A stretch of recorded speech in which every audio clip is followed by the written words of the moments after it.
Whoa, we're here. Whoa, whoa, whoa. Very nice.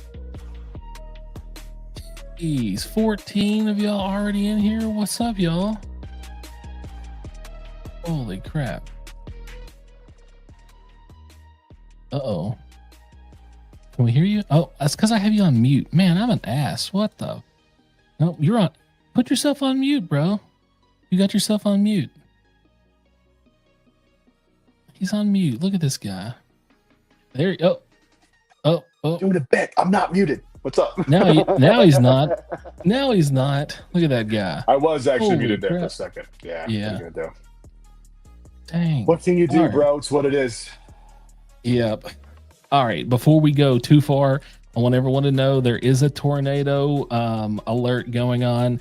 So if something happens and I dip off, I am leaving the stream going as the tornado strikes the house. So everybody be aware, this is how it's going down. This could be the wildest bourbon live stream ever. Ever. Oh, geez. All right. In all seriousness, be safe. If something happens and you got to dip. Yeah, I've only got to go like 10 foot that way into like the corridor there. And I'll just sit here and be like, so he's maybe dead. Who knows? You'll hear me yelling from the background, I'm still alive. Send help. Yeah, so anything Someone could protect happen. the bottles. Yeah, anything could happen. So this should be a very lively event. Yeah, we don't know what's going to happen. Yeah, I don't know. It's crazy. That's scary, man. Yeah, one of us was very prepared for this live stream. I guess we should just get the cat and rip it out of the bag and sling it out in the crowd. This man messaged me last night. Hey, bro, I'm ready when you are. He was 24 hours early. Yeah, I was. And that happens when you're dumb like me. You misremember dates and you're like, tonight's the night. Let's change our whole week around tonight. And then you screw it up.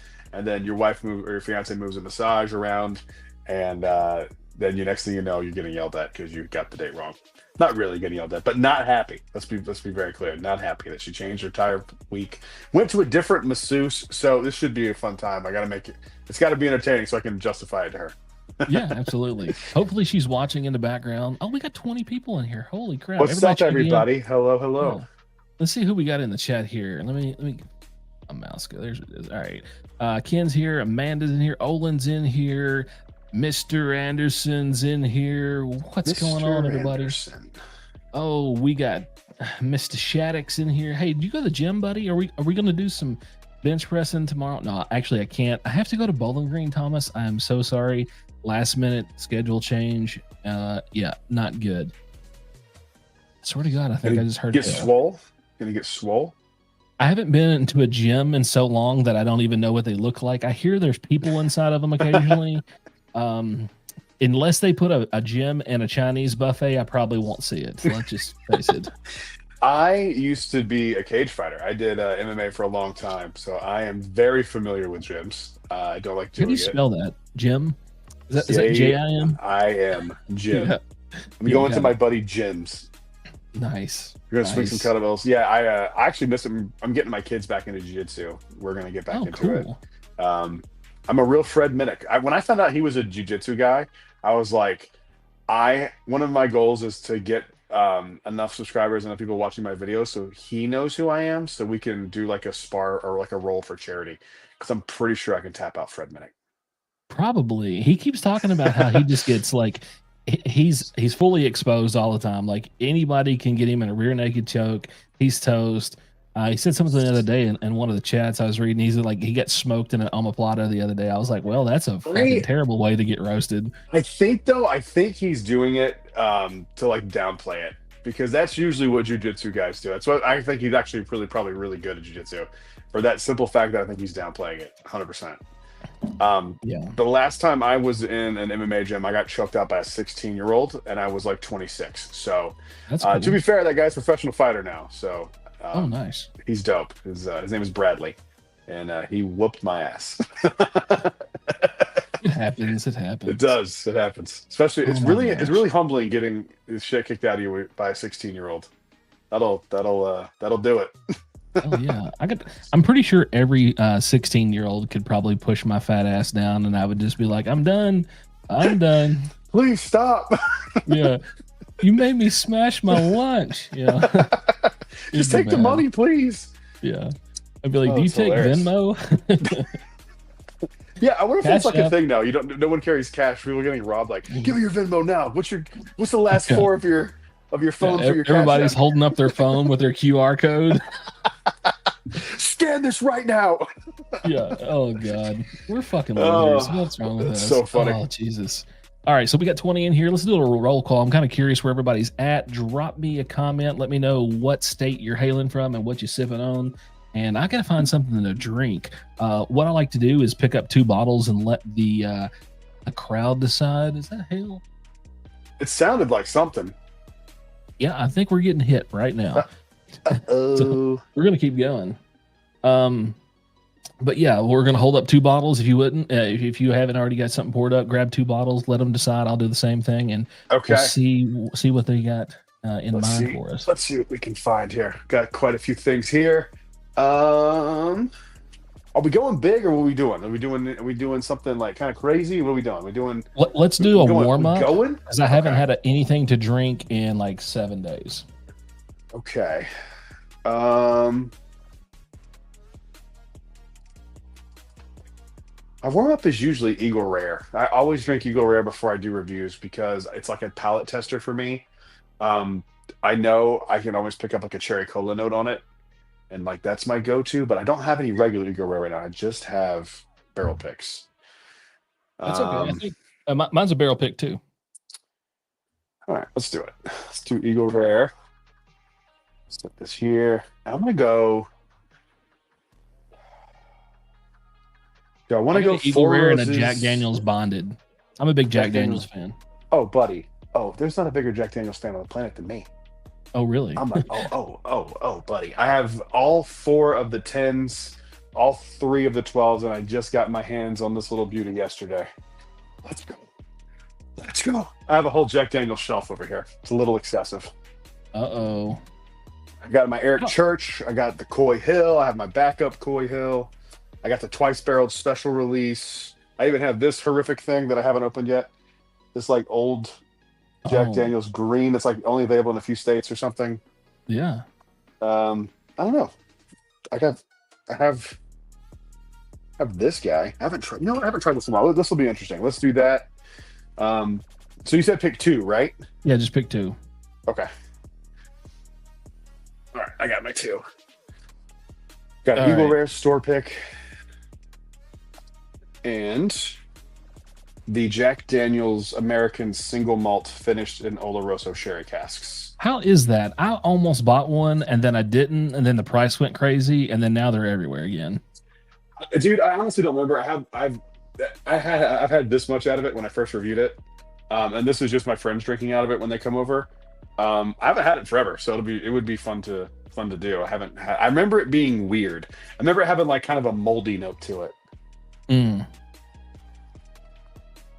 But I Yeah, mean, it's really making some noise out there. we're talking like 2 years ago since then. So who knows? Who knows what Now, it's like? you just said moldy note. Yeah, That's not good. I don't think that's supposed to be there. it's American single malt. I don't know. Maybe it is. I don't get that note now. Like it American smells just single kind mold. of American single malt. I don't get that like right this second, but it does have like a weird wine note. Maybe that's where my brain's getting like moldy. It's not. It doesn't smell like I remember it smelling, to be honest. But it doesn't That's smell like good. something that I'd be into if it wasn't Jack Daniels.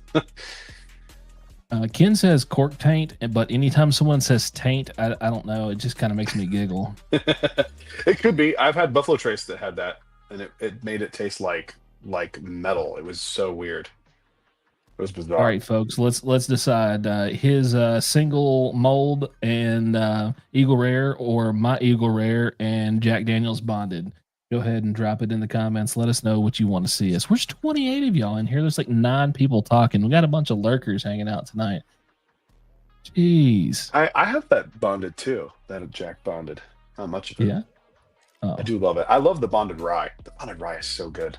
Yeah, I I don't mean, know. it's all good, but the bonded is just it's perfect. We might have to go mobile later so you can see some of my Jack stuff around here. Yeah, I'd love to.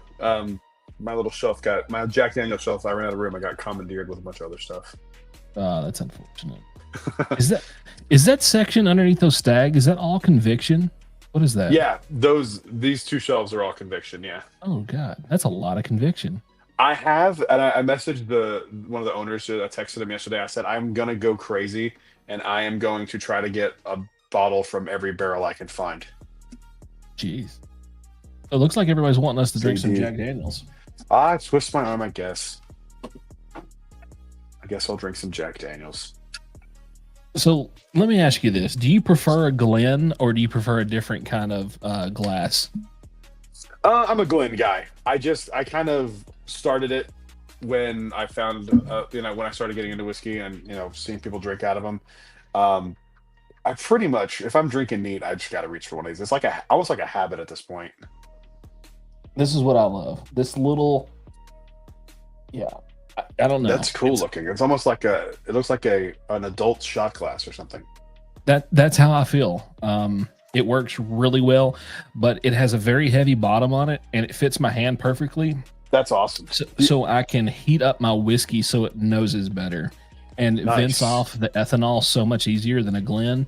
I just prefer these, and I feel like I get better notes off of it than do a Glen. I feel the same way about these. Yes. This is the one that Southern Grace uses when I go, and I kind of only drink conviction out of these. Like I'll go and seek this one out. They gave this to me a long time ago. I did not steal this. They gave this to me. But yeah, I love this glass. This is one of those foods. Like it just the little ridge right here. It just fits perfectly. Like it's perfect. Yeah, perfect. If you ever get a chance to do a barrel pick at New Riff, don't take the glasses from the pick. Take the glasses when they take you upstairs for the charcuterie board and your free drinks. Those glasses are bigger volume and they're like heavier bottom. So there may be a few of those less there than there were the last time. I think everybody in our party took one glass. That's funny. Yeah. I haven't been there. I haven't been to New Riff. I don't think I've even had anything from them yet. What? Yeah, I don't think so. Yeah. I don't think so. If I have, I don't remember it. Yeah, they're good. But I have a buddy sending me a single barrel pick from some store in South Carolina, so I get to try it soon. I take that back. I may have had something at the bottle share after our pick. That's my pick. Oh, that's cool. Does that it has a little Vegeta chain. come with it? Yeah. Oh, no. Well, I did this. I tatered it up, and then it's got like our tater sticker on the back. Oh, it says cool. Easy Rider. Yeah. So I did green awesome. wax, a little bandana, and my chain is in the other room, but he has like a little gold chain that goes around his neck. That's awesome. Was that your first one, or just first one with New Riff, or? First one with New Riff. Nice. What was your first barrel pick you ever did? Elijah Craig Barrel Proof. Nice. Yeah. Good one. Oh yeah, very good. Yeah. Very good. I had a store near me had a really good Elijah Craig Barrel Proof, and like they were having me like help decide because they're not big into bourbon, and I'm not a huge Elijah Craig fan. It's okay. It's just not my go-to. But the one that they picked, dude, was so good. And then it was supposed to be here by Christmas. And I went in a few weeks ago. I was like, what happened to that Elijah Craig pick you guys did? And they're like, yeah, they contacted us and said they lost the barrel. What? How do you lose a barrel? That's So unfortunate. I don't know. I don't know if that's an excuse and like something happened and he didn't want to tell me what actually happened, or if that's true. But if it's true, wild. How does a distillery? It could be like one of those barrel? bourbon junkie situations. Somebody got their Eagle Rare pick like in another state, and it Yeah, started like showing Washington up or on something, secondary. right? Mhm. Oh, dude, Yeah, that that's would crazy. drive me insane. That would drive me literally insane. Mhm. What are the rules about that? Like, if someone gets your, is it just sorry that sucks? Are you still like Yeah, on it's the a hook for sorry it? this sucks, but like the distillery usually upgrades you from your previous whatever. So my understanding is since they didn't get their pick, they got a E.H. Taylor single barrel as a comp, so they got to go Ooh. do another pick. Interesting. Okay. Yeah. Hey, look, it's Tom Morrow. Yeah. My buddy. What's up, Tom? Yeah. Me and old Tom's about to hang out here in June a little bit. The little fun Nice. stuff. Well, we got in. Everybody kicking it. Thomas is looking for an adult shot glass. That's a good point. So, Yeah, I said adult shot glass. Yeah, shot glass should be for adults. maybe not. I don't know. Well, I mean, who knows? Yeah, Who knows? could be anything. I wouldn't give a kid a shot glass. I had a shot glass when I was like 13. it looks more refined, more adult looking than like something you shoot in like spring break or something. Yeah, that's crazy. All right, what you get on that Jack? Well, it smells like whiskey. Honestly, so I don't know if it's specifically this bottle, but it's more banana than like the previous two that I had on it. And it actually, like, it has burnt caramel, which normally isn't what I get. I normally get like a fresh, like buttered caramel, which is unusual. Like, it gets two notes that I don't normally get so powerful. But yeah, burnt caramel, a little the like bruised bananas as we always get. But honestly, it has an unusual vanilla to it too. Like, this whole bottle's weird. I don't know. It's set close to a window and got a lot of light in the store. And I think it just got exposed to too much light and it got too hot. They actually removed a lot of the bourbon at an ABC store near me because of that. Like, the wall was just backed up, and I think they got a lot of complaints. But yeah, have you tried? So speaking of banana on Jack, obviously that's part of their profile. That's Jack all day, right? Have you tried the 10-4 yet? No. Dude, on the nose, it smells like you put your nose in a banana Laffy Taffy wrapper. Really? It's insane, and I'm here for it. It is so delicious. I mean, it's the most banana forward, or even like note, picking up a note on something forward I've ever had in my life. Just checking. I didn't know. Yeah, I have like 10 more on the other side of the house. They're so good. I have all the batches, and then I have a few backups of some of them. I need to get a backup on a 14 because I'm scared that I'm never going to see another one. Yeah, I did well on my 14. It was like $170. Not bad at all, dude. You're doing way better than I did.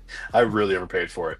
But it was like one of those things. It was like, sometimes you gotta do it. Like, I've only ever done that with a few bottles, and if I'm gonna do one, and if I'm gonna do it, it's gonna be Jack. And I learned my lesson with Maker's Mark Cellar Age, but I guess I didn't look at what sounds terrible. Casey.mpeg, how dare you? Yeah, banana sounds terrible. Oh, he's an anti-Jack guy. He'll give you a bottle of Jack 10. Like, that's the kind of guy Casey is. Like, I will gladly trade you a bottle. Yeah, he would buy it at retail and then sell it to you for less than what he paid for it, just to not own it. That's wild to me. Yeah, I'm kind of that way with Maker's Mark though. I'd buy it just to pour it down the drain so one less person can enjoy it. Yeah, I feel that way. I'm not a Maker's fan. The Cellar's Age, it's like drinking a wet rock water, and I don't like it. I don't get how they can get away with that as a special release. It's probably because most mediocre. of us are retarded. That's true. I mean, that is true. I bought it. I did not. That's funny. I got my Jack 14 for $169 last Saturday. Thomas, I am jealous, my guy. That makes me very jealous, but I hope it's the good. fact he dropped a winky face on us. I know. Don't wink at me, bro. You're gonna get me worked up over here. Your emoji wink. Have you tried the 14 yet? Yeah, it's pretty good. I had it actually a couple days before my birthday. My buddy Lance brought it over. It's pretty solid. I actually prefer this the new 12 over the 14 because it was just a vanilla bomb. The 14 maybe was just a touch too much oak for my personal preference. I thought it was going to be closer to like the same kind of oak that I got off of the Russells, the 15, but it wasn't. It was a little bit more spiky, which that's what the lady at the gift shop said too. Like when they did their gift shop tasting, almost everybody picked the 12 over the 14. You know what's so funny, man? I've seen a bunch of these bigger bourbon channels like really hyping it up, and I was hyped for it. If no one cared, I would still be as excited for the 14 because I think it's cool. It's part of Jack Daniel's history. Yeah. First time I've done it in 100 years, something like that. Right. I'm just excited about it because I'm a Jack Daniel's dork. But I fear that like some people have really overhyped this because I have a buddy of mine who is into bourbon on like just a different level because he's got fuck you money. He's got Mm. fuck you money for like 4 generations. Like his kids, Shit. kids are set. Um, and he just throws money at bottles. Something comes out, it's they're fun coupons for him. It doesn't mean anything, Yeah. and so he just gets everything. And he was like, "Yeah, I don't like this 14. It's off profile for Jack. It's not what I was expecting. I kind of wanted a." 100% He agree. he said like a Russell's 15 thing too, and he was like, "I kind of expecting that, and it's not that." And he was like, "You're probably going to be disappointed." I think And I I'm was like, a little "Yes." disappointed. I get really annoyed when distilleries do a special relief that's off profile, because it's like the whole point is that you're supposed to be, this is the flavor profile you've built up and Right. you've made popular for how many, Jack Daniel's case 200 years or whatever, and then you release something that's like, this is the best we do, and it doesn't taste anything like what you do. It's very Yeah. strange to me. I don't quite Yeah. get that mindset. Now, if you do something like a single barrel pick, and it's like, that's different because that's barrel variation, right? But like, Yeah. it just rubs me the wrong way when distillers do that. It makes me annoyed, because it's like, but I like what you do. That's why I bought this, because Right. I want to taste the best version of what you can do. And when it doesn't taste like that, it annoys me. Your Um, batches should follow your distillery profile. It shouldn't be yeah. off. hmm Absolutely. That's one thing I wish Conviction would do, because they don't do a small batch. They're a single barrel company. So there's a lot of variation in what they do.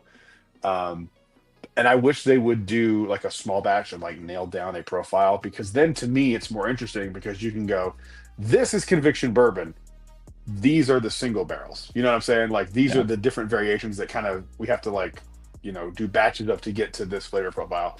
But I just don't think that they make enough bourbon to that for that to make sense for them. But What's their story? Like, I don't know much about them. Do they produce all their own stuff? Do they yeah, source? What do they do? they do. They produce everything. They even get their corn from a farm down the street. Like, Oh they wow. do everything. They're from distilling, aging, bottling, all there. Um, they are one of the, like, I don't know how they haven't blown up yet. Like, the stuff that I've had from them, dude, like, I would put up against anything. Like, and I just did my first barrel pick ever with them last Saturday. It's not. I will be completely honest, and it'll be on my review Friday. It is not my favorite thing I've ever had from Conviction. There is a bottle to me that is better than mine, but mine's second or third place, I think, of all the bottles I've had from Conviction. I've had a bunch. Clearly. um, yeah, this is like scratching the surface. I mean, every time I go in there, they're just like, try this, try this, try this. We're doing this weird thing. Try this. So I've had a ton of Conviction. I've probably had more Conviction than I've had anything else, just because they just are so generous when I'm up there. Um, but I think it's probably second or third for me. Like, it's really, really good. And I forgot I had a point to the story, and I completely lost the plot. Well, how did we start talking about this? Do they source or do they produce their own stuff? That's right. So yeah, they started in North Carolina. I was talking to the owner last time I was up there. He kind of gave me like a little bit of a backstory. There's a really good podcast, and I forget the name of it. Let me find it. But he goes into the whole history about how the Hmm. company started, and like they were just making White Dog whiskey just like as an experiment. And one of the three founders like passed away shortly into this endeavor, and it kind of crippled them. And they went from trying to make alcohol to sell to bars to like actually crafting spirits, because Thomas and like the his, I forget her name. I apologize, but his original, one of the partners, um, was just like, this is pointless. Like, we're making things to sell. You want to make things, put things away for 6 years and then sell it. That is not a feasible business model for me. Like, I'm not interested in doing that. And so when she was gone, he was able to kind of steer the business in that direction. And there's stuff that's coming out now, man. They're like six, because when they first started coming out, some of their stuff, and I think this is why people didn't love them when they first came out. They were doing like 2.5 year stuff. Like, it was very, very Hmm. young. But now they have stuff that's 6, 7, creeping into 8 year, and it's like the stuff that was 4, 5, 6 year, and the stuff that's 7 and like a little beyond that is completely different from what they were making before. Um, and I just love them. They're just awesome, and like they give a shit. Like, they will sit down and talk to you about how they do their runs on the still, and like just like how if they've done stuff where they've thought they were doing the right thing, and they go like, nope, this isn't right, and they'll just dump the entire batch and like start over from scratch. Like, they're just like They are so focused on making good whiskey.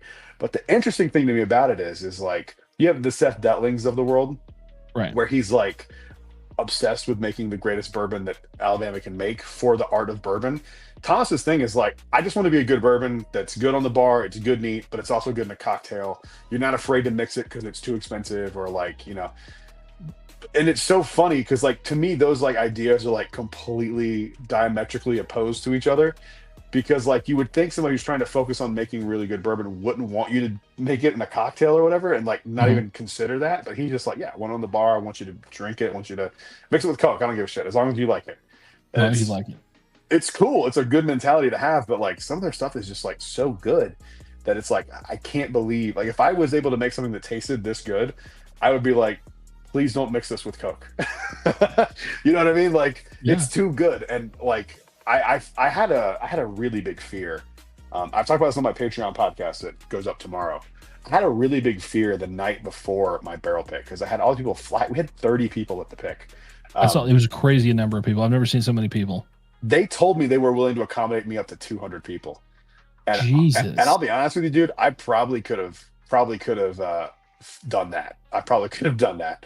But for me, I was like, let's keep it relatively. My 30 is not a small barrel pick, but like let's keep it. I wanted to get people involved because like for me it was like the accumulation of everybody coming together and like people who watch the videos, and I just wanted people who could come to come. So that was my mindset. I don't think we'll do 30 people again on another barrel pick, but like maybe 10.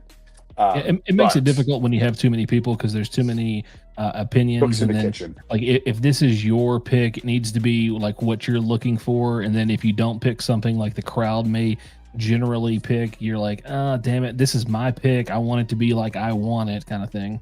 Yeah. Luckily for me, my barrel won, but I was willing to go like, hey, there's enough people here. If you guys really like this barrel, fine, I'll do that. But luckily, the one that I liked, barrel 454, won. And we're kind of figuring out what we're going to do with the backup barrel. We have some ideas. They've given us some ideas. We have a few things coming with that. That'll be cool. But the night before, I was like nervous. I was sitting there, just sitting in bed, like about to go to sleep the night before. And I was like, dude, people are flying in from, imagine somebody flying from California, with people drive in from Tennessee, people from Texas. Like it was crazy. People from Florida drove up, like friends and stuff. But I was like, have I like overhyped this and like this isn't as good as I think it is, and everyone's gonna get here and go, this sucks? Then what is this guy talking about? This guy sucks. He has terrible taste. And luckily, everyone was blown away. The experience was incredible. If you haven't watched the video, you should. It's cool. It's long. I watched it. It's long. It's long. But if you're watching this and haven't seen the video, you should go check it out and see what the barrel pick is like. What you got? Ooh. Is that a rye? I can't tell. Well, no, this is just the whiskey. 130.0. This is actually the one that beat this year's Coy Hill for me. Damn. I just picked this up when I was in South Carolina. This is a Southern Spirits store pick. Oh, yeah. 133.5 proof. They call it peanut butter chocolate brownie or something. I love them. I don't get chocolate on this at all. I get peanut butter, but there's no chocolate on this. I don't know where that came from. That's funny. But it's good. It's really good. I'm gonna keep that right here. I like this one. It's a good one. Have you had any of the Jack Daniel's Hero Select Ryes? I have. I think I'm out right now, but yeah, they're pretty much around here because we have a military base just a few miles down the road. Gotcha. I think they're cool. I think they're interesting, and they're pretty good. I mean, I have one of this 137 proof, so it's kind of crazy. It's really good. What's the barrel house on that one? 113. Yeah, that's a Coy Hill product. Let's go. I keep getting comments on videos that, like, that's not the Coy Hill stuff. This is Coy Hill. Well, how do you know which one's Coy Hill? Because I keep seeing competing information, like even if you Google it. 1-0-08 all the way up to 13, but not 12 because 12's building is destroyed. Okay. This one's from Southern Spirit is 1-01. 1-0. 1- yeah, no, that's not. Yeah. Ken's probably already typing it. He's our resident Coy Hill expert. Ken, would you mind drop it in the comment section? So yes, please. I keep getting competing information, like, and people will comment and be like, this is not right, this is right. And someone will comment to their comment, no, you're wrong. This is what it is. And it's all different information. I can't Mhm. keep it all straight. Yeah, This it's crazy. this single malt's better than I remember it being. I'm not the biggest single malt fan. I went out to Colorado and had some Stranahan's, which was probably the best that I've had. I did like a little tour and hanging out with those guys. They're super cool, but their stuff's probably the best as far as the single malt that I've had. It just traditionally, I don't like that maltiness. It reminds me of those crappy candies that you used to get at the movie theater, those malt ball Whoppers. things. Yeah, I cannot eat that. It just Oh, makes me sick. I used to love those as a kid. I haven't had them in probably 20 years, but I used to like Whoppers. Yeah, that's why I Yeah, like it. Have you had anything from Delbach, Delbach. Yeah, yeah. We Arizona? don't really see their stuff around here too much. Yeah, I had a friend of mine send me some stuff from Arizona. I really liked it. That was probably my favorite single malt I've had. I've had a few Stranahan's, few picks from them that were actually really solid. But yeah, I'm not hating this. This is not bad. It's a little floral. It smells like perfume almost. That's rough. Like I despise perfumey. Like that's why I can't get behind like a Rio. It's like drinking like Elizabeth Taylor's White Diamonds. Like I cannot do that. That's disgusting. My There wife was loves it, but I one can't do it. there was one whiskey I had one time. I forget what it was, but it smelled exactly like Daisy by Marc Jacobs, which was what my first wife's mother used to wear. And I was like, great, it smells like my ex-wife's mom. Yeah, that's terrible. Like that makes you not ever want that product ever. I There we probably go. blocked it out. Here we go. Let me get this highlighted. Boom. There you go. Okay. 108, 109, 110, 111, 13. Number one represents that the Rick House is by one represents that the Rick House is by the distillery. The second number is the actual Rick House. There you go. Wait, so say it again. The number one represents that the Rick House is by the distillery. What does that mean? The closest to the off the side of the hill next to the distillery. So if you're looking out at the Oh, distillery, okay. you'll see those. Yeah. Gotcha. Okay. I'm I only have a like 1792 foolproof pick that smells like roses. Foolproof? That's crazy. don't listen to him. This guy's an idiot. Just kidding. He's one of my best friends. Oh, I just saw Oh, this. Carrie Pope. Brad, I have 12 bottles of Conviction because of you. Love that brand. Let's go. where Carrie, did you happen to get my barrel pick? If you didn't, hit me up. I'll at least get you a sample if I don't have any bottles left. I think I'm sold out. But I'll definitely get you a sample so you can try it. Hit me up, Carrie Pope. oh, there it is, right there. Boom. Yeah.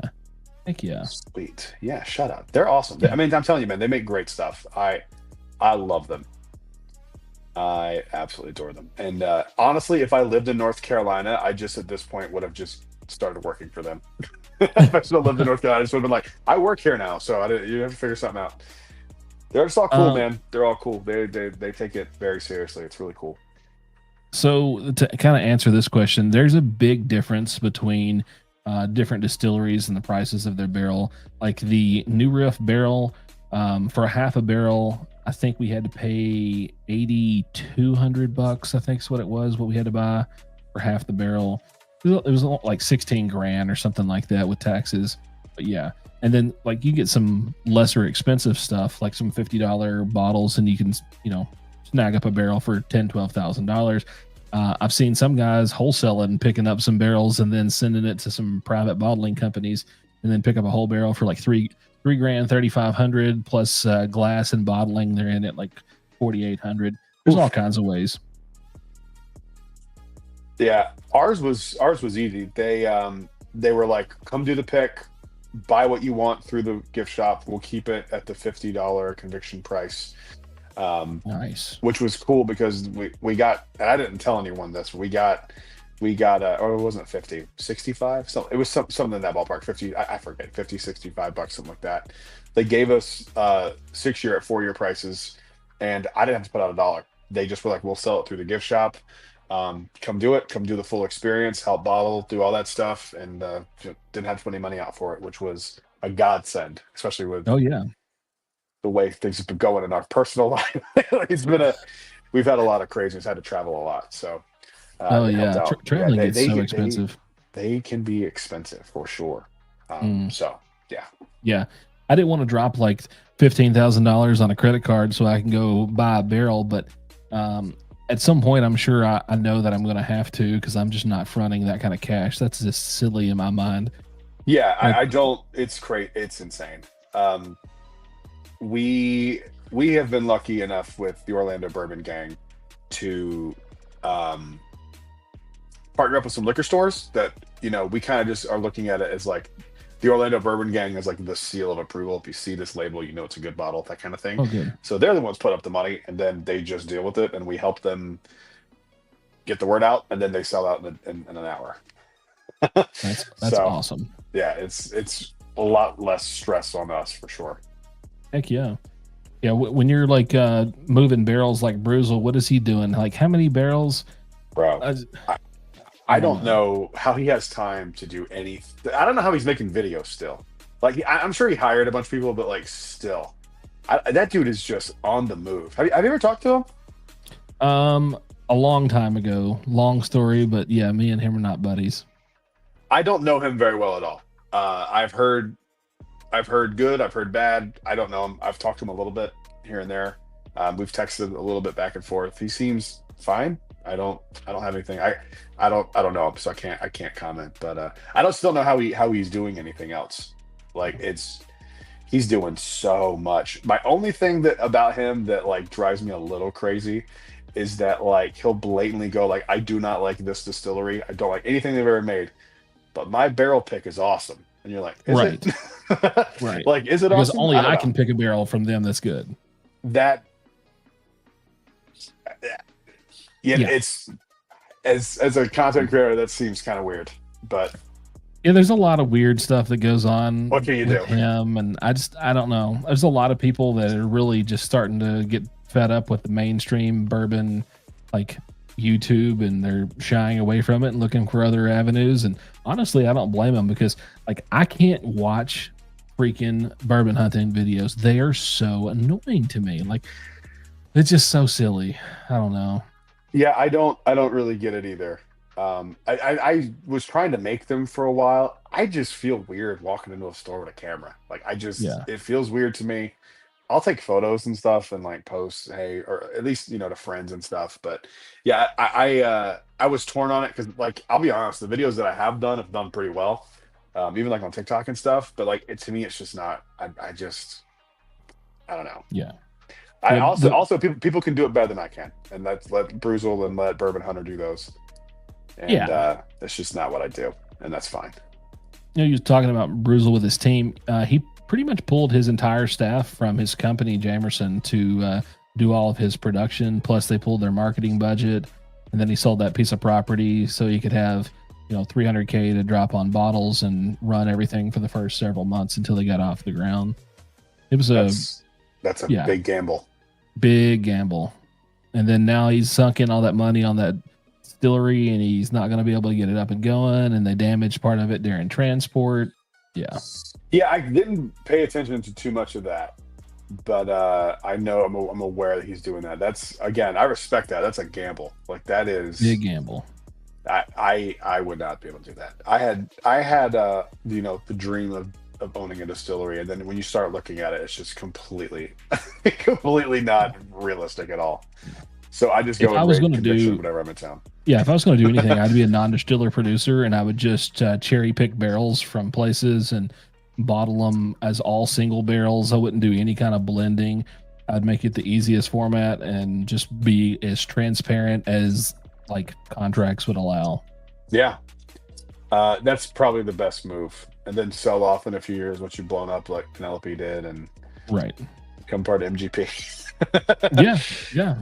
It's the dream. Yeah. I mean, it's nothing wrong with that. What they do, like 360 million or something like that. That's what the sell price was. I can't remember. It was Which- crazy. I mean, I know they're popular, but that's a lot of money. Yeah. That's Well, there's a lot rumors of money. they're dropping a new extension to their finishing, something like a Kona finished. I don't know what that means, but apparently there's going to be some kind of Hawaiian influence to it. Is it like a Kona beer, like a aging in an ex beer barrel? I think it's like the coffee bean, like the Kona Oh, okay. coffee. I was thinking Kona, like the Kona beer. Yeah, I got a text about that earlier.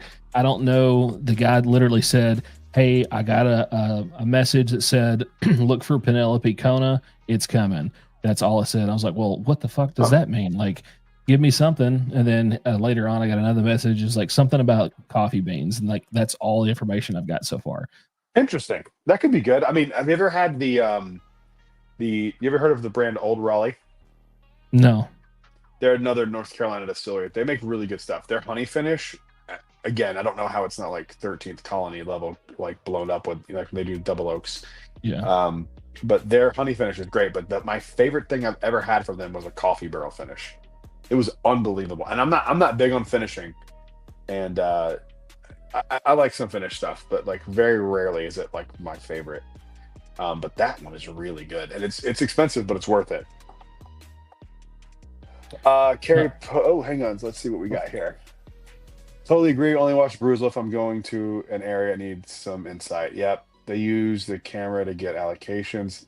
Yeah, that's true. I don't blame him for that though. That's kind of a store owner wanting a few minutes of fame. I don't blame him for that. Like that Coy Hill, that lady's like, "Oh, I have a present for you. Yeah, here's a Coy Hill. Let me get on my knees real quick. Our business is bad." Yeah, it's just free advertising. And that's their payment as a Coy Hill at retail. Kim Rush said Bruzel announced he is starting a cocktail channel with his son. That's pretty dope. Yep. That's pretty cool. I have a father and son. That's cool. Carrie Page, how did the Junkies get started? I don't know. I don't know anything about those guys. I haven't had too much contact with them, but what I do know is like they basically started out like you and I, just YouTubers, and then eventually it was like, "Hey, we want a brand," and then they were like, "We don't want to distill. Let's just source good stuff," and then bought that facility and kind of built it up on their own out of pocket, and now they're doing pretty good. I still haven't been able to get my hands on any of their stuff. Everyone said it's pretty solid. I've never been able to taste any of their stuff though. I haven't had it either. I don't know them. I would assume they don't know me. Maybe. But well, SLB did, and that kind of shocked me. I didn't know that they knew who I was. That was wild. They did a review of my barrel pick. One of the people who was on the pick is like apparently close with Kurt. And he was like, "Kurt wants a bottle," and I was like, "Okay," and like signed it to him, and like I just was like, he was small. He's probably just supporting Craig or whatever, because they're buddies or whatever, and he just grabbed him one. But then they did a review on their live stream last Friday on it and loved it, which was weird. Well, that's cool. Yeah, it was weird. Tom says that I think starting a distillery now would be a huge mistake. Yeah, I think so. I think it's probably not the best business model right now. Or you could get everything super cheap because no one's doing it. That could be possible. It's true. Barrel prices are down. My buddy's a broker, and he was talking about that like barrels he was selling last year for like 6,500. He can't get 3,500 out of right now. That's crazy. Yeah, he said his commission check, like for the month, is normally like, and like they're paid 100% on commission. So like nothing else, just straight commission. So his check's normally like 10, 11,000. He said he got one for $2,300 for last month. God. He's like, I'm taking up a second job. Holy shit, that is scary. Yeah. Stu Burner said, "Great, another Penelope for the flippers here in Pennsylvania." Yep. That's hilarious. Yeah, that happens here too, man. It sucks. There we go. One of their parents owned the property where they're okay. Nice. There you go. We got some Canon for the Bourbon Junkies. Yeah. Love that Evernorth products. Fairly easy to find in parts of Michigan. I don't think I've heard of Evermorth. Is that their brand? That's their brand? Junkies? Yeah. Okay. Yeah. Yeah. They're dropping a new one tomorrow, I think, at the distillery. I think that's what I heard. But I mean, obviously, Michigan's 8-hour drive from me, and 20 for you. I feel like we should make this happen and go up there and say hey and do some stuff with them. That'd be fun if they'd be. How funny would it be to camp out in front of their location like it was a big drop and just start posting pictures like we're ready for the drop. This is going to be crazy, and then see how many people just show up. Oh my God, that's so funny. That would be great. I would do it. I would do it too in a heartbeat. I'd do it for the meme. Yeah. I think it would be the greatest thing. I love doing stuff like that. Like honestly, if I had the ability to just go up there right now, I'd be up there in the morning. I'd be camped out tonight. Same. Yeah, same. That'd be fun. That would be fun. I mean, it'd probably be smart doing bourbon drops, so I wouldn't get hit by a tornado. Yeah, tonight might not be the drive right now. Let me see here. Let me pull up over Excuse me. here on this side, this freaking tornado map, and see how bad this is. Are you getting that weird like pressure change yet? Yeah, my ears have been popping. Yeah, that's not good, man. That means I've been in one tornado and it was scary as hell. It blew out all the windows at my grandmother's house. We had to like hide in the bathtub. It was in Pensacola, Florida, in like Oh, yeah. 2013, 14, something like that, 15, somewhere around there. So Memphis is getting destroyed right now. Cape Girardeau is getting destroyed.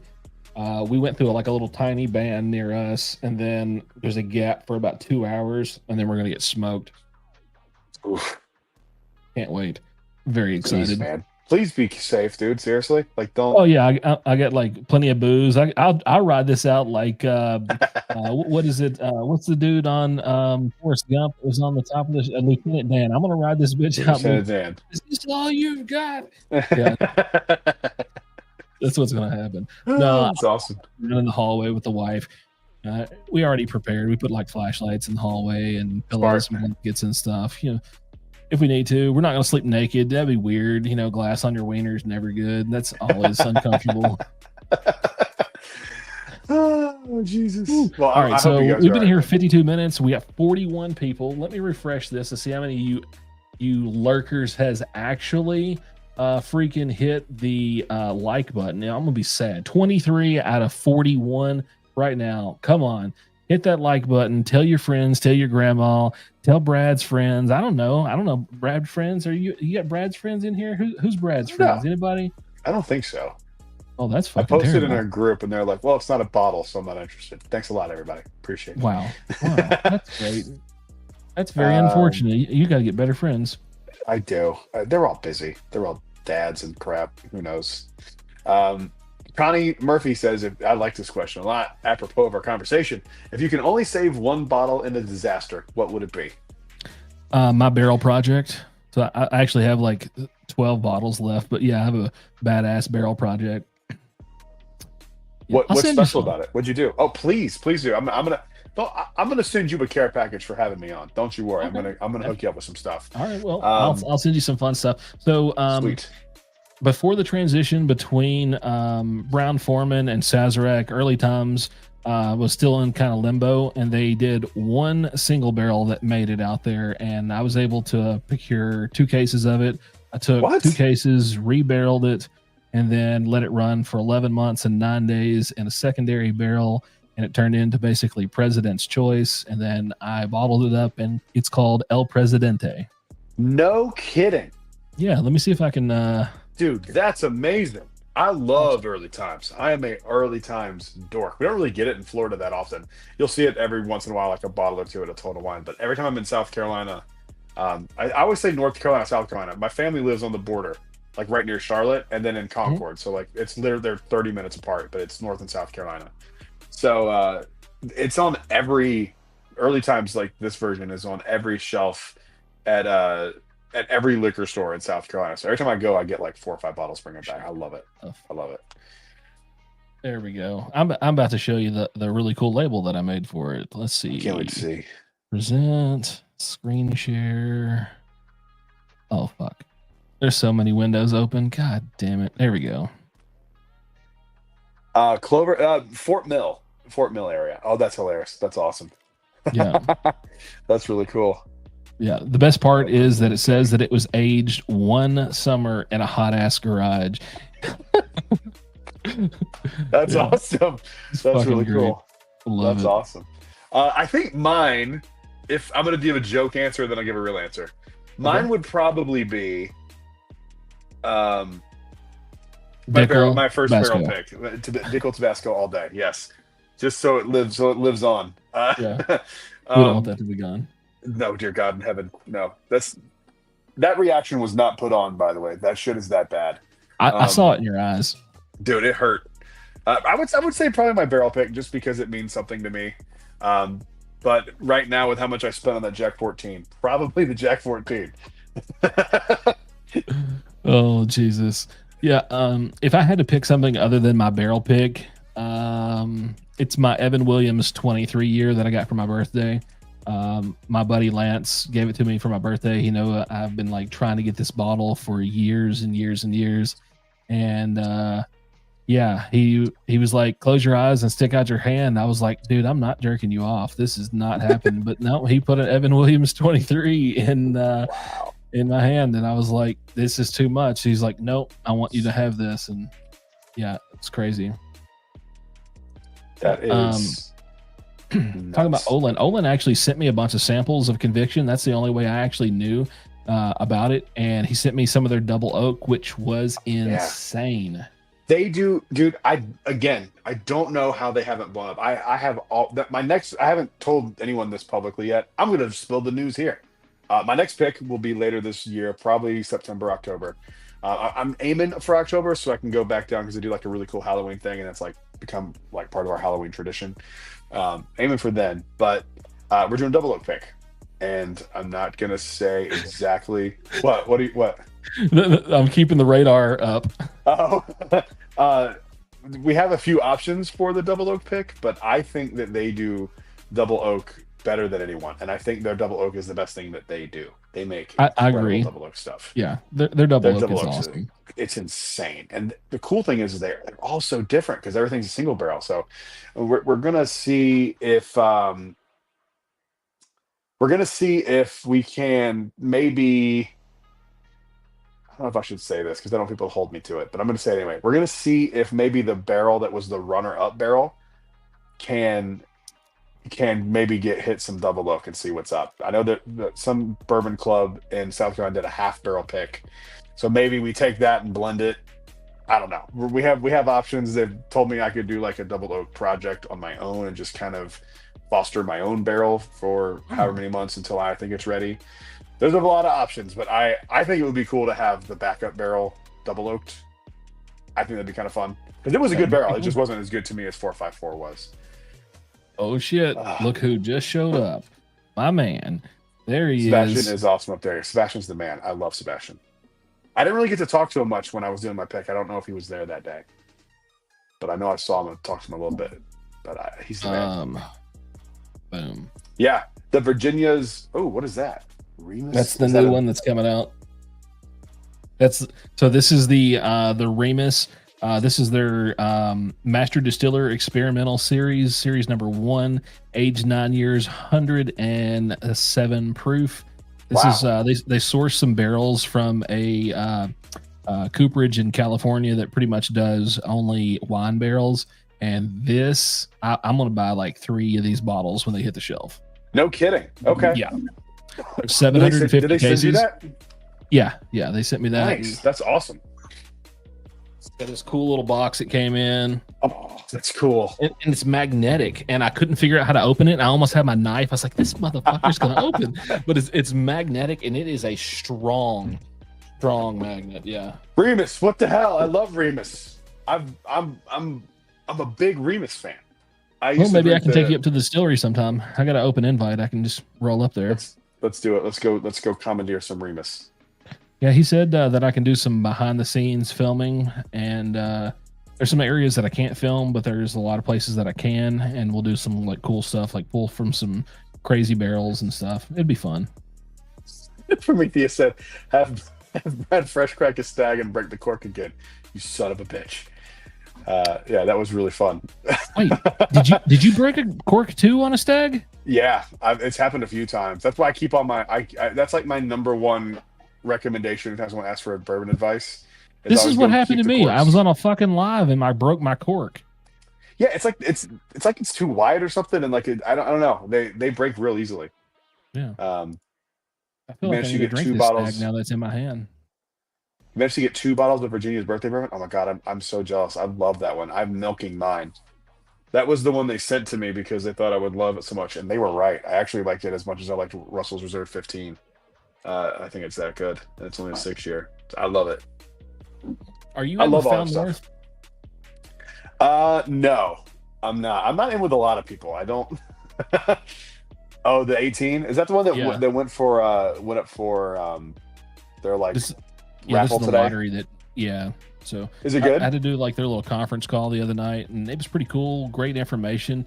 I like them because they are so transparent. They tell you every That's freaking awesome. detail about what's in it. This stuff is crazy good. Crazy good. Yeah, I will see if I win. I've never won. Well, that's not true. I won one. Well, I didn't. My fiance won, so I haven't won a raffle at all. But we won one of the A. Smith Bowman ones, and it was like we had just gotten back, like literally 2 days after the thing from New Jersey, and I'm like, I'm not turning back around and driving 16 hours again. Like, Damn. it's just not happening. So it was also like the French oak one or whatever, which I'm not a big French oak finish anyway, so I don't really care that much. But if it was a cask strength, I probably would have done it. But it was just, I actually found when my you're first done A. Smith traveling, you're Bowman. just like, I'm done. I found my first A. Smith Bowman in this tiny mom and pop store out in Illinois, and I walked in. They had 2 bottles, and I was just like completely in shock. And I was looking around. I was like, "This can't be real. Like, is this for real?" And I was reaching for a bottle, and another dude walked over there, and he grabbed one, and I was like, "I gotta grab this other one. It's $99. I'm taking this." Jeez, man, what a steal! And then I went and set it on the counter, and she's like, "That's all you want?" I'm like, "I can get more than one." And she's like, "Yeah, you can get all you can afford. What do you think this is?" I'm like, "Okay." So I went back and I got bottles. Yeah, so I went back and I got a Stag, I got a Blanton straight from the barrel, and I got a Blanton's gold store pick. And I was like, "All right, that's enough." Oh yeah. And then she was like, "Hey, we got some E.H. Taylor single barrels if you want it." And I was like, "Nah, this is enough." That's a big like find in one day. Yeah, all in one store. It was crazy. Those mom and pop SRP. liquor stores in the middle of nowhere are fucking awesome. Yeah, you can just get some my random greatest shit. finds have always come. I spent $2,000 in one store, this little mom and pop store in the middle of nowhere. I bought all kinds of stuff: M10s, Coy Hills, Stags, GTSs, and they was all SRP. They were like, "Yep, all you want. Nobody buys it in this piece of shit town." Like, he was in a town of like 400 people, and like the best place to work was like the Dollar General neighborhood market. Oh man, yeah. How are they getting so much? I guess because people just buying cheaper stuff. Yeah, exactly. Yeah, and then what was crazy? I asked the lady. I was like, "So what's the deal? Like, why do you have so much?" And she was like, "Well, I get all these allocations because of people buying all the cheap stuff." And my distributor said, if I don't take the allocations, I can't get my other stuff. I was like, "That's so bizarre." What? They force her to take the allocations, or she doesn't get the shit bottles. That's insane. That's wild.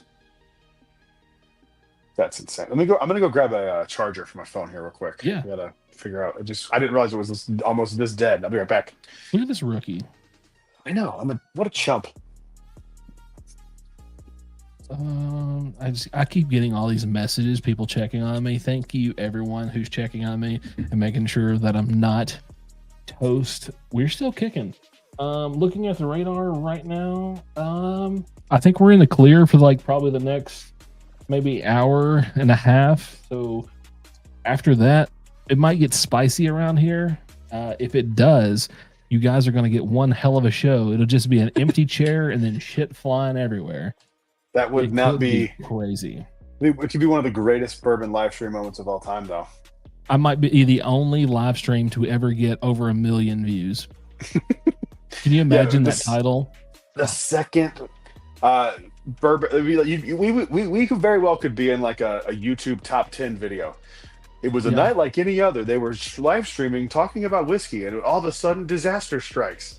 You hear that? Be on and TMZ. It's just you going, as the roof flies off, and you just, I'm not going, no, come back. Yeah, I hope to God that it doesn't happen, but if it does, I want really cool people to like pick up the stream and like talk about it and commentate it. Like, I want the Hodge twins to just talk shit about it. Like, this dumb motherfucker was drinking bourbon when he got smoked by that tornado. He's not doing what he loved, drinking booze. Yeah. Oh man. If that happens, I will do a reaction video and I'll pretend that it's not me in the video. And I'll just pretend you should react to what's going on as it's happening. And then I can turn around and react to the reaction. Like, I don't know what I was thinking there. It's kind of insane for me to be screaming like that. I'm going to be doing a reaction video coming out. I guess Saturday I'll be dropping my next one. I've got like 3 videos that I want to do. I don't. Everyone thinks because I do a reaction video, I hate these people. That is not the case. Absolutely not the case. I love these people that I'm doing reaction videos of.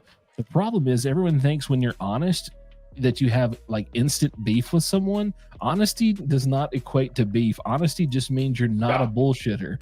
Like, Yeah, no, just I'm be with you on honest that. and tell the truth, guys. It's not that fucking hard. Yeah, I'm with you. I've thought about doing some reaction stuff too, but You get a lot of heat. I don't want to rock a boat. I'm too Oh, sensitive. dude. I've been on the side of the Not boat. really. I'll just- be okay. I'll be okay. I've been But, walking the plank for weeks, man. I've been dodging punches. I've been, dip, dodge, duck, dive, and dig, dive, dodge, and duck, dodge, and dive. If you can dodge a wrench, Yeah. you can dodge a ball. That's right. That's what it's been.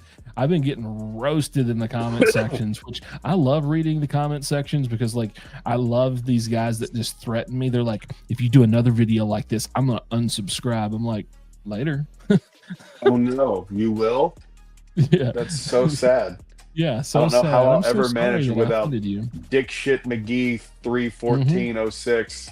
Yeah. Watching Everybody my videos. showing up with their fake names and stuff. Yeah. I'm doing a video. I'm actually going to record it tonight, and it's me reading hate comments from videos. I love, dude, that's one of my favorite things that you do. Love it. Oh, the bourbon hot takes? Yeah. Yeah, those are fun. This is just going to be people shitting on me, which is going to be hilarious. I got one today that made me laugh so hard. It made me laugh so hard. It was a guy. It's so funny. I might frame it. He goes, I'm assuming it's a he because I think most women have more things to do than be a cunt online to people. But he goes, it was about today's video, the bourbon vlog. And he goes, I was so excited for this video until I saw your sweater and flip jeans. And he goes, he's like, we're not wine reviewers. We're risky guys. You set us back by 3.8 years. And I'm like, Jesus. dude, if you first off, if you're watching my videos for my style, you're missing the entire fucking point. Secondly, I live in Florida. I live in Orlando. It's 130 degrees every day. Whenever it's cool enough to wear a fucking sweater, I'm putting one on. Okay, it's just what it is. I keep my house cold so I can wear hoodies. I love hoodies. I never get to wear them. And I'm a Florida man, dude. I'm jeans and flip flops. Yeah. The whole town smells like chlorine from fucking Disney.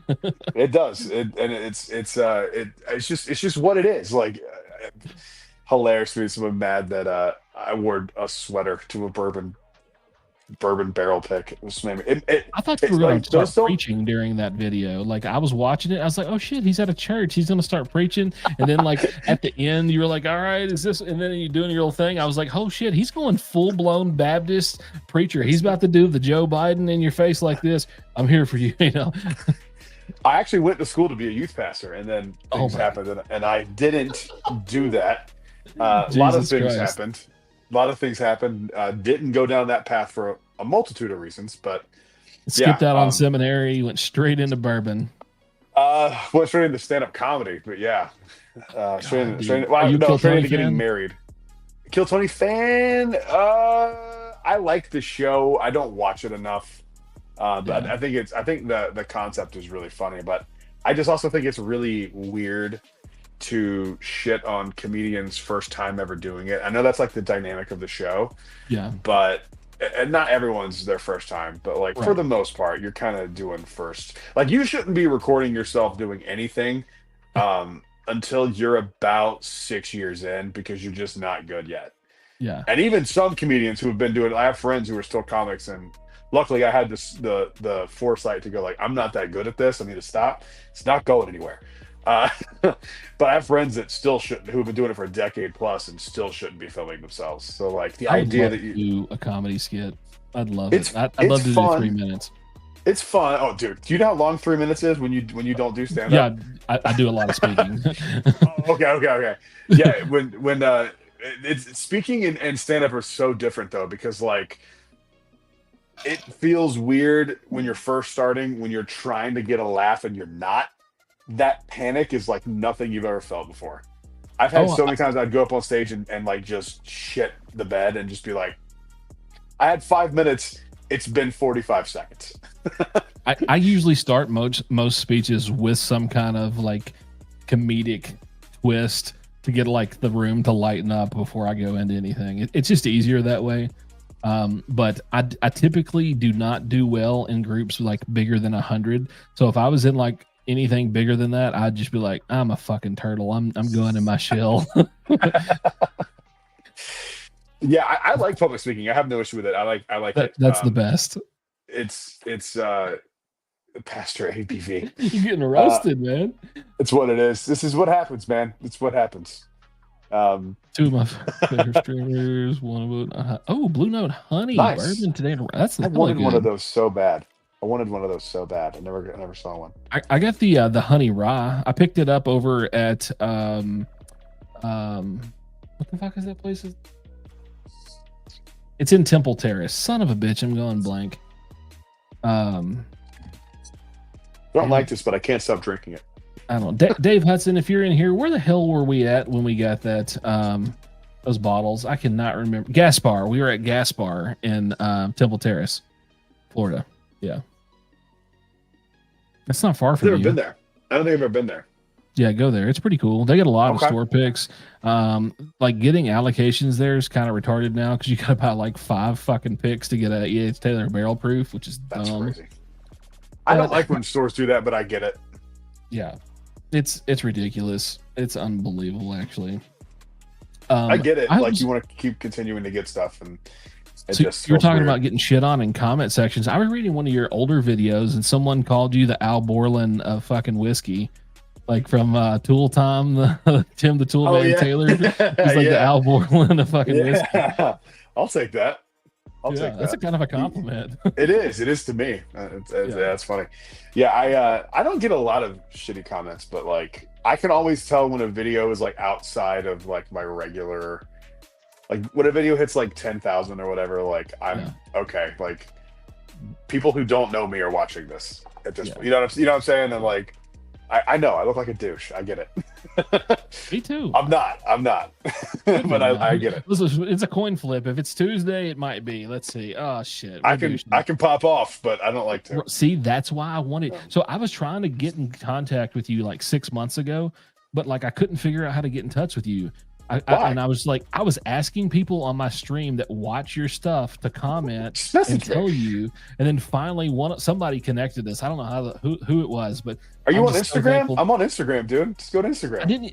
I just found out you were on Instagram today. Oh, really? Yeah, I don't talk. I just followed Instagram you like much. before we started talking earlier. Oh, really? I didn't even see. Yeah. I don't check it hardly ever. I don't do shit with Instagram. Yeah, you don't check your messages. I messaged you in like an hour later. You're like, oh yeah, I'm done eating, you bastard. Sorry, it's what it is. I am on the weekdays, man. I don't exist. Oh shit. Weekdays, I don't exist. I am I'm not there. Oh, here we go. I may or may not have slightly poked fun at Brad in a comment for liking Jack 10 over 12. Well, the funny thing about that is I'm right. Let's go. You're wrong, sir. It depends on the year. The first batch of Jack 12 I don't love.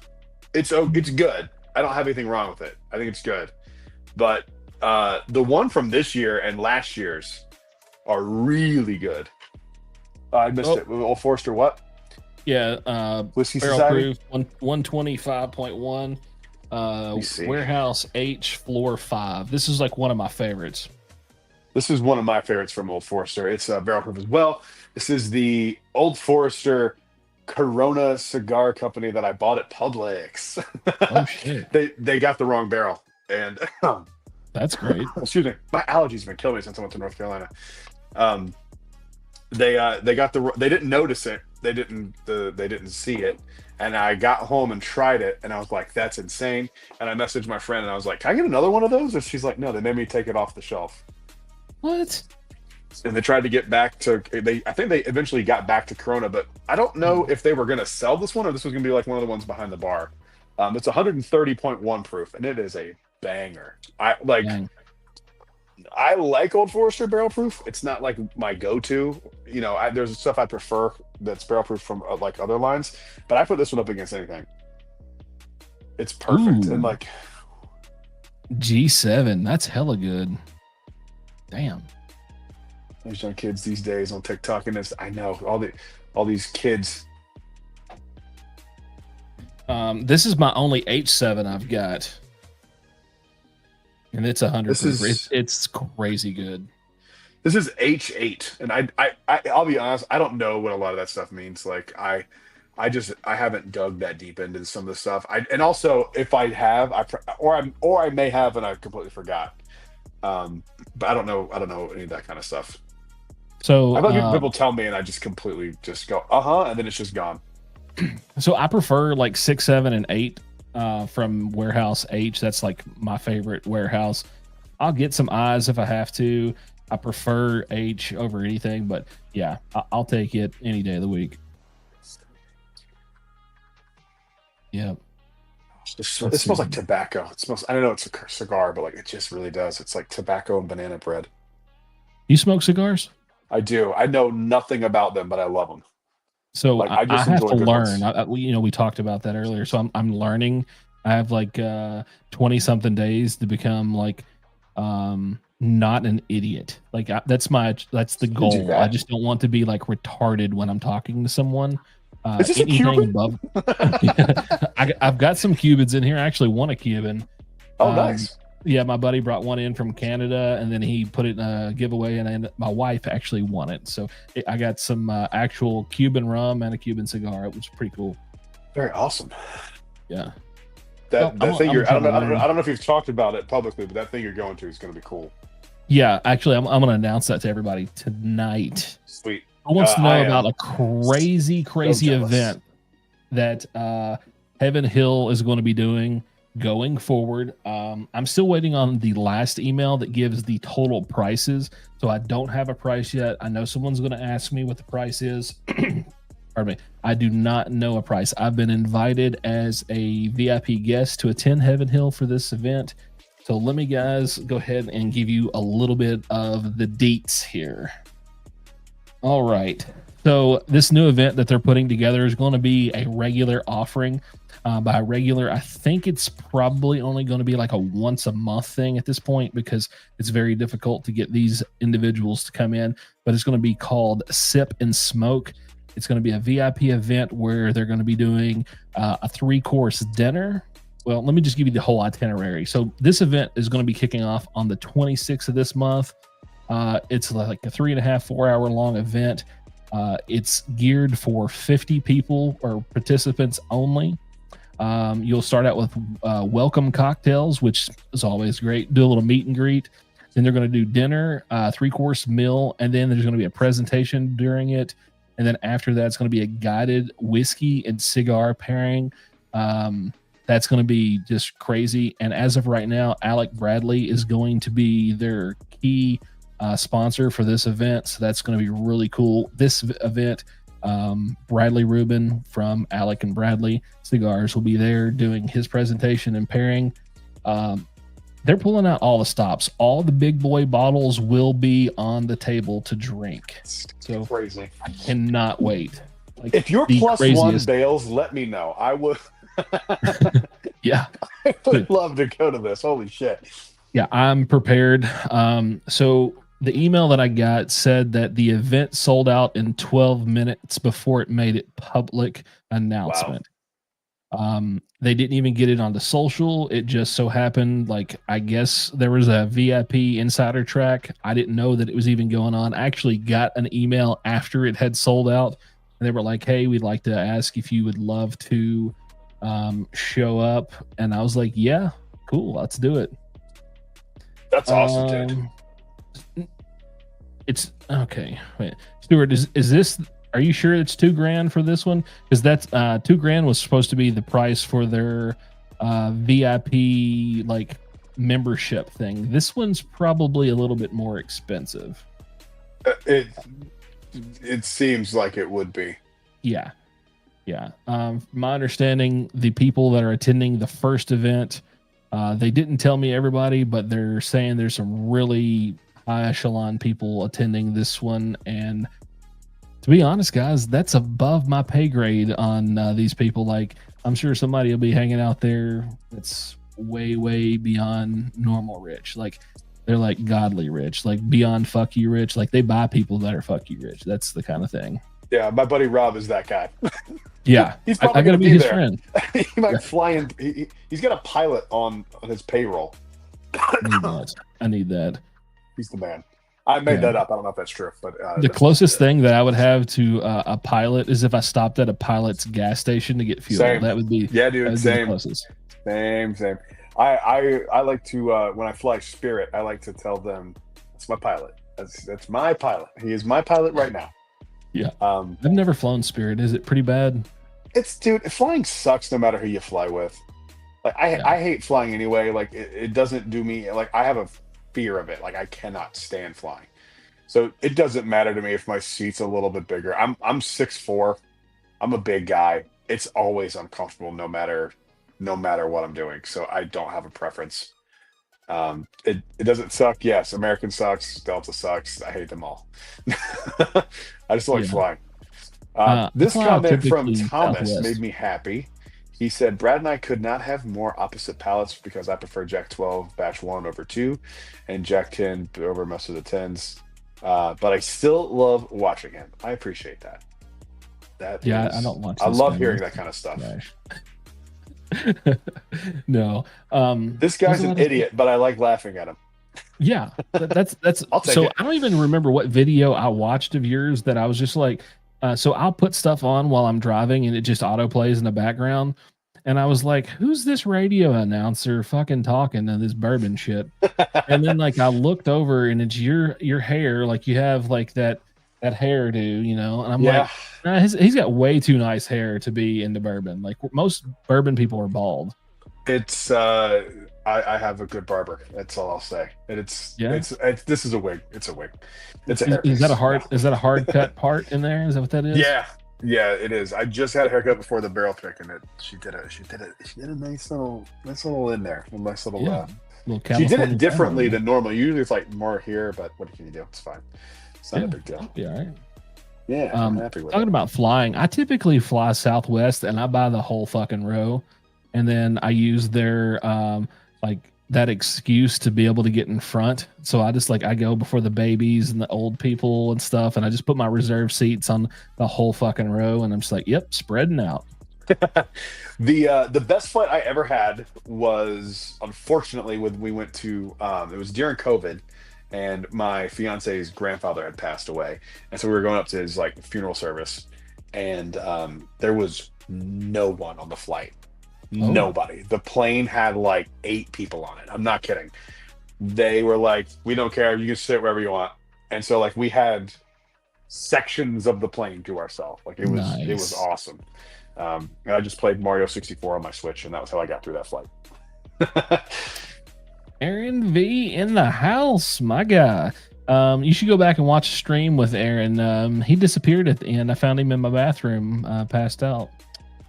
Yeah, don't drink with me. That's lesson learned. Carrie Pope says it's so hard to go after the allocated when there's so many great shelters out there. That's we were kind of talking about that. I think a little off air, where we're I don't remember if it was on air or off air, but we're talking about single barrel picks are so much more fun, and getting involved in that stuff. I urge anybody who is really into whiskey to try to start getting into a bourbon group locally, or start your own.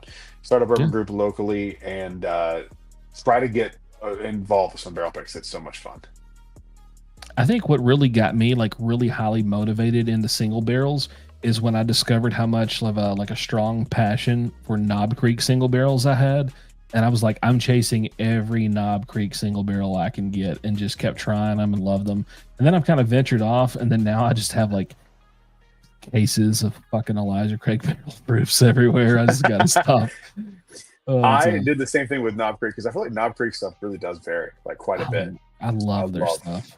I'll have to send you, if you'd like Knob Creek, I'll send you one of the liquor stores here that Orlando Bourbon Gang has partnered with is 5 Star in Orlando, and he did a Knob Creek pick 2 or 3 years ago that made my top 10 of the year.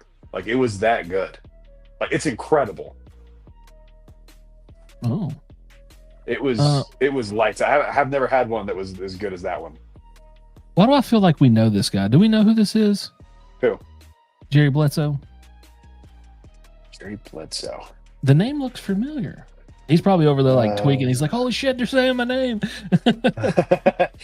Blue Note. He just has one of those faces. Like you should know that guy. I do. His face does look familiar. Yeah, his face. It's very small. I can't. Jerry, do I know you? Someone said nice hair. Thank you. I appreciate that. I need the ego boost this week. Okay, guys, look at this. Look at this. I got hair. I know that everybody thinks I'm bald. My hair would look like that if I wore a hat too. Like I do all the time. So trust me, it looks great. That looks really good for hat hair, bro. It actually looks nice. I've had a hat on. So first off, let me explain this. So I didn't have any of my normal sleeping medications, so I didn't sleep last night. So I haven't been asleep. Let's see, when I didn't go to sleep last night. So what was last night? Last night was Tuesday. I went to sleep on Monday night.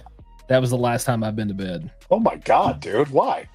I just ran out of my sleep stuff and I couldn't. Holy crap, man! Yeah. So yes, to answer that question, I will take this 100% of the time, every time. This is my new one. I just got this one. I got 2 opens underneath the bar in the other room. Yep, I'm with you. 12 is better than 18 in my opinion. 18 is a little over oaked. 12 is the sweet spot for Knob Creek. 15 is good too, but not as good. Yeah, that's my baby. Is that the old cash drink rye? Yep. I've heard those are lights out good. I can tell everybody in here where it's at because there's only 35 of you. You fuckers do not burn my spot, but I'm gonna tell you right now, Lincoln Road, Hattiesburg, Mississippi, they've got mountains of it. I bet you they had 10 cases when I was in there. Somebody run over there and grab me one. I travel a lot, so I just hit up all kinds of random ass places. I find some just amazing places. Oh wait, here we go. Look at the Bourbon Barn, good pour selection. I've heard of Good Pour. I've heard. Is that the place we were talking about? That wasn't the place we were talking about, was it? No, I've heard of that place. Okay, I've heard of that place too.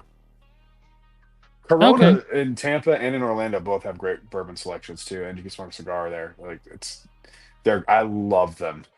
I'm still convinced that Jerry, we know Jerry. He has one of those faces that you'd be like, yeah, I know Jerry. Jerry's my friend. Jerry's a good guy. You know, it's one of those faces. Yeah. Yeah. Like Jerry, we're glad you're here, buddy. We're glad you're here. Buddy, for sure. Thomas, you suck because 18 sucks, just like you. I prefer 12. Wait, Thomas got it wrong again? Yeah, he stays wrong. Yeah, the guy's always wrong. So can't get that's just that's good to know. You know, some people. Like I have a guy that I'm not going to say who it is. I'll tell you off air. Okay. I'll say it off air. I have a guy that I will watch, and if he doesn't like it, I'm like, I'm gonna fucking love this. And I think I'm that. I think I'm that for Thomas.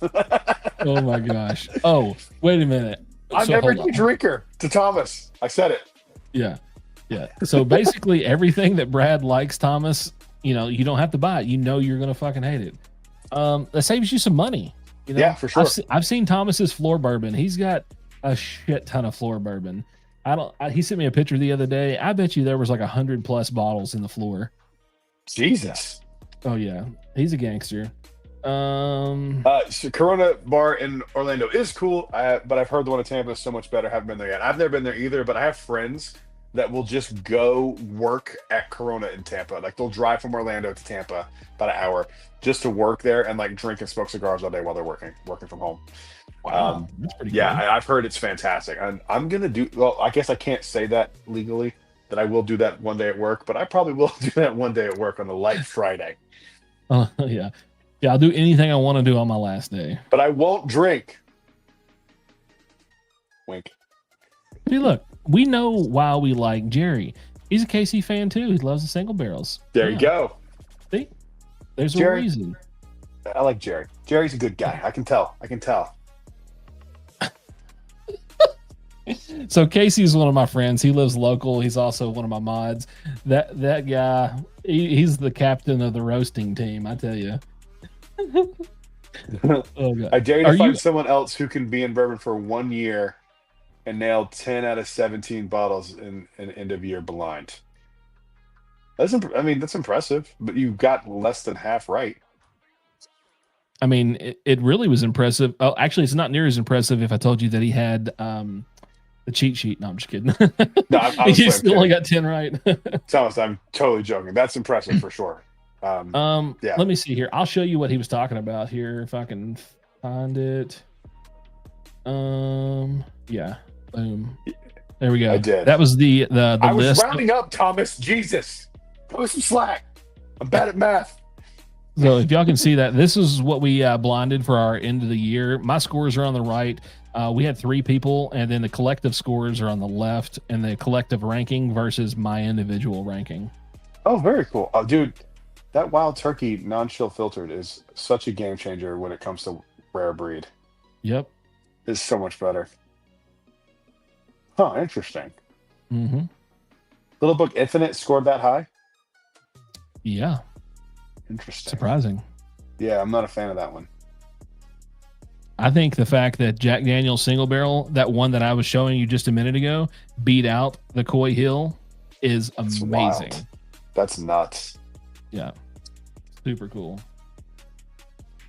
Yeah. Let's see, where we at? I'm way behind on holy goddamn. Let's see, where we at? Yep. See, Thomas, again, I'm glad that you liked it. I don't. I had to fight to get it in the blind. You had to fight because it's terrible. Too weak. Actually, hey, he's not too weak. He just sent me a message the other day. He just bench pressed 315. That's impressive by anybody's standard. Oh, baby, let's go. I've bench pressed 315 sandwiches. Okay. Oh, eat a dick. I lifted 315 bottles yesterday to clean them all. So that's what I Oh, that was. man. I don't ever dust my stuff. It can't ever be a dusty if you dust it. You know what I mean? I have to just because it drives me insane when I'm editing, and I can see it in the back because I know some guy's gonna make a comment. Dude, bro, some guy like Thomas is gonna say something. Yeah. From now on, Thomas is gonna be commenting, "Man, your bottles are dusty. Your bottles are dusty, bro." I can't see your bottles. Can I ask you a question as somebody who's watched a video or two of mine? Yeah. It's a simple yes or no question. No. When I'm sitting in frame and you can see behind me, can you see my bottles? Some of them, but we can't tell what all of them are. You can see them. It's not like it's pitch black behind me. It's not a black curtain. I don't get those comments because like it's also not my the stuff point. is usually kind of darkened back here. I love it. Truthfully, I like the fact that nobody can really tell what the fuck I've got behind me most of the time. And when they like ask, I'm like, I'm not telling you. You guess, I'm just a dick about it.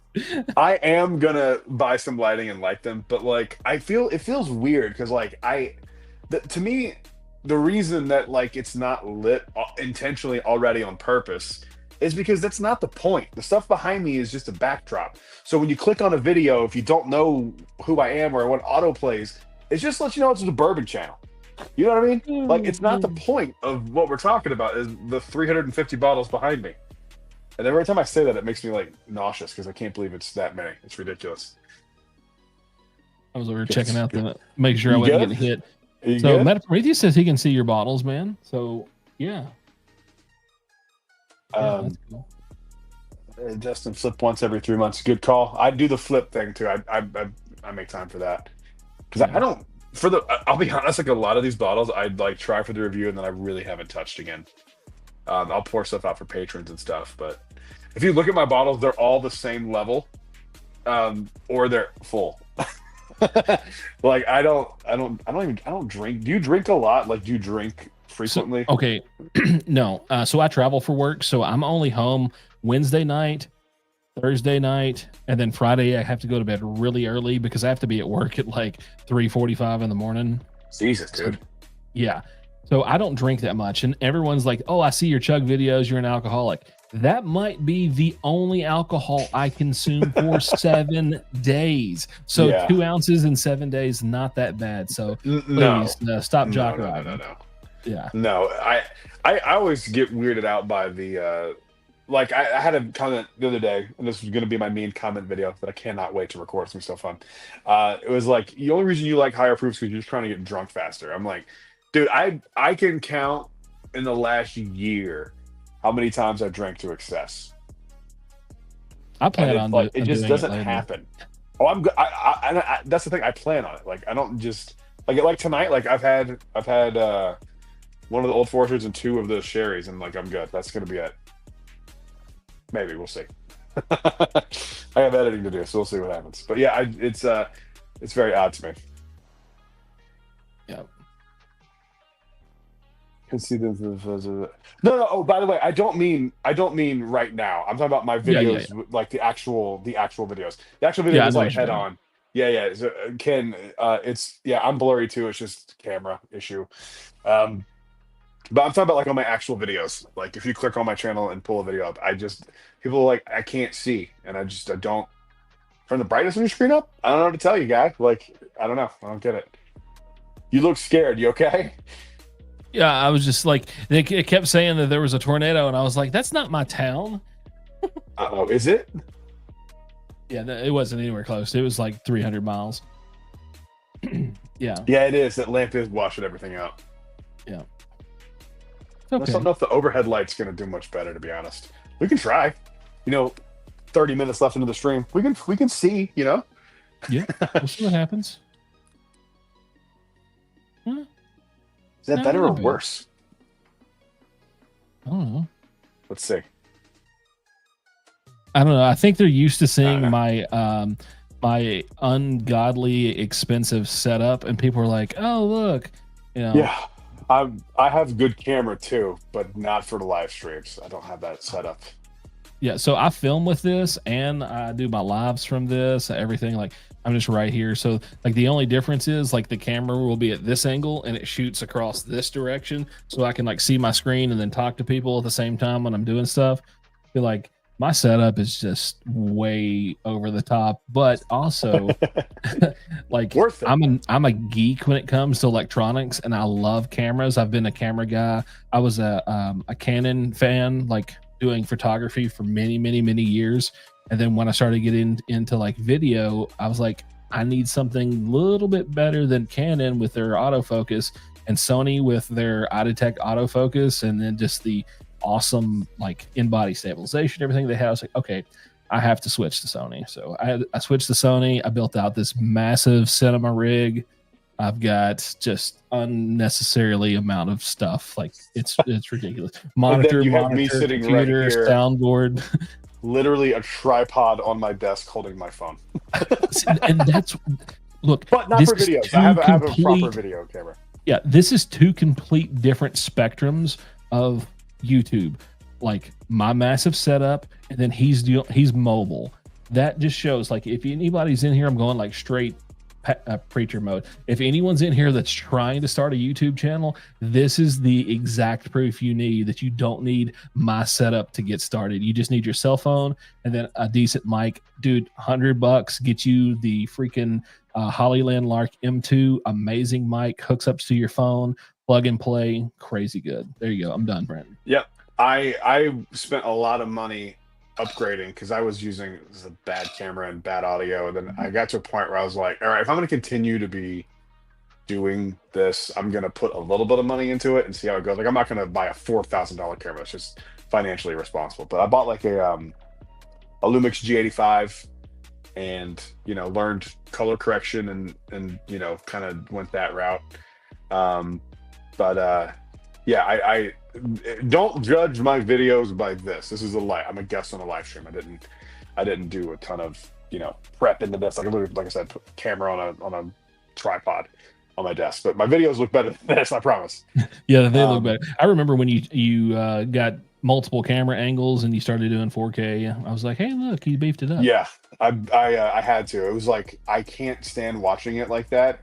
So like I had to make something that I would be willing to watch, How do you get any deal in or around Orlando? I'm lucky if they even start at secondary around me and just go up from there.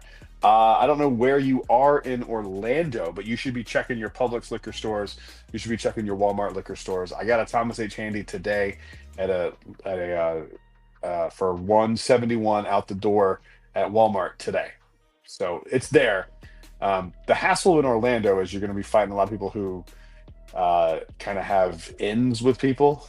and that's the fun part. Oh God, Is fire. What happened? What happened? you're getting judged by Casey. Casey, what I do? he's like, this is fucking shitty production, bro. Bro, it's a kid. It's yeah. Go watch my channel, Casey. Oh man, that's great. See, judging. what's the most you guys drink in one setting? Do you drink to fill it, or is 1 or 2 ounces good enough? I don't drink Uh, anything to feel it. I yeah, wish bourbon didn't get you drunk. To be perfectly honest with you, I yeah. drink more of it. So for me, it really depends. If I'm going to be drinking a lot, usually it's when I have company and like we're all like trying This and is all sampling I different need to bottles. see. This is all I need to see. Something that's not reflective of your product. Go fuck yourself, Casey. How about that? How about go fuck yourself? Because this is not my video, asshole. This is a live stream. You Oh, fucking jerk man. off. This is not what I do. This is He not what my loves it. videos look like. You're just You giving him all fucking kinds of jerk. fire. He I loves know. it. I don't really care. Let me Your see if he's on comments are tap. trash. Is all I need to see. Block this idiot. I'm kidding. I don't mean that. Oh man, dude, I've got to send you an invite tonight to join our Facebook group. We got a great group of people. We got like 1,600 people in my group, dude. It's so fun. We talk about all kinds of stuff. I tell Dang, people where to someone get got bottles at heated. cheap price. Someone got heated. Dude, I'm kidding, by the way. I'm not really shitting. I'm not mad. It's funny. Yeah. I'm just kidding. Let's see. Okay, that is not me fired up. I'm joking. You don't want Gigantor over here You're going gonna send me at for a you. better camera? I will take that gladly. And when my multi-camera angles on my videos, I can add a 4th camera. Yeah, and he'll look down at you every time. He'll be like, "Yeah, Casey," and then at that This is low the angle Casey camera, cam. yeah, Casey, the Casey cam. Oh man, That's funny. Casey will ban. He'll suspend you as soon as you get in there, so you can't make any comments. That's hilarious. Oh God, Take that, I need asshole. some Z-biotics. Well, you have to get with the Bourbon Kingdom guys. They push that pretty hard. Does this look work? I had it for the first time in Colorado, and I had a lot to drink that night. And the next morning, I woke up. I'm like, okay, I can get behind this now. It actually, I probably felt 70% better than I would have, and I drank like 20 ounces. So Wow. yeah, Okay, that's a big difference. yeah. Wow. I didn't have that's any nuts. hangover. It was pretty good. I don't know, dude. I don't get hangovers, even when I drink heavy. I've had one bad hangover, and it was a night we went way too hard, and I regret it, and I felt like shit. But that's the only time I've ever had a hangover. I was like, man, I don't know if I'm gonna keep drinking after that. It was brutal. Come to the Kentucky Bourbon Festival. We'll see. Yeah, I'm how- coming. Yeah. Oh, okay. You are. We're You doing it. 100%? Yeah, we're gonna figure. I'm like 85%. I just gotta make sure work and stuff. But outside of that, yeah, I'm for sure gone. We're gonna have Fuck yeah. do some meetups and do some fun stuff. But yeah, I'm like 90% sure I'm going. Yeah, I'm going to be up there Thursday, Friday, Saturday, Sunday. Jerry's right. I did speak to Hangover Resistance. I really shouldn't have said that. Knock on wood. Yeah, that's.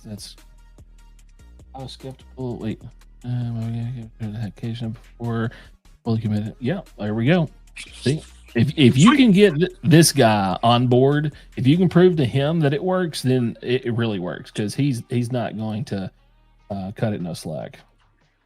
Interesting. Yeah. Yeah, I have to give it a shot. I mean, if they worked, I'd work with them. If it worked, that's a good idea. Like to not be hungover. Activated. I guess my thing is like if you're drinking that much where you have to plan ahead, like you probably shouldn't drink that much. That's kind of You're my a take on professional it. alcoholic. Yeah, like if you're planning that much, that's not good. Yeah, I have to plan when I drink because I'm a bitch and Well, okay, I should probably say this. If you're just like, you know what, out of nowhere, I was gonna take these Z-biotics tonight because I'm gonna get fucked up. Like that seems weird. Just don't drink that much, and you don't have to worry about it. I'm I gonna like drinking, that's buy. fun. I'm gonna get on eBay and buy me an empty bottle of Z-biotics, and then just start making my own promos and see if they'll reach out to me and start paying me. Use promo code Casey for 15% off. Oh, dude, I can't wait until you start seeing his comments showing up on your videos. I really hope he knows I'm joking. Like I was Yeah, trying to be he silly. does. He I was does. trying to be silly. I was Yeah, just being funny. he's good. Just call me Al. I forget that like people don't know me and like don't know that I'm just joking and I kind of sound like a dick sometimes. So I'm Yeah. just being silly. Yeah, it's all in good fun. I love it. I love to have a good time. Everyone thinks like I'm just a complete jackass, but the truth is they're right, and I still like to have fun. The truth is, I am an asshole, and I like to have fun. That's Yeah. my idea of fun: is being a dick. Yeah. If you can't handle it, then fucking don't show up, you know? Yeah, get out of here. I was cheering Brad on as he went off on Casey. No, don't do that. Don't cheer me on. I was being silly. I didn't mean a word of it. I didn't mean a word of it. And actually, I honest to God, I have a promo code with coming up with a glassware company, and I might see if they'll let me make Visky. it. It is, yeah. They will not stop emailing me. I like their stuff, I love their stuff. Yeah, they have beautiful glassware. I just don't like hawking stuff. I don't know. It's just I don't me. mind it if I like it. Like if I genuinely like if I got their stuff and I didn't like it, I would be like, I'm gonna send it back to you. I appreciate the opportunity, but like I'm good. I have no problem pushing something if I like it. Yeah. I would have done it for free to be honest, but I have some of their stuff that I've bought before they ever reached out to me. They're little I love champagne. They're like champagne flutes are marvelous. I love them. Yeah. What about video game companies? You getting a bunch of video game offers? I can't do a video game. I oddly got a bunch of people offering me like workout equipment. What are they trying to say? Dude, I don't know. It hurt my feelings. Some guy was like, yeah, we love the health and wellness on your channel. I emailed back. I said, I don't know if this is a mass email, but you clearly don't know what the fuck you're talking about. And I literally sent him the email. I said, I do a bourbon channel. We're talking about drinking. Mm-hmm. It's the exact opposite of health, dude. Dude, if you I swear to God, if you start getting these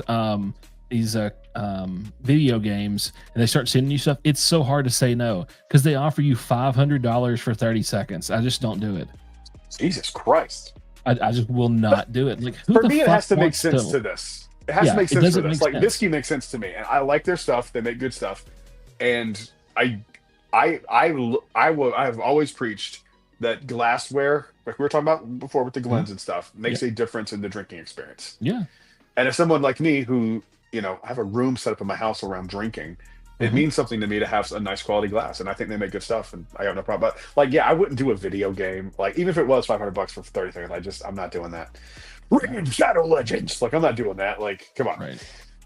But if it makes sense and it revolves around booze and bourbon, I'm down.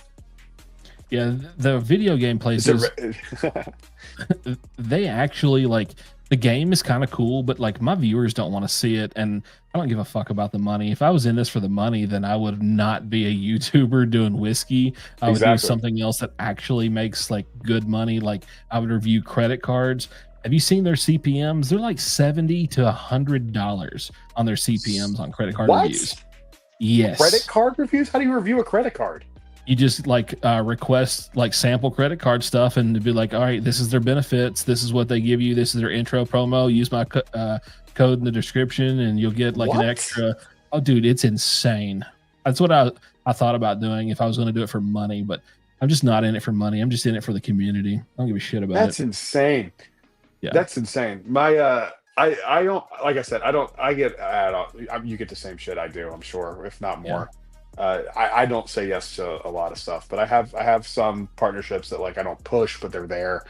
But yeah, same, dude. I'm not here to make money. I mean, that's a byproduct and helps offset costs for things. Sure, that's fine. But like I was telling one of my patrons at the at our bottle share, he was like, dude, you must be killing it. I'm like, are you fucking kidding me? He literally thought that every bottle on my shelf was given to me. Oh no. I was like, bro, what are you talking about? No, I was like, he goes, you've bought all that? I'm like, what do you think happens here? You just start a YouTube channel, you just get sent shit. That's not how it works. Yeah, like, yeah. Barrel sends me stuff. I got Eric LeGrand's whiskey because the money goes to a good cause. That video is going to be a little rough. Oh no. because I liked one of them, and one of them I thought was just kind of okay. But like there's a philanthropy aspect to it, which I think is really cool and important. But one of them is just okay, and the other one's pretty solid. But the one that's just okay, it's like I don't know if it's $40 okay. And I hope they don't get mad at me. But like, you send me a bottle to review it, I'm gonna review it, regardless of what money goes where to what charity. Well, that's my problem. So I get emails from companies like, "Hey, I'd like to send you this," and then I always have to send them like my follow up. Hey, thank you for reaching out to me. Blah blah blah blah. All like the cordial shit, and then like there's a paragraph that always says, "If you send me something, I'm going to review it honestly. If this is not your best foot forward, I will tell everyone this is a shit product. So be 100% confident in what you're sending me." Then I just get ghosted. I'm like, "All right, you had shit. I don't have to worry about you now." Interesting. I've never said that outright, but I never have said it. I probably should. I already thought too, because in my brain, you're sending something to a review channel you want to review, but that's not how it works sometimes. Yeah. But which is just dumb to me. But yeah, I probably should start saying that. Yep, I do it. I'm always 100% transparent with them. I tell them you're not going to get to see the review. I'm not going to tell you when it comes out. You'll receive an email from me after it comes out. That's all you're going to get from me. You can send it if you want. If you don't want to, that's fine. I don't need your shit, but you need me. Remember that. Yeah. Oh, and also, like, I'm not sending you a video for you to go, "Can you cut that?" No, that's not happening. You're not getting the video beforehand, unless you don't have any. Unless you just beforehand you just want to see it. That's fine. I'll send you before. But like, you're not going to come back and go, "Hey, can you cut this out? When you said it smells like pencil shavings, can you take that out?" No, I can't. No. Yeah, pencil shavings is an attractive smell for me. Yeah, I probably should have chose pencil shavings because I'm with you on that. But like erasers or some shit, something that smells bad. Yeah, Band-Aids. There you go. I don't like Scotch. Yeah. Flintstones vitamins. Yeah. Why is it that Dickel can just ruin anything? Like, you can tell the second you try it. So have you had any Dickel that has not went through their filtration process that has been aged like not to over my 10 years? knowledge? If I have, it's been in a blend. Okay. So probably not. Everything that I've ever had from them that has been over 10 years and has not went through their filtration is incredible. Really? Absolutely incredible. Yeah. So does they do Lincoln County process like Jack does, right? So is that where some of that vitamin mineral I'm assuming so, because everything that they've put out that does not go through that process, like their super ultra stuff that they know that's like whatever, not gonna happen, like let's say they just like were tasting through barrels and be like, all right, so this makes it past the 8 years, this is good, this is going into like a premium earmarked section, and then it'll get sold to Blue Note for like their 17 or whatever year old stuff. Blue Note 17 is unreal good. Really? Unreal good. Yeah. Saw it at a liquor store not long ago, and I just didn't grab it because I knew I was going up to North Carolina. I was going to end up buying a shit ton of my own barrel. I should have grabbed it. Damn it. Yeah, it's I like so Blue good. Note. I do too. I like their stuff. Makes pretty legit. Have you done a barrel pick with them yet? No, I've turned down a couple. I think my next one. So Rothery offered me a couple different options with some barrels, and then as a kicker, they're gonna hook me up with like 4 cases of their American light whiskey, like that really old one that's hard to come by. So whoever, like the first, I don't know, 4 cases. I think their cases are 6 packs. So the first like 24 people that purchases the bottle will have the option to buy one of those additional bottles, and then if you don't buy it, then it'll go to the next person and offer it down that way. People just get some good. Yeah, but, that's cool. Yeah. So what is this? What is the Hooters whiskey people are talking about? Oh fuck! Do you have Hooters whiskey? I want the Arby's bourbon. I'm a connoisseur of terrible whiskey. It's fun. Me too. Oh wow, dude! Where'd you find that? It was in like this shitty ass little store, and it was on like their discount rack. It was $22. I was like, what, for $22, it'd be a funny video. Well, I never ended up putting it out because it was so bad. And actually, when I got to the register, it was on sale, so it was $11. Yeah, it's Distilled in Indiana, aged at least 2 years, produced and bottled by Florida Caribbean Distillers, Auburndale, Florida. Oh, Jesus Christ. Yeah. This was my two favorite latest terrible whiskey purchases. One of them I haven't tried yet, but I know it's bad. Just because there's no way it can't be. And then this one just makes me laugh. They're both in the same vein as each other. There's this one and then this one. So this is, I didn't know this existed until the last time because we don't get this here, at least to my knowledge. Ancient Age Preferred. 80% neutral grain spirit, 20% whiskey. Yep. I think this was $13. Something like that. I've had it. It's rough. I am excited to try it because it's going to be terrible. And then this bad boy. Ooh, same thing. 80-20. Beams 8-star. Yeah. Yeah, It's rough. this is I drain poured it. I tried it because I was doing like the worst whiskeys in my collection video. And I was gonna include it, but I didn't try it yet. But it's, sometimes you just know something's gonna be awful. But I was like, I can't put it in the video without trying it. So I opened it and tried it, and I took a sip, spit it out, and then poured the rest down the sink that was in my glass. Oh my god, I love this. This is getting better. What happened, Brad? Yeah, I'm big, man. I'm 6'4", also fat as shit. Yeah, dude. I'm like an eighth of an inch under 6'1", and I'm a big fat dude too that loves really good food. I had Same dude. American cheeseburger burritos for dinner. So in your face. I made burgers for my kids for dinner. I am a burger nerd, bro. I love burgers. Yeah. This is deep nerd shit, but have you ever read the book Hamburger America by George Motes? No, but I have heard of it.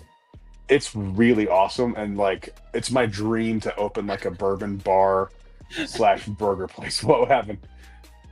Casey said video quality. I wish I could blame it for me being a big fat fuck, but unfortunately it's just what it is. Whoops, I hit report. Whoops, let me do that. That's fucking hilarious. Okay, good. I love it. That's funny. Freaking love it. Let's see what else. Oh yeah. Yeah, you know what's funny too? Meta is my fiance is 6'1", and so people will see us in like photos together if I post something, and we're like, relatively close. People think I'm like 5'6", and then they meet me and they're like, Jesus Christ, I had no idea you were 6'3", 6'4". I'm like, yeah, dude, I'm a freakishly tall weirdo. So what you're saying is like you two are breeding stock. Y'all would have made like the Vikings. We should have. Y'all would have made like killer children. We would have had like a like a 6'7" person because she's freakishly tall. It's wild. Let's see. Yeah, here. I make a killer burger, dude. I'm obsessed with burgers. It's like one of my favorite things on the planet outside of bourbon. All right. So again, do you go over the that top? Are good for you. Over the top with toppings or extremely basic, super high quality meat?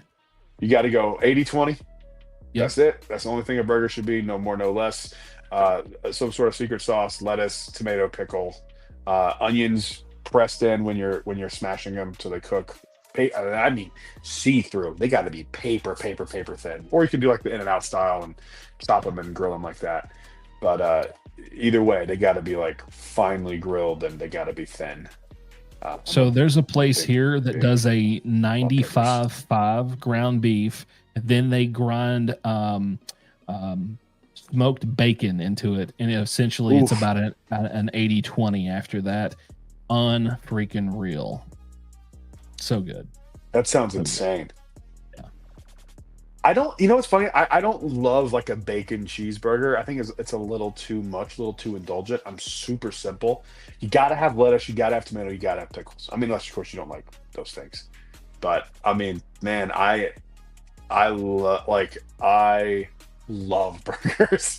It's my favorite food by like it's not even close. I would eat burgers every day. It's my number one thing. Same. And like you keep referring to pickles, and if you are not like a pickle snob with being a burger snob, then you're not really a burger snob. You have to be a pickle snob on top. I agree. I make pickles a lot. I love making my own pickles.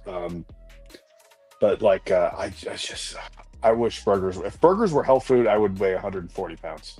I'm going to say that he said, I did cheeseburger egg rolls tonight. So freaking good. That sounds Son of a delicious. bitch. I thought we were a bourbon channel. We're a food reviewers. A bunch of fat people hanging out. Son of My a channel bitch. started as a food review channel, and then I gave up Look at 2 Jerry. videos in. Jerry's back. He got a mushroom Swiss Mushroom burger. Swiss burger. It's burger night, guys. Yeah. That should be our spinoff. Instead of it's bourbon night, we should do it's burger night. Oh God! And we just hang out by our grills and make burgers. Oh, Hang out. we'll be like that's so Guga. fantastic. Me and my wife. Oh, I love his videos, dude. Good Yeah. Lord. Wait a minute. Sam, the cooking guy. Please say yes. Sam the do I? Let me get eyes on this guy. Yeah, Sam you the better. cooking guy. Yeah, best fucking channel ever. Oh yeah. I know who that guy is. Yeah. Yeah, and then best ever Mhm. food review with Sonny, and then Mikey Chan. Don't know those other two. I don't think. I Yeah. do know Sam the cooking guy. I know him. Yeah. Yeah, I love food videos, man. Makes me Cheeseburger Hungry chimichangas are fire. What that the sounds sacrilegious. God? Oh. Turkey burgers will get you banned. Don't test it, Yes. Casey. Turkey burgers will get you banned. Turkey burgers will get you banned. That's Yeah. upsetting. Yeah, you need to check out Mikey Macaroni Chan. and cheese with hot dog burritos. Where did we see that at? The Wait, fuck are you talking about? Shake Shack's Oh. great. Macaroni and cheese and hot dog burritos. That's gangster. I feel like that's much. Thomas, what bottles were you talking about? Were you talking about the Beam 8-Star and the Ancient Age? I'm assuming that's what you're referencing. Casey, Thomas, they're everywhere around us, dude. You just have to look all the way at the floor. You know what's funny? Metaprometheus, I have a son who is almost 13, and his mom was short, but he's got me as a dad, and he is a squeak. He is like probably going to be like 5'5". He's going to be tiny. Oh, yeah, He's flat. not- Yeah, flat top king. Absolutely. Oh, I love my Blackstone more than anything. Yeah. I got the big 36-inch bad boy. I adore that thing. I adore it. That would be the thing that I would steal in a, or make sure was safe in a natural disaster. It'd be me clutching onto the Blackstone. No, dear God, no. So do you prefer like a press burger? Like Smash. Yeah. Yeah. Smash burger all day. I don't mind the big one, but like there's a texture when you get them like that Maillard reaction, like that super crispiness, and that's what I like. But Crunchy bits on the edge. If you make like a pub burger or whatever that bigger style is, I'll like that shit too. But it's just not my preference. I'm a 2.5 ounce. I weigh out all my meat. I make 2.5 ounce patties. I go get like super thick American cheese. It's important. Yeah, Casey says a Blackstone is not a grill. Did you know that Casey just got banned from the group? That's crazy. Blackstone's a flat top. Yeah, it's a flat top. Yeah. I actually bought my my Blackstone at Walmart. We were like, I was just got off work. I went into the garden center because I was needing to get some like mulch, and they had it on clearance, and it was marked down. It was the 28-inch with the sidekick. It was the Pro series. And I was like, oh man, that's awesome. It's on sale. So I went over there. I was like, hey, what's the sale price? And he's like, let me check. So they scan it, and it was like supposed to be $299. And I was like, dang, I still don't want to pay that. And I was like, let me check it out, because I was really, really wanting it. And I was like, hey, it's missing stuff. And he's like, what's it missing? I was like, well, it's missing like these connections that goes over to the sidekick, and like it's missing the cover for the side burner, and there was something else. Oh, it was missing the probes to put into stuff. And I was like, yeah. And I was like, dude, I'm not going to pay that for all this missing stuff. And then next thing you know, he comes back with the manager. He was like, would you do 125? I'm like, sold. I had a similar kind of thing, but I went in and I was like, all right, I'm going to get like the, I don't know, 28-inch version, whatever the one underneath the one that I have now is. Mm-hmm. And I was like, I just wanted to spend that amount on it. Right. And so I go in, and I actually went to the wrong Walmart that had it in stock at first, which classic Brad, just completely wrong Walmart, following the GPS incorrectly. Great times. So I get there to the next store, and I'm fuming mad because I had like just a few minutes to like go in and get it. I go in to the garden center, and they are all on clearance. And the one that was like the 36-inch, it was like $400 or whatever, was on sale for $211. And so I called my fiance and I was like, I'm getting the big one. Like, I'm not gonna spend She said, $200 on or you know, spend $11 more and get one that's like the one that I really wanted. And you know, it worked out. So I adore that thing. heck I yeah. adore it. What should I pour? You should pour. Elijah Craig. Yeah, you go with some Elijah Craig. All right, give me 2 seconds. I'm gonna go take a piss. Go for it. I'm gonna keep reading some comments. See what we got. Thomas, I'd say Russell's 15 if it's the one with the 1 and 5 on the bottle.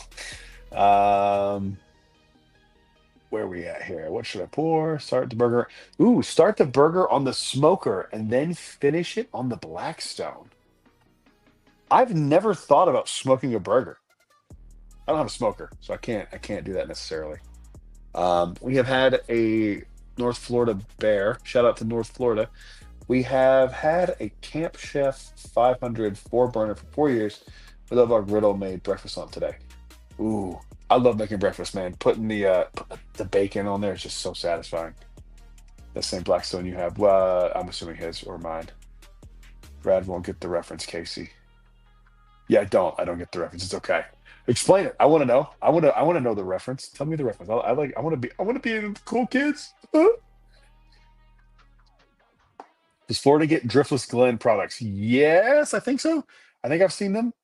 Let me see. I feel like I saw them at Total Wine, but I've never tried anything for them. Is their stuff any good? Explain it. Ask him about me. Okay. I feel like Total Wine in Orlando has it. Let's see. That's like the little square bottles, right? The little like windmill thing on it. Is it a windmill or wind? Something to do with like a wind. Oh, like a weather vane? Is that what it's called? Driftless Glen. Yeah, we do have it, and it's in stock right now. They have a Driftless Glen single barrel rye barrel select and a Driftless Glen single barrel bourbon barrel select, both at the Total Wine in Orlando, Millennia. So I might have to go pick those up if they're that good. Hey. I stopped at the pretty shelf and I was like, let's grab some of those. No, then I changed my mind. I was like, I don't want to bring all those expensive bottles back here. And they were talking about Driftless Glen. I haven't Driftless Glen. I haven't had any of their stuff, but apparently we have it here in Orlando. I'll have to try it. Words are hard, man. Yeah. Driftless Glen. It's hard to Driftless Glen. Imagine if you had like a lisp, it'd be like, yeah, dude, you gotta go get some of that Driftless Glen. Yeah, I can't wait for you to fucking come to Kentucky and we can make fun of people together. This is gonna be great. Bro, it's gonna be a party. I'm on my best behavior right now because, you know, got it. First impression. You know, got to be nice. But we get lit in Kentucky. It's gonna be a party. It's gonna be fun. We're gonna have a good time. There's gonna be a shit ton of YouTubers hanging out at the Airbnb. We can mock all of them. So here's what I'm gonna be doing, like subscriber wise. I'm gonna have custom wristbands made, and then each day when you find me, you'll be able to get one wristband, but you can't get multiples like for the same day, or like if you come on the first day, you don't get to come to the party the second day. So everybody gets a fair opportunity. And sure. I'm going to hand out wristbands to a few select people, and you get to come back to the house and have a bottle share with a bunch of YouTubers and have a good time. Dude, that sounds like a good time. Yeah. That sounds fun. See. It'll be I like that idea. Yeah, I'm having like really cool like wristbands. It'll be like that Bourbon Dude KBF 2025 wristbands. They're like black and gold. Sweet. Yeah, it'll be like you're going to the club, but you're not. You can mark X on people's hands. You've been here once already. Get out of here. Yeah, you can't come back, you little bitch. That's funny. What did I do? That's fuck. Casey ruins the fun. No big surprise. Man, Casey's getting squashed tonight. What the fuck? Love it. What is this? The burritos basically. Oh, okay. There's 8-year cash strength rye. Oh, hey, did you happen to get any of the 117? Did you get any of the 117 bottled and bond ryes? The Old Forester 117 bottled and bond ryes? No, I don't think so. No, I don't. So Are they me and my wife good? both got them, and I let somebody else get my extra set. So I kept one set and Nice. yeah. And then also, I'll let you guys know this. So there's opportunity now when me and the wife both get in. We've decided that if we both get on these things, so if we get like an extra President's Choice or an extra whatever, the second bottle will be offered up to one of our subscribers. You just got to cover the cost of the shipping, and it'll go to you. That's beautiful. Yeah. No That's secondary awesome. prices. No secondary prices. We don't do that. I've got a friend that needs to hear that. He's probably watching right now going, fuck, you just made fun of me. Yeah, That's you know who you awesome. are. Yeah. Awesome. I'm trying to remember what President's Choice I've had. It was an old one. Dude, Barrel Did 92 is the they one I just got. Blows my fucking mind. how long have they been doing that? Long time. Is it like the Like 80s? Because I feel like I had one from yeah, the 80s. Okay. yeah. So from what Like I I've want to like say gathered, I've 83. seen them from like the 80s. Like that was before they were like numbering barrels. It was just the Uh-huh. single barrel. And let me just clarify this for everyone. Blanton's was not the first fucking single barrel. That's bullshit. It's just marketing. Old Forester was putting out single barrels 30 fucking years before Blanton's was even thought of. So let's get that out the door. Yeah, that's a lot of that shit's not real. Yeah, Elijah Craig wasn't the first person to char barrels. right, They were doing that in France with cognac. right. It was Evan Williams, you bastard. Oh, was it really? Casey, first one here. He was one of the first ones here. Him and Elijah Craig were like butt buddies, I think. Casey, I owe you a pour. You just never are available, dude. You're like, oh, I'm gonna work. I just like to work in Georgia and pay Georgia taxes. Inside joke. I want a President's Choice too. I missed the last one they did, that like thing online. Screwed me. Well, I don't I think tell we get you, them in like the ABC Vault or anything like that. I think the only chance I'm gonna have is just getting lucky in Kentucky. Getting lucky in Kentucky. coin it. No, there's shirts like that already. Bro, I might. Awesome. Oh, are there? I would say that would be a good Bourbon Fest shirt. Time to get lucky in Kentucky. Mm-hmm.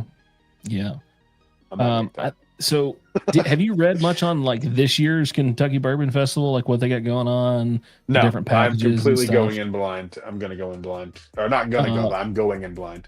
so if I can secure VIP tickets for me and the wife, I am, for the fact that she needs like good clean bathrooms, air conditioning, things like that. I don't want her to like. It's my fiance too. So I'm not going to fucking force her to be in a porta john with 11,000 other idiots. So I'll upcharge. I'll pay the upcharge to get the VIP tickets. I actually want the VIPs not just so much for the fact that you get the good toilets, is you get the air conditioned and lounge area, cool snacks, unlimited water, and you get those fucking lockers that you keep your shit in. So you don't have to pack your bottles around all day. That's cool. Yeah, That's really cool. How much are those tickets per person? they're like 700 a piece. It's not that bad. Yeah. I mean, if you're gonna do it, you may as well go for it. Yeah. I'm gonna probably turn tricks that weekend on the corners of Bardstown so I can pay Somebody's for it. getting lucky in Kentucky, baby. Yeah, yeah. When is the festival? Oh shit, I clicked on the wrong one. Let me just get the exact dates. I don't want to be an asshat. Can you bring me a sample? Yeah, of course you can. Whatever it is, I'll be more than happy to do that. I would love to try it. Whatever it is, I always like trying new stuff. You never know. The one you say no to could have been your favorite. Yeah. You can all be next, but none of you can be first. I don't know what I'm trying to do here. It's not coming up. Here we go. It is September 5th through the 7th. Be sure when you're in town, ladies and gentlemen, please get your bottles quickly from the festival, vacate the festival, and hit all of your box stores in the Louisville Bardstown greater area. last year everybody was fighting over bullshit at the festival, and at the Costco they dropped 500 bottles of Russell's 15. Holy shit. So everybody was over here fighting, and the flippers went in there and was buying them by the goddamn cases. Yeah. Who really came out ahead? Damn, this is whoa, a hell of a lineup too for people who's going to be there. Look at this guy. Bourbon cigars and jazz at Heaven Hill. Yep. Hey, Jeremy, is that included with the VIP ticket, or is that a separate ticket? I'm kind of curious. I'm jonesed about this whole freaking sips and smokes. I can't wait, dude. I'm so excited. I am so jealous you're getting to go there. That is so cool, dude. Yeah, I'm beyond like excited. Me and Patrick from the Whiskey Code just been like talking about it for the whole week. We are just fucking beyond happy to get to go. Are you guys gonna be able to make a video on it or anything, or are you gonna not? Yeah. We're encouraged to take videos, post pictures, do all the fun stuff. I can't wait. That's awesome. I'm excited not only for the food and the fellowship. I just want to experience that whole like cigar bourbon world, because I've always been excluded from the cigar side. I've always just been encompassed inside of the bourbon part. So I think this is going to be nice to see what happens. Yep. No, Jeremy, you're good.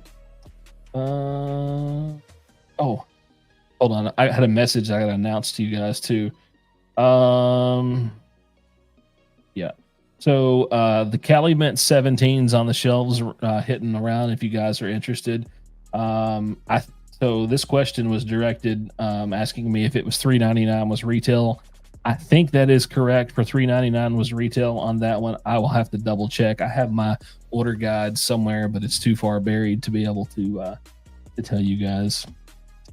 Yeah, I think that. And the 18-year Calumet should be popping in stores anytime. And if you don't already know, the Wild Turkey 8-year is in distribution as we speak and is making its way across the country. I'm excited to get my hands on one of those. I loved the 70th anniversary. Oh, yeah. And I'm hearing that this one's even better, like the 8-year, like the standard, which is kind of crazy. But yeah. I'm excited for it. Were you able to get a few of those 70th and have a couple put back? Oh, yeah. I think I had 5 of them at one point. They were just sitting on shelves at CVS. They were just kind of chilling, or Walgreens, rather. They were just chilling there. Yeah, I really like it. There's a texture on it that is just so good. It's like right up my alley. It's buttery. Mine's buttery. Yeah, I love it. I love it. Yeah, I think I only have like 12 or something left. Damn, dude. Yeah. Well, I got lucky. So the first one I paid like $40 for. Did you get lucky in Kentucky? Yeah, well, so one of my friends went to the distillery and he got one there and then gave it to me and I paid him for it. And then I was in Owensboro, Kentucky, and a shop there had them and they were like $50. So I bought 2 there. And then I lucked up and then I found them at a Sam's Club for like $30 a pop. And I was like, yep, I'll take these. Thank you very much. Yeah, that's a steal. I mean, those things are great. Have I had Wild Turkey 12-year? Yes, I love Wild Turkey 12. It's a comment. I love Wild Turkey 12-year. It's amazing. It's spicy over here, Patrick. Like, it is spicy. We're in like a little lull right now. The next wave is going to be hitting us probably. Let me just double check. I'll check. I think it's like in about 40 minutes. It's off track. It shifted a little to the west instead of coming into the east and smoking the side of my house. Fuck it, I can't get it pulled up. Anyways, yeah, I'm in the danger zone. I'm like Tom Cruise. It's fun. Kenny Loggins up in this bitch.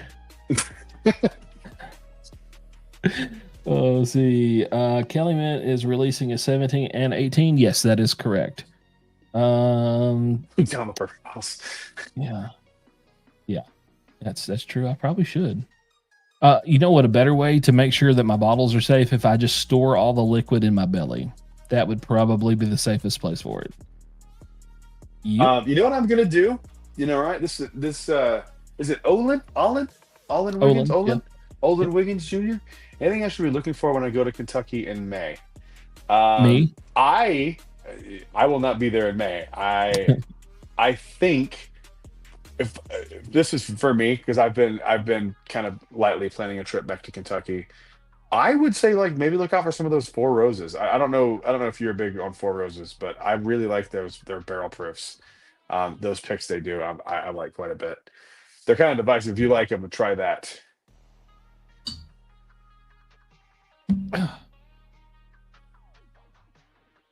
Ooh, is it the 135? Which one do I have? I have I have last year's special release. That's right. Oh, chug, get after it. That's what I normally chug with. I chug these. Jesus Christ. I really wanted that one. I didn't get And these Rockdale Farms. I have a Rockdale Farms. I haven't opened it. I've had it before. I don't remember it being like. It's hard to chug because it has like this little lip. Yeah, so you have to like. You got. You got to duck beak that bitch. You know. You got to duck beak it. I haven't had Rockdale Farms in a while. I don't even know if I like it anymore. You probably don't. Okay. It's pretty. Right. Yeah. It's Blantonzy. Yeah. I remember it kind of being like, that's a little better Blanton's. Yeah, it's not my favorite. What the fuck is? Oh, okay. Ooh, all right. Can I announce this out loud, Jeremy? Just want to make sure if you're still in here. Maybe I'm gonna wait for a yes before I say out loud. Yep. Okay. So. All right. So some of the stuff that we're going to be tasting during the Heaven Hill event is going to be the Elijah Craig Toasted Rye, Elijah Craig 18, Heaven Hill 18, and Heaven Hill 19. Fancy schmancy. Do we get our own lighter and cutter with this, or do I need to bring my own? Jesus, that sounds incredible, man. Yeah. Here, let me. Damn, that's a fucking hell of a lineup. Let me see here. Let me do some cool stuff. I'm doing cool stuff. Stand by. Sending stuff to myself. Love Samsung technology. Everything's all intertwined. Boom. Now it's on my lappy toppy. Let's get this opened up here. Boom. Over here on this screen. That bit right there. Open. Oop, wrong screen. You dumbass. Boom.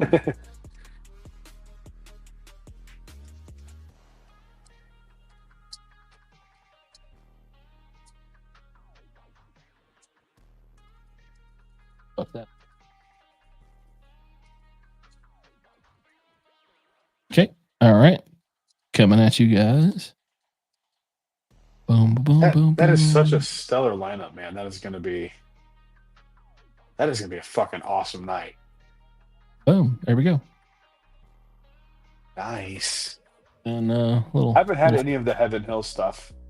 So good. So like good. I just got the 19. I got the 18 last year. It was so good.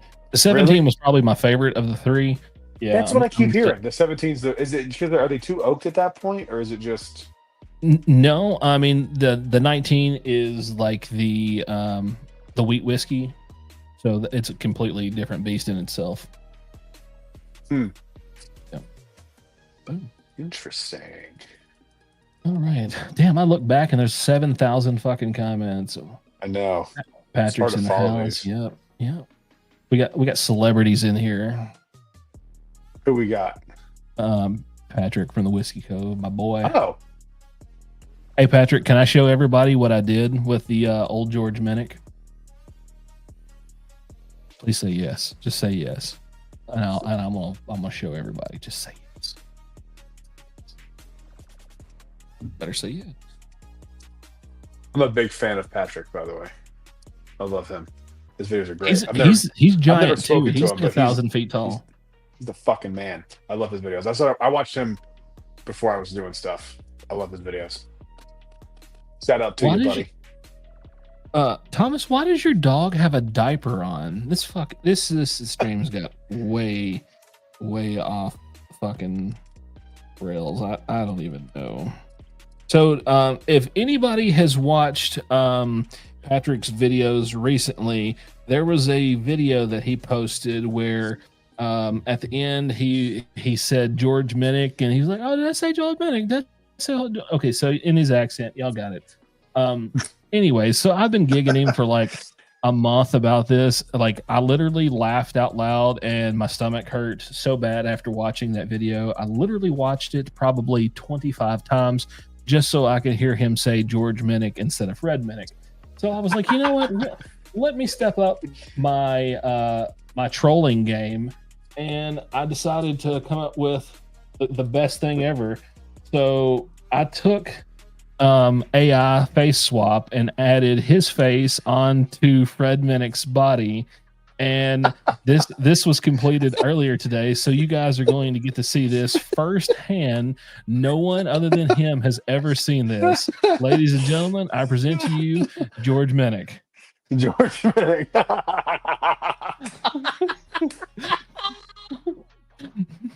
That's the shit. That is so great. That's good, right?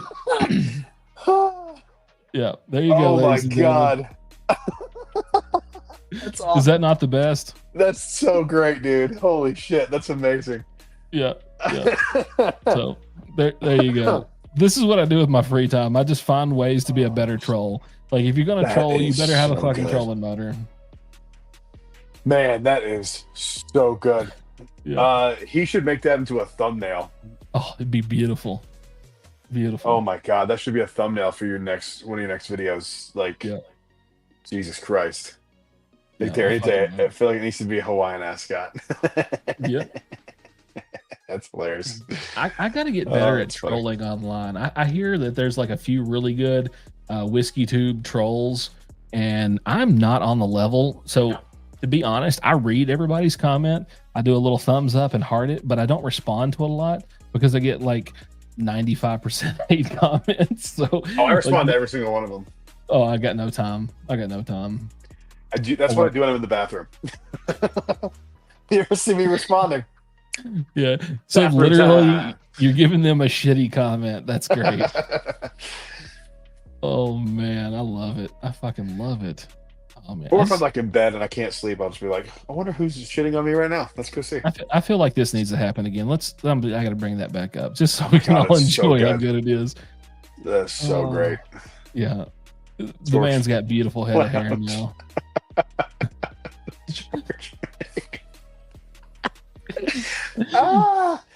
So good. What video was it that you said that, Patrick? So everybody can go watch that. Let's get him some views. It was the best. I swear to God. I'm gonna watch it when I get done with this stream just so I can have something. I'm gonna add it to my watch list too. I want to see this now. Yeah, I forget the name of the fucking one, but it was so good. Oh God, it was epic.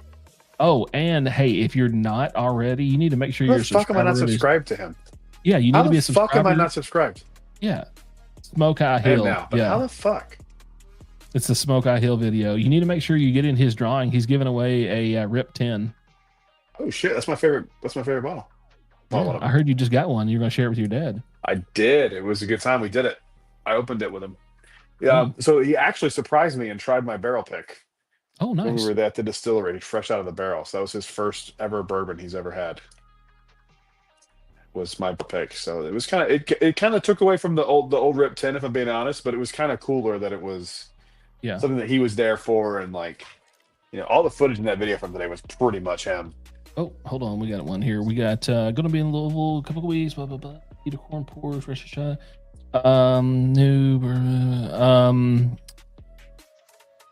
Go to Evergreen Spirits, all their locations.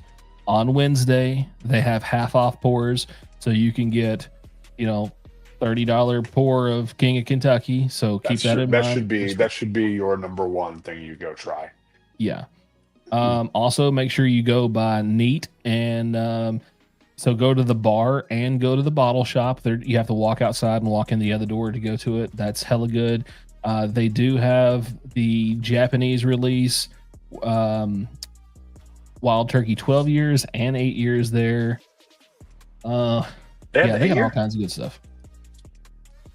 just getting so many messages. I don't even know what's going on. Deep Bottle Shop. They also update their website infrequently, but they do update it. Yeah, and those so of you who kinda don't see know, they're what opening a they- new location in Bardstown that should be open potentially by the time the Kentucky Bourbon Festival is kicking off. No kidding. I didn't know that. Yep. I just announced that in my group. If you'll join my Facebook group, you would have known. I would love to join your Facebook group. Oh, The problem is I don't pay attention to the fucking Facebook, even though I you have gotta get a better. group. I You do. don't have a- I gotta get better. I gotta quit responding to comments. Yeah, you need to just hang out in our group. It's fun. There's a slew of YouTubers in there. We all kind of like hang out, collaborate, do cool stuff together, kind of get on each other's like cycle and help each other out and build each other's channel up. It's good. It's really good fellowship. That's beautiful. I'd love to. Yeah. Let's see. What is this? King Kentucky is my unicorn. Yeah, man, it's so good.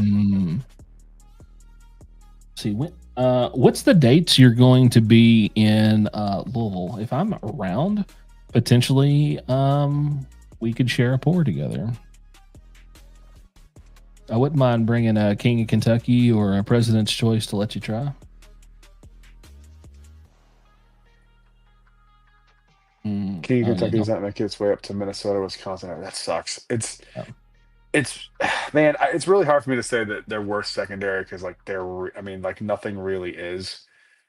But like if you were going to like just say fuck it and just go for it, you could do a lot worse with the same amount of money. Yeah.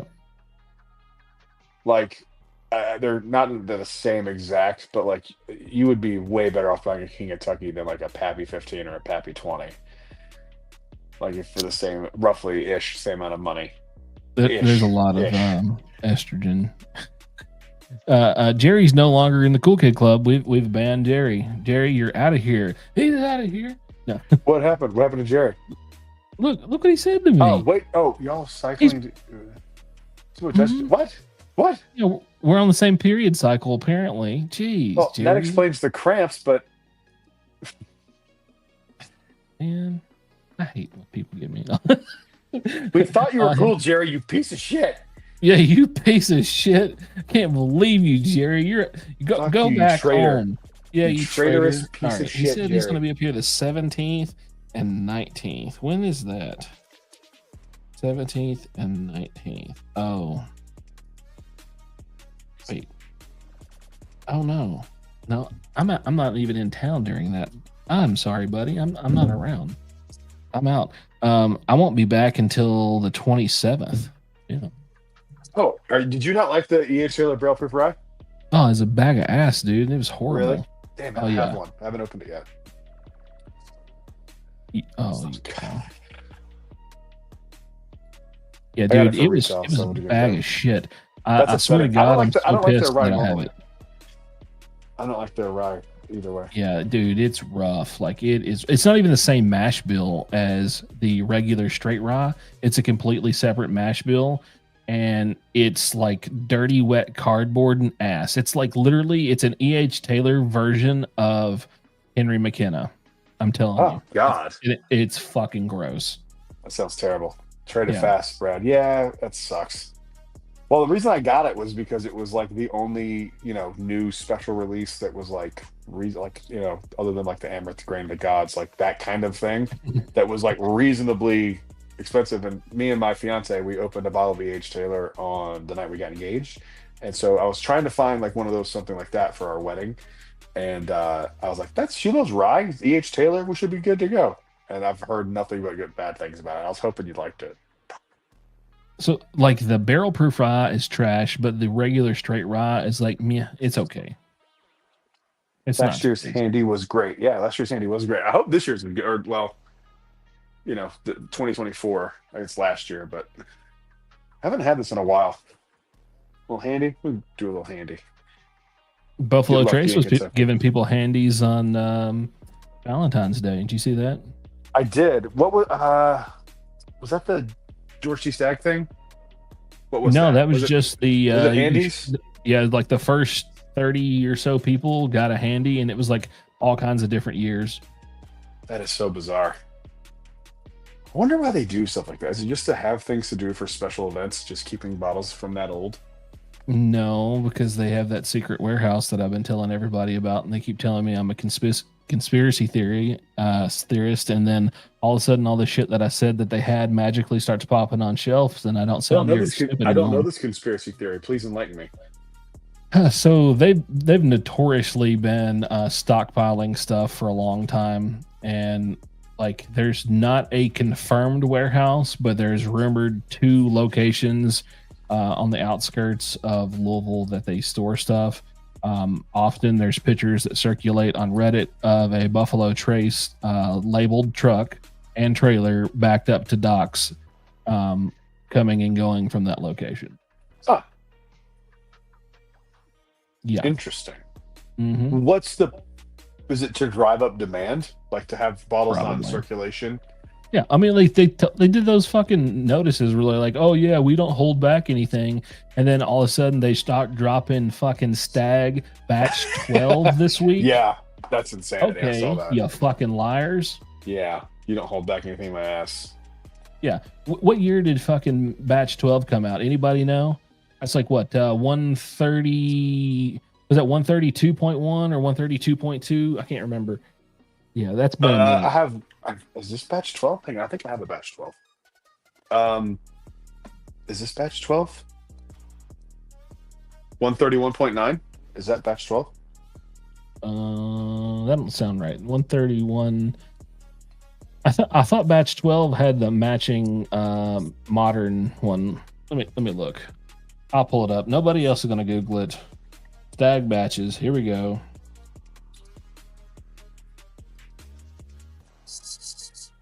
God, it smells really good.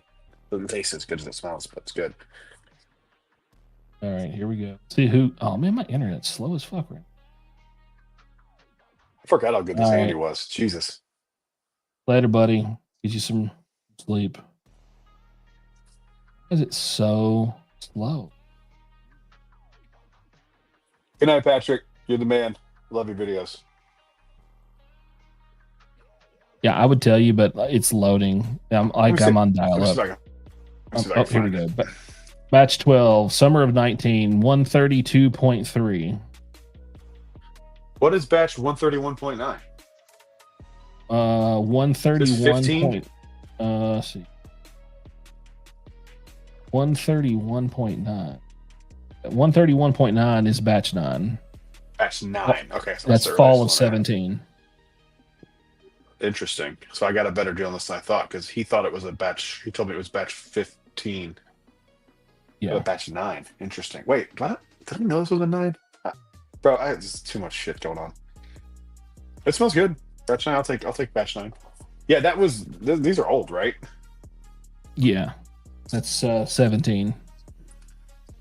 Yeah, Thomas, but you didn't know it was the fall, so it doesn't count.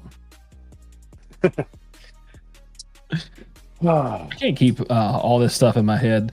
Like, yeah, I can't. You'll meet a few people that have like very specific lineups in their head, but I have to keep like a hodgepodge of everything in my head, and I can't just. There's just too much. There's way too much. I do this and a Star Wars podcast, so I have to know all that shit. Like a Star Wars podcast. Yeah, I'm a big Star Wars guy. Jeez, me too. I love Star Wars. Did we just become best friends? I think so, man. I saw a comment that said we should do this once a week, and I think they're right. This is fun. Yeah, this is what I do. Like, I put people on the cycle. So tomorrow I have Bourbon Forage Fishing on. Super cool guy. We've speaking of him, so somebody commented on his video that he just posted that like me and him have beef, and like he commented, he's like, dude, Charles is like my soulmate. We don't have beef. It's like, I'm literally on his show on the 3rd, and like it just shut that guy down. Like he was so just funny. Trying to stir the pot. Like don't jump in and like try to start beef between two people that are friends and you don't know that they're friends. It's just like really funny. Yeah, that's dumb. Yeah, that's very funny. Dummy. Yeah. So how long you been doing the Star Wars stuff? I started it in 2015, leading up to The Force Awakens. Nice. Yeah, I've been doing it literally a decade, and it's fun. I am slowly starting to lose my enthusiasm for Star Mm, Wars in general. Just because like it's not even because like what they put out isn't good. Because like to me, it's I look at Star Wars differently than I think most people look at it. Like to me, I look at Star Wars like a history book. Like I don't care. Uh, yeah, I know, guys, but I'm like Jesus Christ. Um, put your hood up. These are not the droids you're looking for. these are not the. This is not the bourbon, the camera you need. Dude, I just realized that you're like young Obi-Wan. This is great. Put I'll that thing take back young up, Obi-Wan. dude. Ready? Fucking young Obi-Wan. Very You're like, much. what is his name? Ian McGregor. Ian McGregor. Look at that. Hello there. This is great. This is the fucking greatest thing ever. Hello there. Oh, Clone Wars is great. yeah, that's good. Favorite Star Wars film. My favorite Star Wars movie is a tough answer. It's there's my favorite, and then there's what I think is the best movie. The best movie is Empire Strikes Back. My favorite movie is Return of the Jedi. Yeah. Yeah. Hey, I love yeah. that barrel pick video, that sweater. Now Jerry's roasting you. Jerry is turning on everybody. He started Jerry, out, he you was cool. fucking He's like, traitor. cool Jerry. Now he's not cool Jerry. Jerry's a roaster.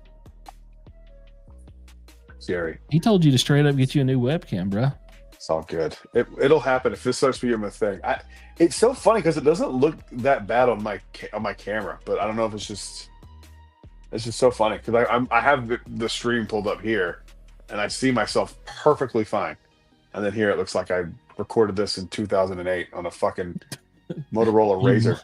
Your Motorola Razr, yeah. You got 1.8 megapixels. It's crazy. So on the stream over here Jerry, on this thank you. I side, appreciate it. it looks pretty decent. On my instant feed, it's a little meh. If I didn't know who you were, I wouldn't know who I'm talking to. That's so bizarre. I wonder why. I wonder if it's my internet. I don't know. You could run a speed test on something and find out.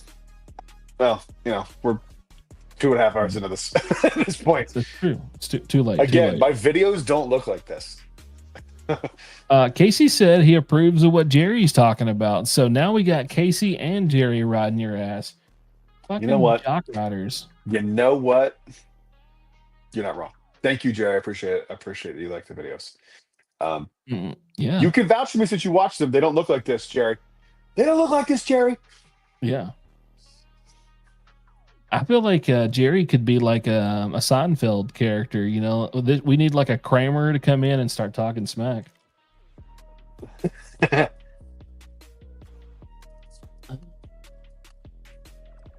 That John Krasinski. I get that all the time. I look like John Krasinski if he gave up. I get that all the time, but I don't see that. I don't even know who that is. Jim from The Office. I never watched The Office, but I think I know who you're talking about now because of the beard. Yeah, I don't get it. I mean, I'm flattered. He would be appalled, but he might jump off a fucking roof. But I appreciate it.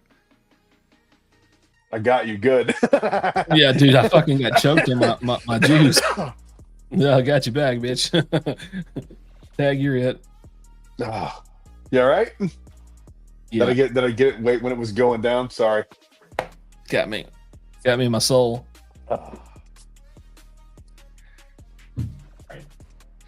Back to Star Wars. Return of the Jedi is my favorite Star Wars movie. It's just someone said if you take 3, episode 3 is one I think is the best. I don't think there's anything wrong. That's a great movie.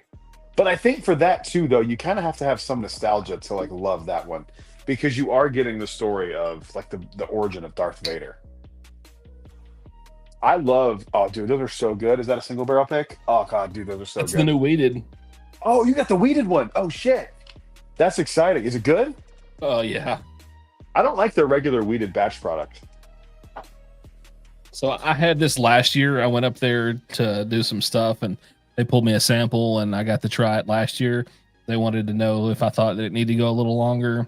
I agree. They already said that they thought it did. I felt that it did. It needed a little bit more age on it. And yeah, so they run it like a year and 6 months longer, and it's pretty fucking good. Interesting. I heard. I've ever told you earlier. I don't know if we were on or off air, but it was we're doing a Green River pick, and they were telling us that we could possibly get one of those, and he thinks that's what it's going to be.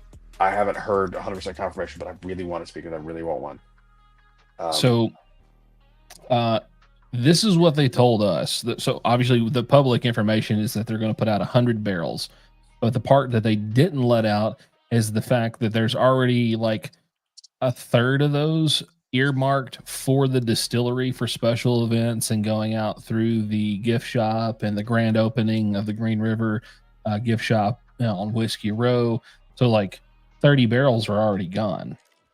And then Georgia's not getting a fucking barrel at all. And they're massive in the Green River world. So I don't know where these barrels are going. So maybe you guys are getting them. I don't know. It's I hope we end up getting one. I really want one.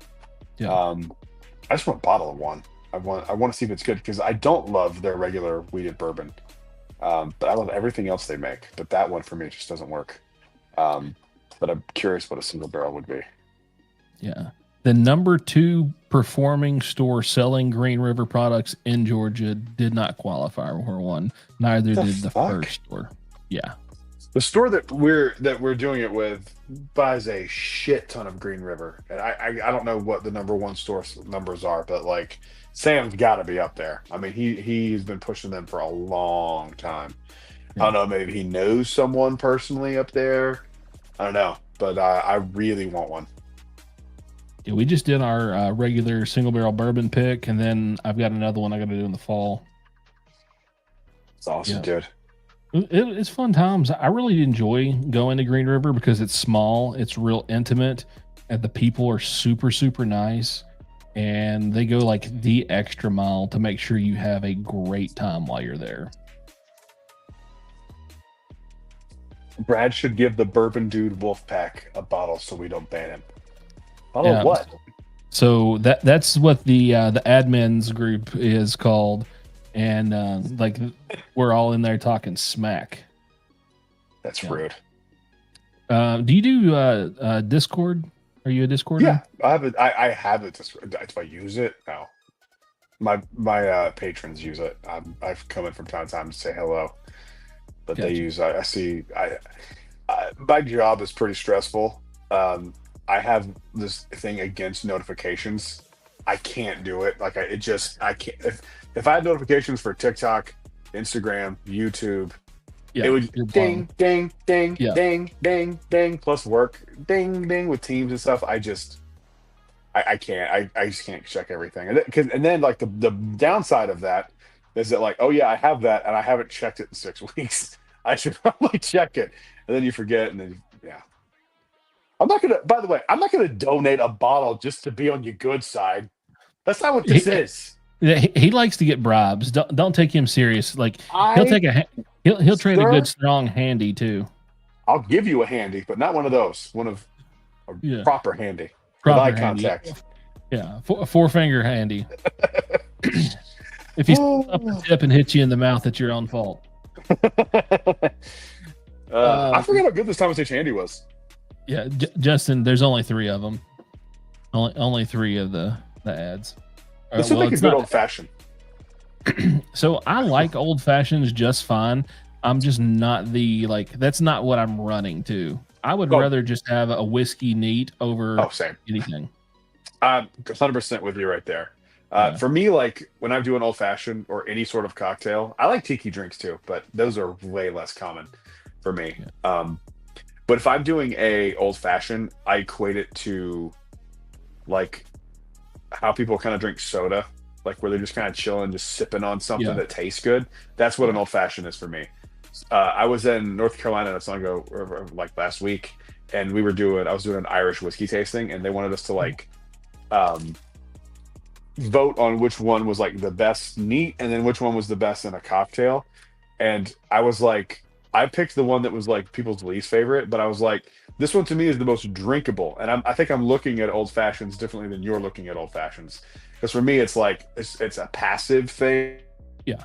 Where like for me, if I'm drinking old fashioned, I'm not trying to pick up notes. I just want something that tastes good and just move on. Because if I'm doing that, then I just want whiskey neat. You know what I mean? Right. Like it's hard to explain, but I just I drink old fashions simply for like refreshment essentially and enjoyment. If I want to have like a mixed drink, I'm gonna see how many people in the group know what my favorite way to have a mixed drink. I'm not gonna answer it just yet. We'll see if there's any true fans. There's only one way I like to have a mixed drink, and it's right here. Mountain Let's Dew. see who can get it first. Who can get it first? After The Brad's palate doesn't match others. My palate matches my palate. I don't represent anyone else. Yeah, Mr. Pibb. That's Mr. exactly Pibb. right. Do they still make Mr. Pibb? Yeah, I'm what's keeping them goddamn people in business. You were the pillar of the Mr. Pibb business model. Yeah. I'm like the Warren Buffett of Mr. Pibb. He might have Coca-Cola hemmed up. I've got Mr. Pibb. I got like 80% of all their shares. That's hilarious. That's amazing. I love Mr. Pibb. I didn't know they still made it. Oh fuck yeah, dude. We can't buy it in Tennessee, so I have to go over into the Kentucky stores and be able to buy it. Yeah. I'm that way with Cheerwine. I miss Cheerwine from back home. I think they're starting to get it here a little bit in Florida, but it's like it feels expensive. Oh man. These guys. Thomas said, "Suck it, Casey." Oh man. Yeah. That's so funny. Cherry Coke. I like Cherry Coke. Yeah. Vanilla Coke is my favorite Coke. Yeah. I love vanilla Coke. So Dr. after Pepper COVID, I graded can't too. drink any Coke products. That's how I got on. Yeah, I'm telling you, it tastes like I'm drinking like the worst, like overly carbonated drink I've ever had in my life. Really? It tastes so, yeah, dude. I would suck down a case of fucking vanilla Cokes a week, and now I can't do it. And I had after COVID, the wife and we couldn't taste anything for months. And that's where I discovered my passion for eating like different kinds of pickles, because the pickle juice was causing my palate to realign, and I started tasting again because pickles was the first thing I could taste. Interesting. So we would buy like tons of pickles and just be eating pickles constantly, drinking the juice. Maybe 4 months later, our palate like woke up. I was like, hey, we can taste again. And then I was like, yes, I'm so excited. Like it was a hot day. I stopped in, and at Sonic, I was like, let me get a Coca-Cola with double pump of vanilla. I was like, dude, this is going to be awesome. Ordered it out. Fucking horrible. Couldn't drink it. Damn. I was like, this is horseshit. So immediately I was like, this fucking Sonic is terrible. Went to the gas station, bought a 20 ounce. I'm like, nope, it's me. I'm fucking ruined. And then, oh my God, I never drank a Dr. Pepper or Mr. Pibb in my life until after COVID. That's the only soda that I can taste properly. Everything else tastes horrible. I cannot do it. that is so insane, dude. What the fuck, COVID? Yep. Yeah. It fucked my whole life up. Yeah. I had COVID. I've had COVID 4 times. Only knew I had it once. no, and the one time I had it, they gave me like that Flaxovid or whatever the fuck it's called, Plaxcovid, some medicine. Yeah. And it made me taste like hot metal in my mouth. It was, but like they're like, you'll feel better. Just take it. It's got a slight aftertaste anytime you eat anything. And dude, it was worse than having COVID, and I just stopped taking the medicine. I mean, it was awful. It was like a hot metal Band-Aid. Like anytime, and I would just be sitting there and just get the taste and just gag. Like I had to eat to cover up the flavor that was just existed in my mouth at all times. I had to eat like hot tamales, the candy. That was the only thing that neutralized it. Wow. It was awful. Had to have that cinnamon to counteract that. It was brutal. That's crazy. Well, I can say this though, like during like the whole time that my palate was effed up, I would purposefully eat stuff that used to make me throw up just to see if I could taste it, and I couldn't taste it. So I was eating just the raunchiest, horrible food that I couldn't stand growing up as a child. Oh man, now like that my palate's back, it's so weird. I know this is like bougie as fuck, but the wife and I eat a lot of caviar. So I eat the fuck out of caviar now. It used to not be like a thing for me. I couldn't do it. I didn't enjoy the texture. I love it now. I love that salty brininess. We eat caviar all the time. I eat bone marrow all the time. Let's I fucking go. love it all. Yeah. That's crazy. Yep. I've never had bone marrow. Oh, it's fucking phenomenal. It's butter. It looks weird. Yeah. It kind of has that weird gelatinous look to it, but like my favorite way to actually do bone marrow is we just go to the butcher shop, get like 2 femur bones split, and then I put it on a deep baking sheet, put it in the oven, bake it until it completely liquefies, and then I pour it into a small container, and then I dip my ribeyes into that. So I'm dipping it into just pure beef heaven. It's fuck, damn, that sounds great. It gives me like a half chubby thinking about it. It's unbelievable. I love food, bro.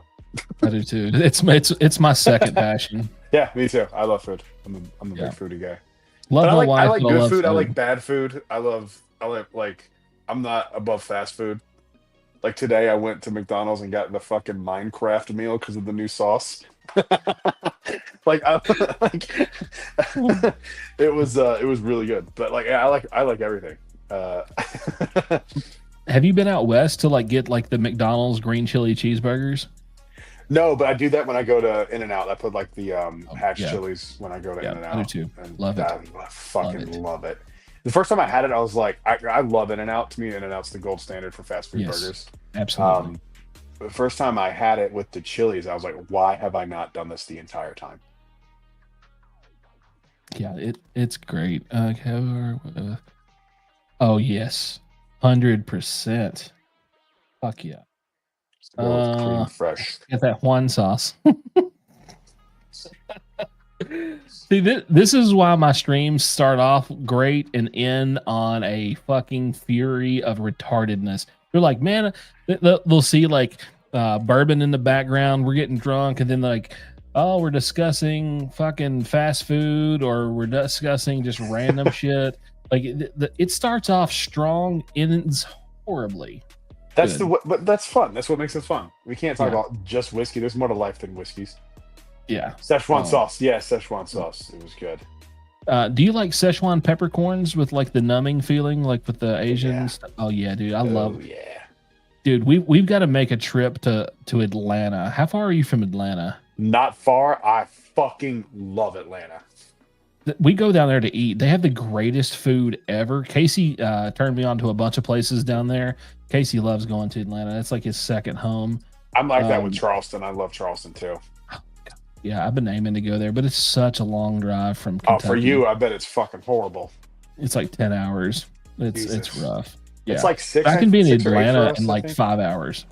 Yeah, I think Atlanta from me is about that. I would meet you in Atlanta. That'd be fun actually. Do like a day trip up to Atlanta. We should do it.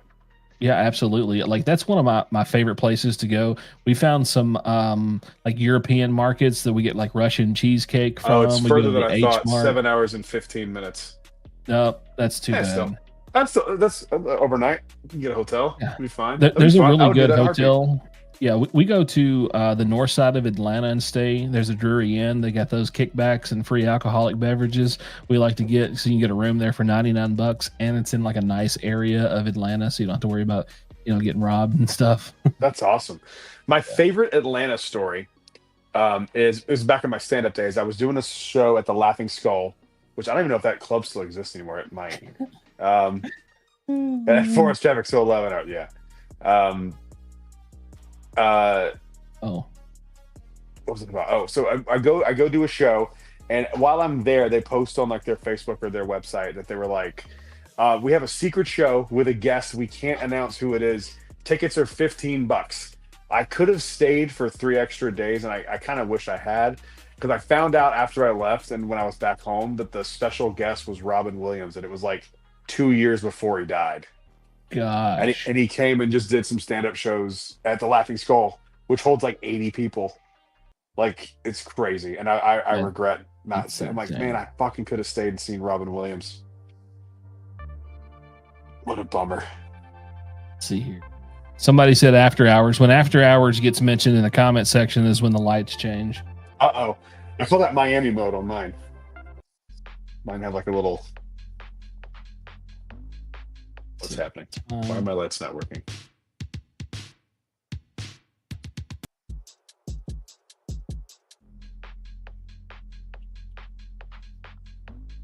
Let's do a little 80s throwback here. Here we go. There we go. Now we're kicking it. After Hours is engaged. Oh, wait. Oh, yeah. Here we go now. Is that too loud, guys? Does that sound good? Is that too much? Oh, look at him. Bam. Pump it up. Pump up this jam. I have to, one of these times I'll be more prepared. I have to prepare to go into the living room and show you party mode.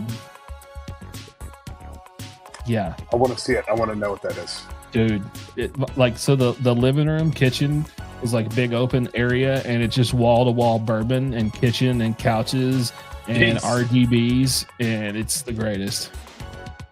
That's awesome, man. Yeah, it's like a little mini club. It's fun. It's fun. I love it. Like as soon as the lights came on, we just jumped up and viewers again. All right, real quick, who's still in here? Everybody's lurking. Let's do a little roll call. Drop it in the comment. What state are you from? I want to see what's going on. And then Jerry's back again. Jerry, the freaks come out at night, Jerry. Jesus, Jerry. I feel like you should be like a really old like lady from the Northeast that smoked like 700 packs of cigarettes a day. Oh my God, Jerry. Jerry, come on, Jerry. Come back in the house. Leave the dog alone. Sweetheart, quit making fun of the bourbon gentleman. They're just doing a live stream. Keep it to yourself if you can't say anything nice. Yeah. Oh, man. Jerry's in Florida talking all this shit. He lives like right down the street from me. Yeah. This guy's lying. Thomas is not in Hawaii unless he's on vacation. Arizona. Ken's not in Arizona. You jackasses. Everybody's a bunch of lying sons of bitches in here. Tell me we have one person telling the truth. Yeah. Representing. Let's go. Yeah. Are you in the Orlando Bourbon Gang? Because if not, you should be. Not me. Not you. Ty Van Canfield. I can't see that. Yeah, he always changes his state. It's because he's weird like that. He's a transformer too.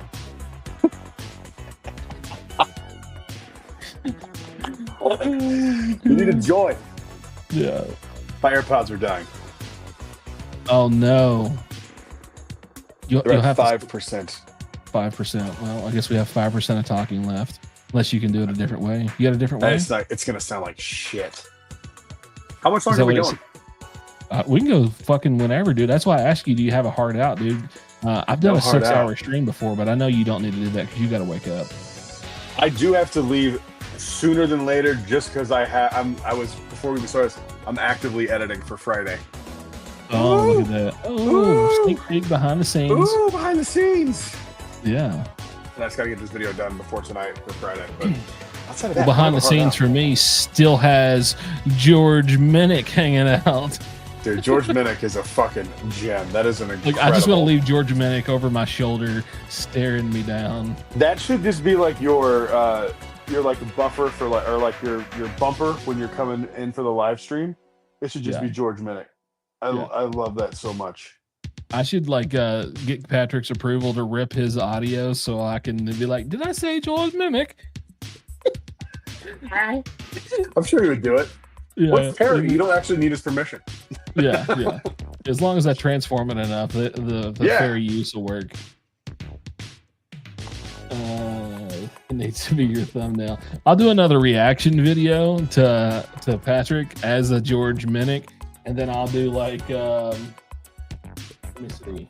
I'll do the whole thing like this. Jesus It'll be Christ, annoying as shit. That sounds horrible. And that laugh, oh my God. Yeah.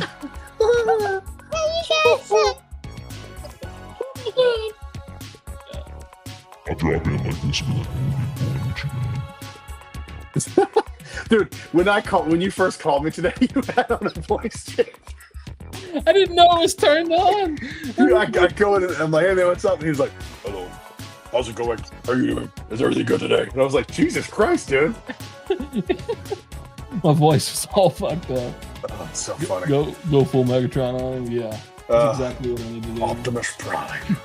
Yeah. Hold on. Where's it at? Is it? Hold on. I gotta put this thing on. Gotta switch my audio so I can hear myself. I don't know. Can I hear myself now? What does that sound like? Oh, attention shoppers, aisle 1. We're going to have a special on GTS, $179.99. Come on. Come on. No That's limits. awesome. Attention Walmart shoppers. That's what I need to do. That needs to be my jam, dude. This is That's fucking hilarious. ripping stuff like that. That's awesome. Mm-hmm. Be like, you mother. Oh, that's cool. That's really cool. I could have used that when I was screaming at what's his name? Yeah, dude. I'm telling you. Like, I love these little fucking soundboards. This is the Rodecaster Duo. It's the greatest thing. I have always wanted one of those. I've always I got wanted mine one. on crazy good sale. Just happened to be on their page. Like, I'd been looking for several days. You know, like, obviously you start getting those stupid fucking ads that start popping up. And it was like, oh, you got a coupon for 25% off if you click now. And I'm like, 25% off is a lot. Yeah, So, that's I took awesome. it. Yeah. Hell yeah, that's awesome. Yeah. Targeting ads work. Yeah, I got the soundboard, I got 2 mics, I got the arms, and all the cables. I was like, fuck yeah. That's awesome. Still waiting on my pop filters that have been on back order for 5.5 months. Oh, good. Why? They're just so popular. Yeah. They were like $19 and they're just popular as fuck and everybody wants That's them. crazy. I was like the last man on the list to get them. But it does say that I'm supposed to get them sometime around the 11th of April. That's not too. I mean, well, 5 months later, still not great. Yeah. But I needed it. I mean, like, this does look cool. This is like a very nice look, but I do need a pop filter. Yeah, I've got the Shure SMB, whatever the fuck it's called. 7B, yeah. 7. Yeah, I love that thing. It is. Are you as running much a talking cloud as I do. lifter? Nope, it's just straight into a Zoom H6n, and then it's taking that audio and syncing it up to video. Gotcha. Yeah. Yeah, that Zoom recorder is fucking legit. I wanted one of love those it. for doing podcasts because, like, mobile, Love it's it so small, much. it's easy. It's the best. And like I'm starting to like I learned at the barrel pick, you can just kind of use it as like an audio like interface essentially, and it just makes your audio going into the camera so much better than like the camera audio. It's pretty cool. He says he's gonna make a George Mimic t-shirt for the KBF. Actually, you know what? That's a pretty genius idea. How about this? How about, and I'll say it right now, I will make a George Minnick shirt, put it on my site, and 100% of all of the proceeds will donate to Patrick's St. Jude charity at the fall. How about that? How about Send me we that do link when you get that because I want one, Okay, absolutely. and I will gladly support that. Yep. Yeah, I donated a few bottles last year and helped out with like shipping costs for all his donations. We raised like $1,000-something, and it's pretty awesome. That's amazing. We're not on like SLB level, you know, $250,000, you know. Bro, but, when I saw that, I was like, "Holy shit, dude!" yeah, That's amazing, but that's crazy, in a that's great way. insane. But that's insane. Yep, super awesome. I'm currently drinking the Green River Weeded. What's everybody else sipping on? We got a Benchmark Foolproof. He said my hashtag my idea. Okay. Well, how about this? How about no, I'm not gonna say that. I'll leave that for an off the stream. Go Have ahead. it read George Minnick Fan Club. Yes. Mhm. Yes. Yeah. Look at there. Oh, It's your super Sean chat. Thompson, bro. $10 holla. Oh, 10. I'll do So that. we what we chugging? What are you We chugging? need to be able to chug the same bottle. Okay. What you want to do? I mean, I have like 500 and something bottles here, so whatever you want to do, I'm down. Jesus Christ. Short barrel hazmat. Yeah, I wish. Oh no, that's what he's drinking on. Okay. Jesus, how much do you have to drink when you do a chug? Usually like 3 bubbles is like about 2.5 ounces. As long as you're not doing like a baby bubbles, Thomas, drink. Oh, you know what? Since you didn't bring the fucking Russell's 15 to the Russell's 15 blind, why don't you drink some Russell's 15? So Thomas is colorblind, and he couldn't tell the difference between the label of the 13 and the 15, even though there's a 13 and a 15. Well, I was going to say that really shouldn't make a big difference because one is 13 and he one just is saw 15. blue and brought it. This kid's Franks and Beans. What do I want to do? He changed his picture just for me. So he like amazing. last time his picture, it was like one of those pictures like he was driving down the road and he took a picture from the console up at his face, like from 1998 when he was cruising around in his S10 listening to Slim Shady. Yeah. I thought I had. Here we go.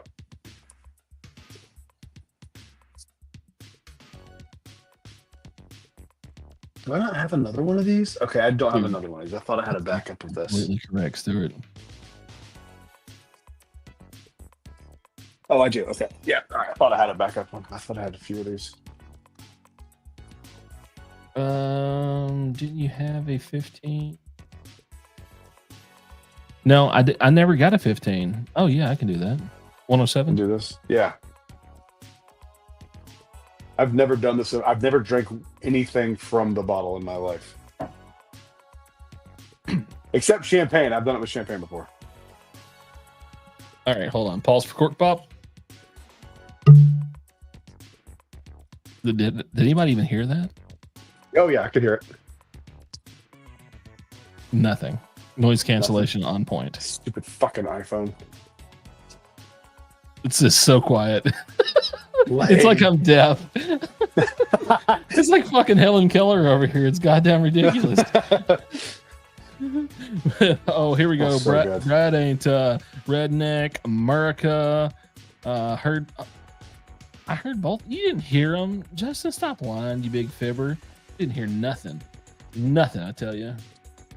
Oh, here we go. We got another $5 best live. Wait. Sweat. What? Autocorrect lube. What? Serious great time? Okay. All right. Love it. All right, Jerry, you're back in the cool club. Everybody unban Jerry. All right. So we'll bust this one out here. Right. Cheers, everybody. 3 good Cheers, bubbles. Brother. This is my last right. pour for the night, fellas. This is going to get. I'm going to have to call out of work tomorrow.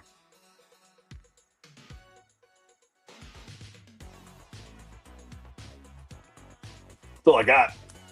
Holy fuck. That is not enjoyable. Welcome. Oh my god. That's what people say. That's what people say. Like, I don't like whiskey. It's like, yeah, I wouldn't like it like that either. Well, welcome to That Bourbon Dude live stream. Let's go. Yeah.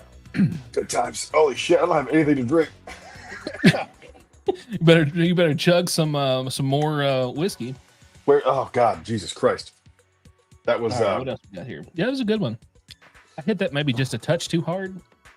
Yeah, I think I got about 4.5 on that one. I got like a little in the back of my throat. It's like stinging. That's what she said. Hey, yo! Whoa, he did it. He did it.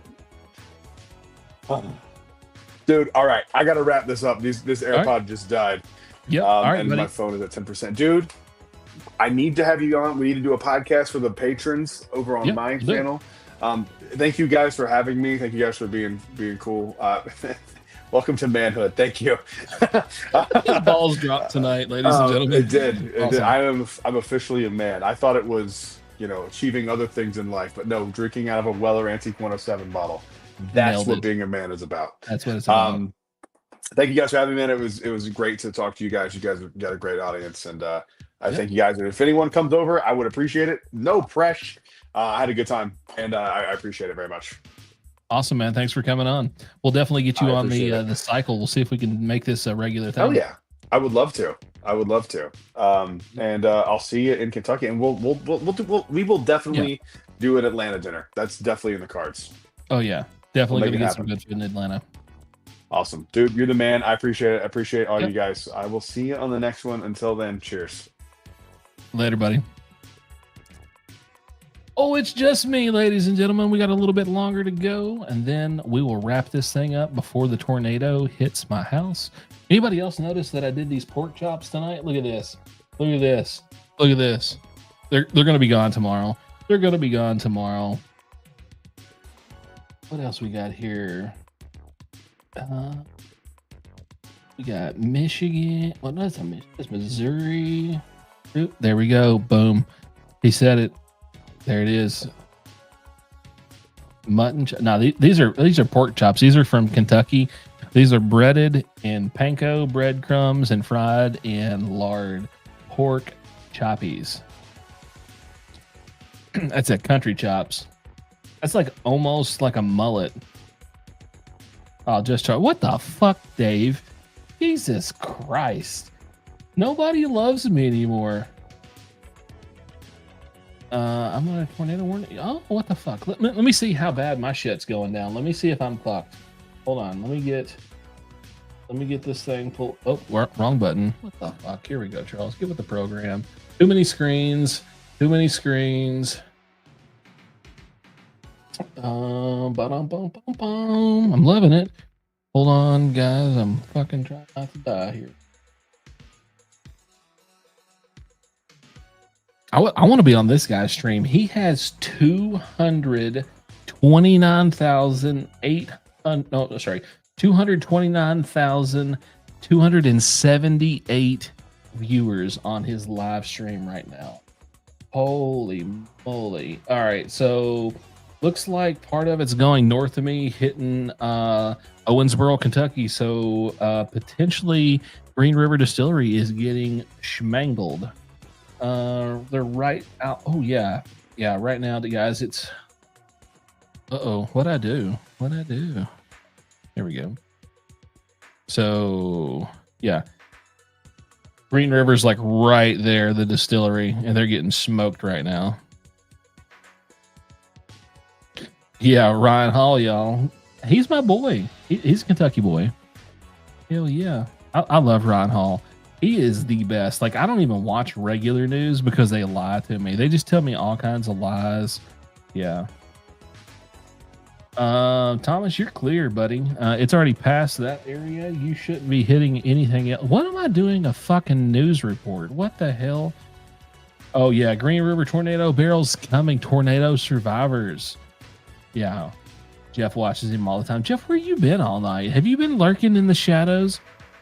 Huh? Have you been lurking? You big lurker, you. I can't believe it. All right. Hey, while I'm thinking about this, how many of you guys want to see Trev Wilson from Bourbon Ranch on the channel? Because we started talking today about seeing if we can get him on the show, and that would be a hell of a live stream. I want to do a solo with me and him, and then I also want to do like a 4-way YouTuber stream where we exchange samples that we don't know. None of us will know other than the one sample that we send out, and then kind of do like a 4-way blind and just see what's going on. And I'm also looking at starting doing a few more Discord only streams. You'll be able to get the link from Discord. And then while I'm on the subject of Discord and Patreon, those of you who do not know or did not know, I refunded 100% of all the money that was taken in from Patreon, and I've unpublished Patreon because I cannot keep up with the obligations of it. So everyone who had been part of it, I gave you all your money back. And then on top of that, I'm going to be giving away additional access to the Discord completely for free, only because I think you guys are worth every penny of free. I'm just kidding. No, the real thing is, like, I can't keep up with Discord. I'm sorry, can't keep up with Patreon. So instead of me asking people to pay for Patreon and be able to have access to special features inside of the Discord, I've decided to unlock Discord and make it completely free for everyone, where they get all the features. Again, I'm not in it for the money. I'm just here to kind of help you guys out, be part of the community, and do what I can to make you guys feel part of the community. and answer questions. So I'm going to give away as much stuff as I can for free without going freaking bankrupt. Stuart, I will send you the link. Actually, let me see if I can post it. I don't know if does anybody know if Discord will YouTube will allow you to post a Discord link into the group. I don't know. We're about to find out. We're gonna try it. Let's see here. Oop. Boys and girls, we're gonna do this in real time. Invite, copy link. Let's see if I can paste this link into here.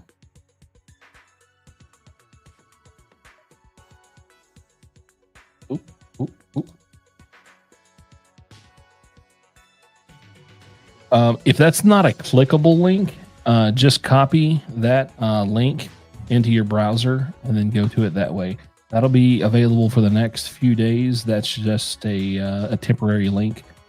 And I want to make sure that I do more for you guys than I've been doing and bring you more lives. And I will go ahead and tell you guys this, since y'all are still here, so y'all are the ones who actually give a flying rat's ass, which would be cool to see. If you know where that quote came from, please drop it in the comments below. Oh, sweet. It is clickable. Awesome. Yeah, on my side, I can't see that it's clickable because I'm using a third-party streaming platform.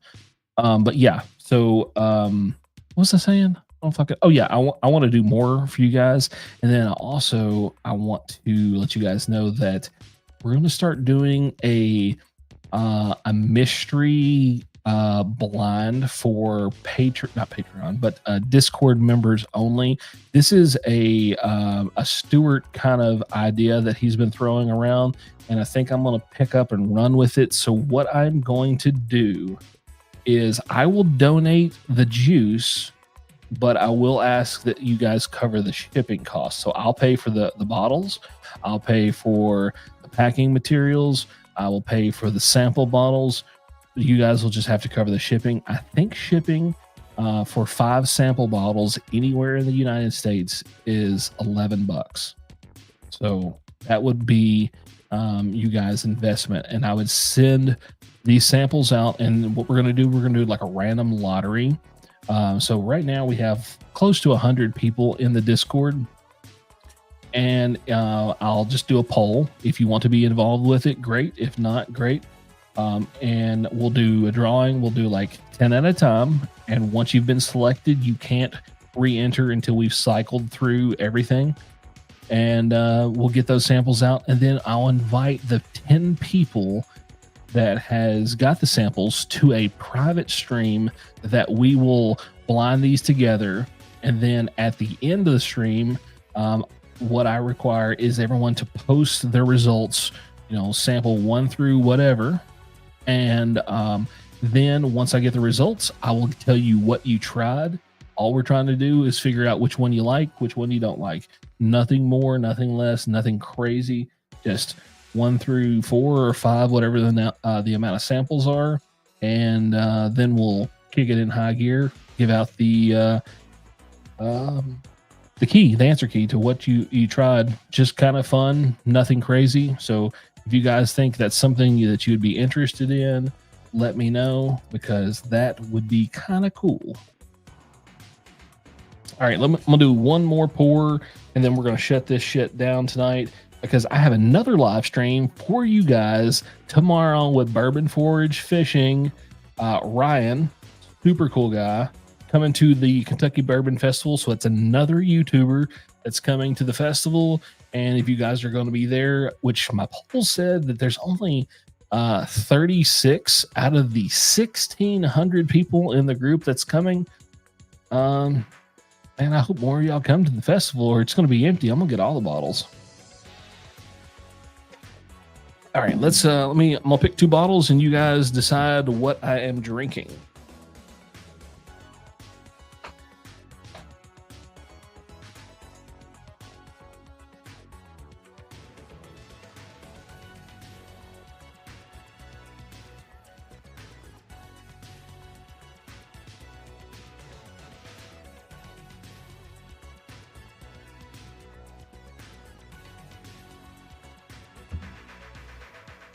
All right, so we've got E.H. Taylor Barrel Proof Batch 12.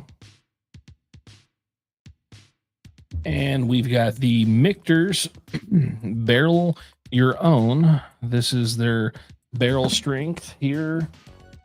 If you are not familiar with this specific one, this comes in at 109.6. So you guys take a second and decide, and then we'll go from there. Let's see here. We got one for E.H. Taylor. We got two for Michter's. We got 14 of y'all in here. What do we got left? Oh, damn it, Jerry. You're in Discord, you son of a gun. Boy, oh boy. 3 for Michter's, 1 for E.H. Taylor. We got 16 in here. What do you guys want to see me sipping on? This is the last pour of the night. Take a look. Which one do y'all want? Left hand. Oh, that's 2 for the yeah. Yep. So we got 2 for E.H. Taylor, 1, 2, 3, 4 for Michter's. All right, looks like Michter's has 1. Oh. Oh, also, if you guys are at the Kentucky Bourbon Festival, I will have Glens available. I have ordered 72 Glens, I think it is. I'm going to do $1 over my cost for the Glens. That way that just covers the amount that I had to pay for the shipping.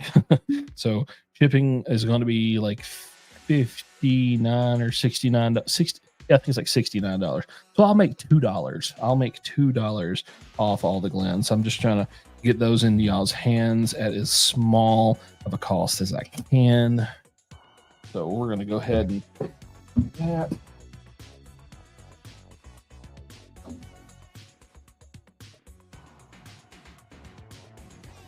Also, I want to give a big shout out to Jeffrey Clapp. He's the one who did the Bottle Your Own and gifted me that bottle right before he was deployed. He is a soldier out of Fort Campbell, Kentucky that is deployed right now. So this pour here is for Jeffrey. So we got 20 people in here.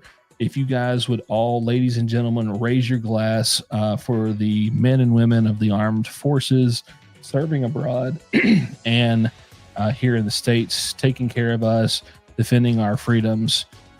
Big thanks to you guys. Appreciate every one of y'all. Cheers.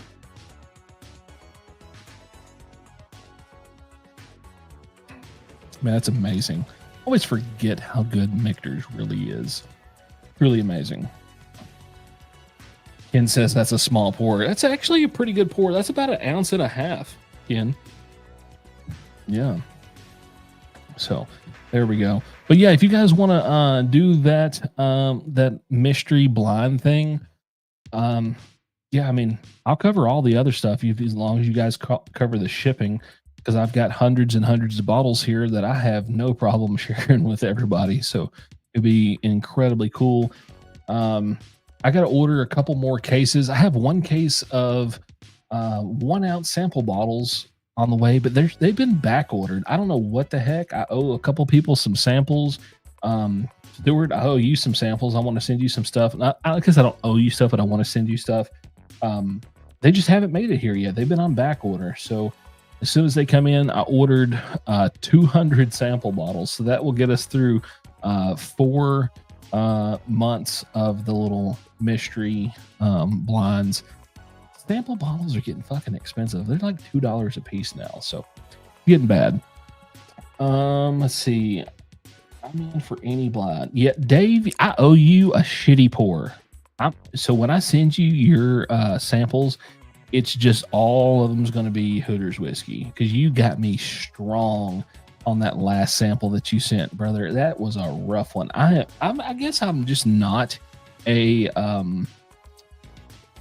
fan of rum. I thought I was. I used to drink rum. I used to drink Bacardi 151 and get roasted. But yeah, I guess I'm not. Not a fan anymore. All right, we still got 18 people in here. Let's do a quick roll call and see who all's in here. Check in. Drop your state that you're from. Oh, you did. You sent me the first few were amazing.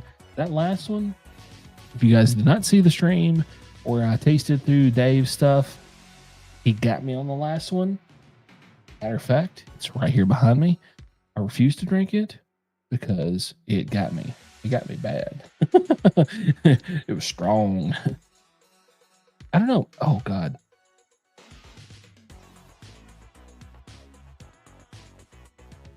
I just got 12 Baby Glens and 6 Kentucky bourbon glasses today from Amazon. Yeah, I love those little wee Glens. They're so cute.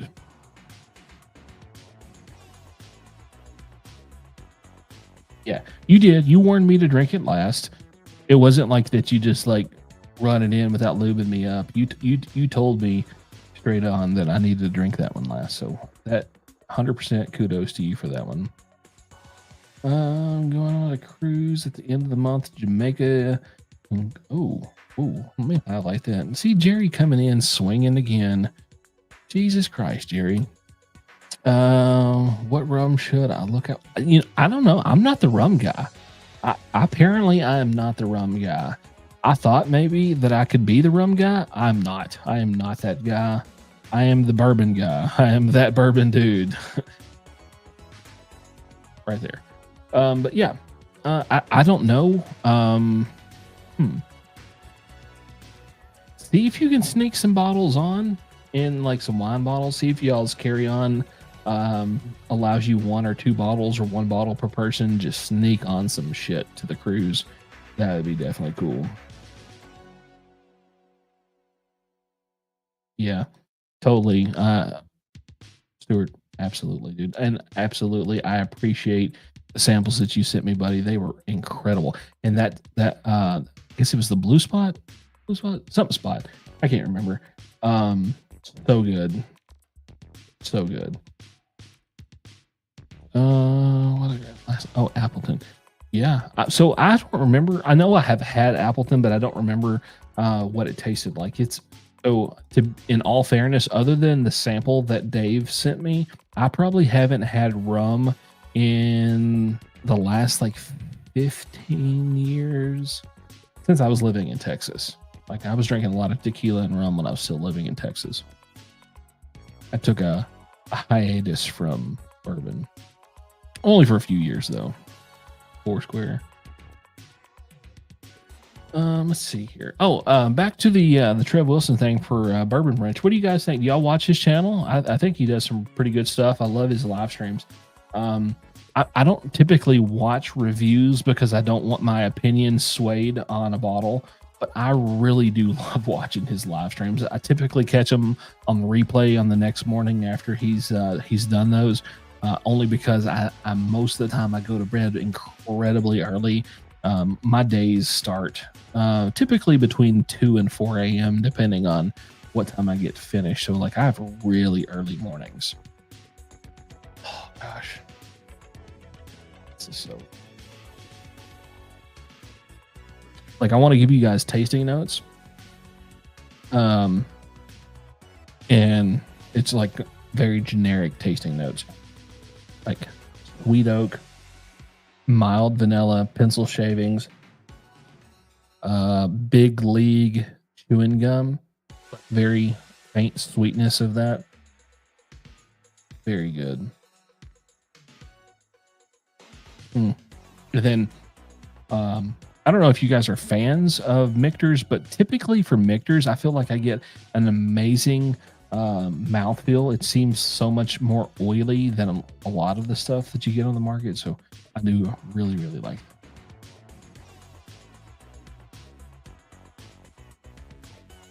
it. Who in here is cigar fans? So given the fact that I'm going to be going to this event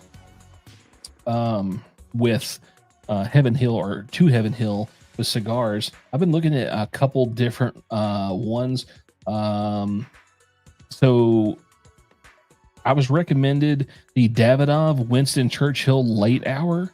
I heard that one's pretty good, so I'm gonna probably get that. And then where'd it go?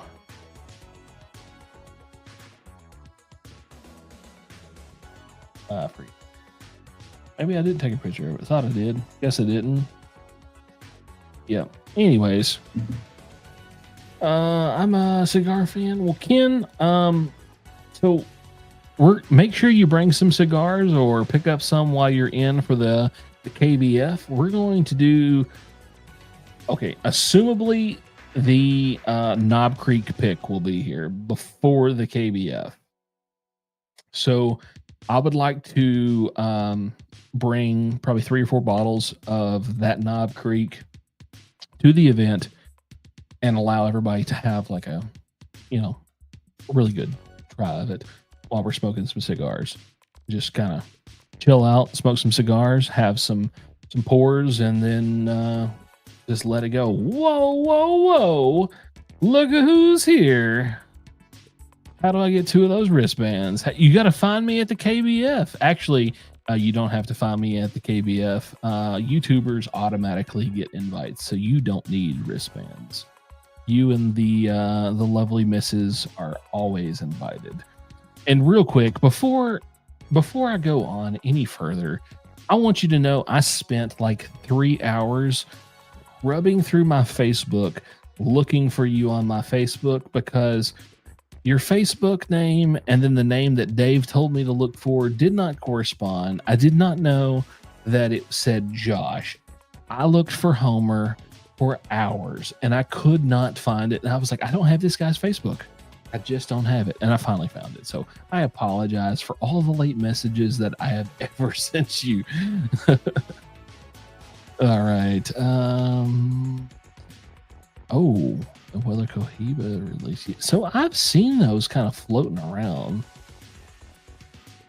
Blue Cohiba is one of my favorites. See, so guys, in all complete transparency, I am not a smoker of any sort. I'm just now getting into cigars, and as I've mentioned before, I don't know if on this stream or another stream, but I have asthma, so I don't typically do anything that would cause that to be an issue. But I'm going to be purchasing some cigars and smoking a little bit over the next couple days and seeing how that works out. So we'll see. Yeah, Homer and Amy. Heck yeah, there we go. Hemingway. Oh, short story. Yeah. So I saw those on Hoyt, I guess it was. Yeah, those were pretty cool. The pick was good. I got it over here over my shoulder. Very much a bourbon drinker's rye, not a rye. I actually have got to the point where I'm enjoying ryes just maybe a little bit more than bourbon, because I'm starting to find them to be slightly more complex. Yeah. So there you go. That one's for their new ear piff's fucking amazing. Hell yeah. You can say fucking on my page. Nobody's gonna shun you for that. I just have to use my inhaler the next day. Yeah. Ambuterol for the win. That's a hard one for me to say. All right. Go to bed, you old man. All right, bud. We'll see you. Love you. We'll see you on the next one. Barrel 3. We wanted barrel 3. Yeah, we wanted barrel 3. Follow me, Jeff. When I took over barrel 3 sample to Tim and he tried it, he was like, oh yeah, that's the one. And then when I told him it was barrel 3, he was devastated and everybody thought it was funny. Come on, tell me. It was fucking fabulous. I knew he really liked 3. He was just holding back. One or two. Yep. Yep. See, look at there. Yep. Oh, hold on. Yep. It was fucking good. It was fucking good. 3 was the most unique. Oh, and by the way, did you see me like talking to the lady there? And I told her, I was like, "What do you think about 3?" She said, "Yeah, that's the barrel that we thought y'all would pick." Yeah. So that's what happened. What do we got? We got a message coming in from sidebar message. Aaron, they are, but I have been so incredibly busy that I have been unable to be able to do that right now. $1,000. What? Which ones are $1,000? Is the what's $1,000? KBF? I think the KBF for two tickets for the KBF for VIP low level is like 14 hundo. Dang, I'm running my laptop hard tonight. That fan keeps kicking on. I've got to buy a new laptop. If any of you are computer experts, please send me a message. Let me know what a great streaming laptop is. I am looking at a Lenovo Legion i7, and then I'm also looking at. I forgot what the other one. I think it's called a Blade. I can't remember. I forgot. Anyways, it was like $3,000 for a laptop. That's crazy money. I just don't want to spend that. That's so much money. I just bought this Samsung and it was like $1,400 or $1,500. It's good, but it's not designed for streaming. All right, back to sipping. All right, it's supposed to be over. Oh no. Okay, we'll take care. I'm hearing the storm rolling in. Oh yeah, fucking flippers. I hate flippers. That's why I got that shirt on my page, guys. Where the fucking anti-flippers with the little circle and the cross. Fuck them flippers. You guys don't know, Deck Night on the Rocks is on the schedule for the 10th. They're going to be on with me. Yeah, gaming laptop. That's the direction I'm going, Ken. Yeah. There we go. Fuck them in the neck. Right there. All right. Yeah, I'm hearing that storm rolling in. I'm gonna probably have to cut this off here in a minute just in case it does hit and I get fucking smoked. Let me see here. These guys. It's bad.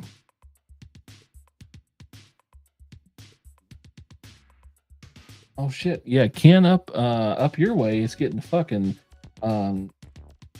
roasted. Looks like Llama and Finley is getting hit pretty hard right now, and then another band coming out of Richmond heading up towards Greenville, and Winchester is about to hit you guys up there. So that's fucking sucking. Cincinnati looks like it is safe. It looks like it is passing right through Cincinnati right now, kind of hitting the outskirts. Louisville is absolutely mangled. Memphis, Tennessee is getting destroyed. Hopkinsville, Kentucky, which is incredibly close to me. That is where we're at right now. It should be hitting us within the next 15 to 20 minutes. Paris, Tennessee is absolutely getting mangled right now. McKenzie is destroyed. Greenville, Kentucky, Central City is getting absolutely hammered. We're expecting a cumulative of 10 inches of rain over the next 3 days. This turned into a weather show. We got 20 people in here for the weather show. Weather dude out. Yeah, there we go, guys. There's your weather update real quick. Yeah, they're absolutely getting mangled. Yeah, it looks nasty. Yeah, I'm 15 miles east of Lima. Yeah, dude, you're getting smoked. Yep. In the fourth hole, Ken says in the fourth hole, son of a biatch. I'll have to get a map so we can figure out where the fourth hole's at. Holy mother. All right, I may have lied. I may have said that I was going to make this my last sip. I might do one more after this. I was disappointed with the 70th anniversary. I love Wild Turkey so much. I hate that I didn't love it. Son of a bitch, Homer. Oh, man. I'm disappointed. Oh, wait. At Cat 529. Are they in here? Who's that? Are they in this group right now? Are they chatting with us? Oh, oh, I see him now. There he is. There it is. What in the world has gone? How in the world is it going? I didn't see you. You snuck in there on me.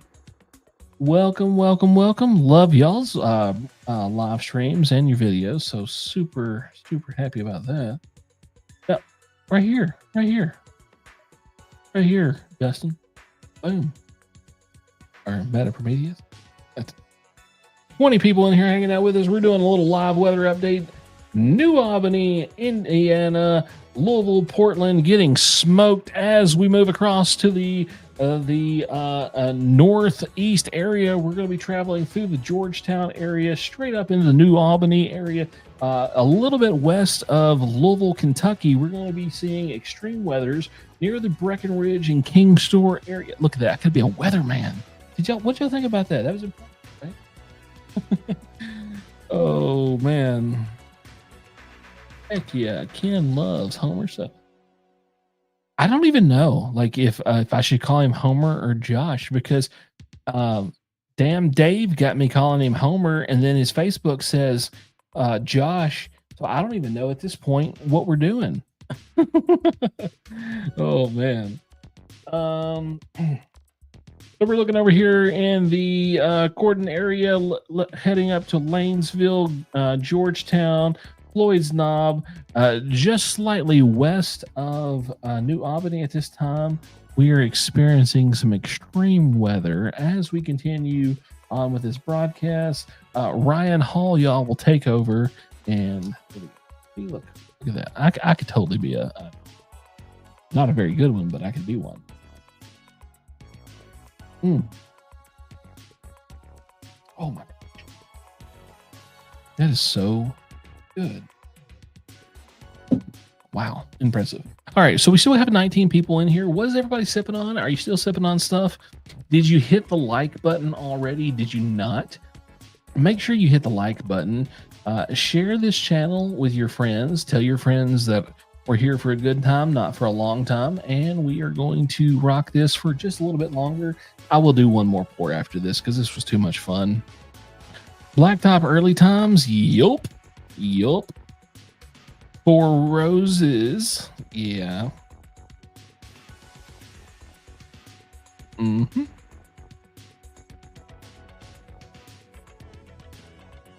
Oh, whoa, pulling out the big guns. That's hella awesome. I haven't had it. I've had up to the 15. Obviously with some picks and stuff, obviously there's variants. But how's the 17? I haven't had the 17. Oh my gosh. This just gets so much better.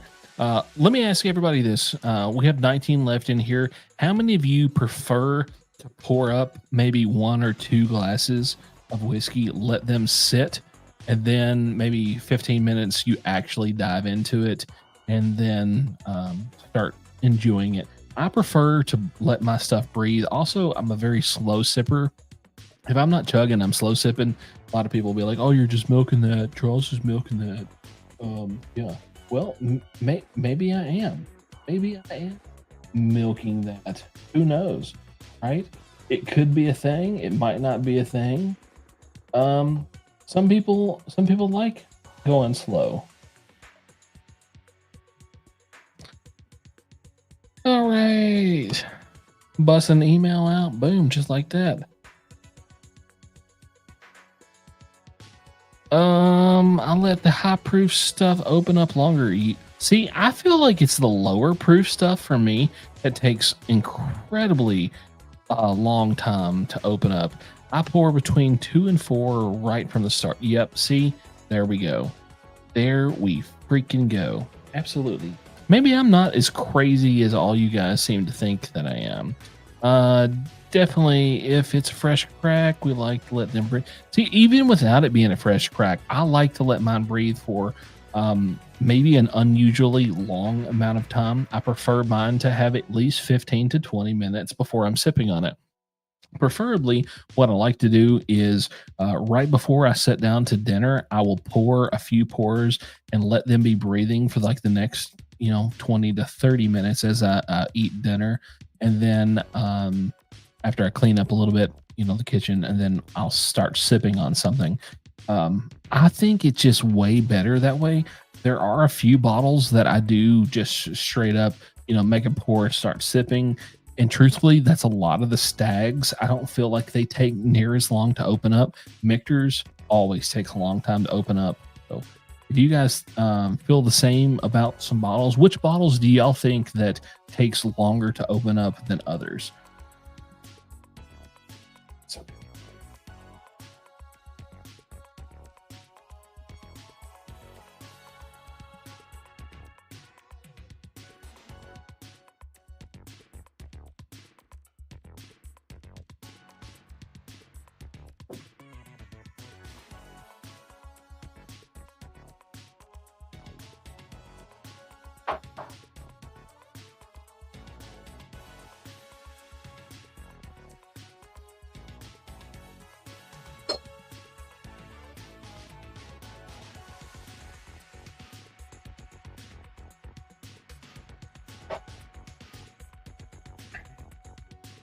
okay, what do we got here? Boom, Aaron, subscribe. Got you a new subscriber. Jack Knight on the rocks. Heaven Hill 17 is the best. Absolutely, 100% agree. Sipping on bourbon judge pick. Jack Daniel's single barrel proof rye. Just got it in today. Very good. Heck yeah, I've not had any of his picks.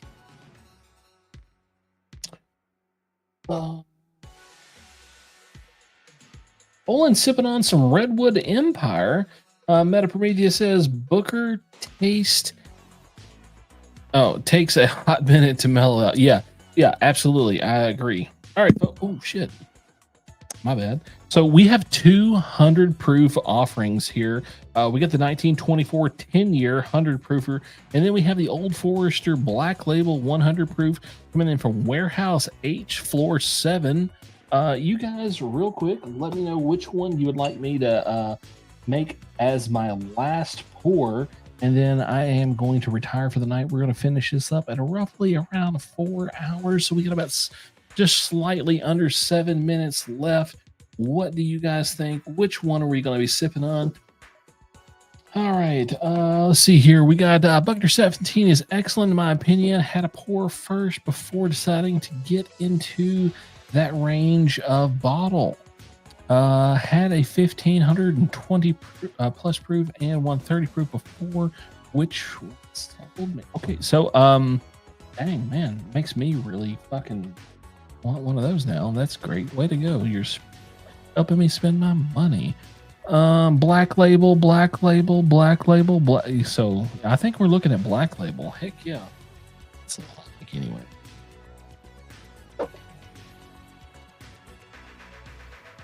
Fresh glass for the Black Label. Pause for cork pop.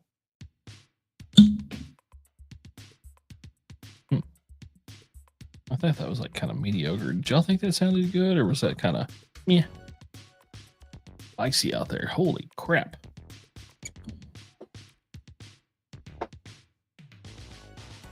All right.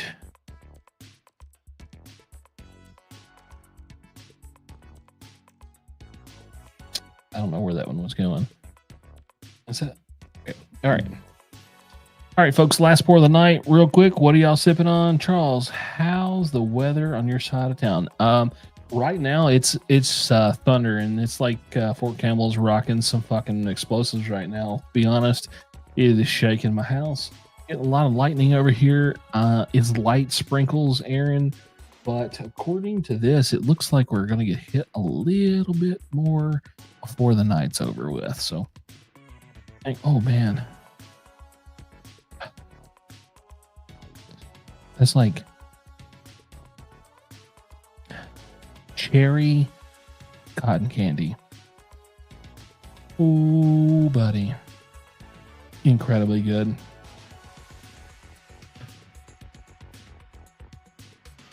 Light vanillas. That was a cork fart. What warehouse for? So it's warehouse H floor 7 on that one. Yeah. Cherry cotton candy sounds. Yeah. So trust me. So I have this and 2 backups that I've got. Actually won those in some duck races. Got them dirt cheap, so that was awesome. But yeah, these are my favorites. I refuse to buy the black labels unless they come from from warehouse H in a minimum of floor 7. I don't buy any other ones. I pass on them every time unless they're from H. H is my favorite freaking, favorite warehouse. I know what I'm trying when I come over. What you trying when you come over, huh? What you trying, Aaron? Hey, Ron, what you trying?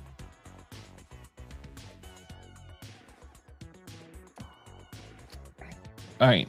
So a lot of people make fun of me because I like to push the whiskey into my gum line while I'm tasting, because I feel like I get a full range of flavors and experience.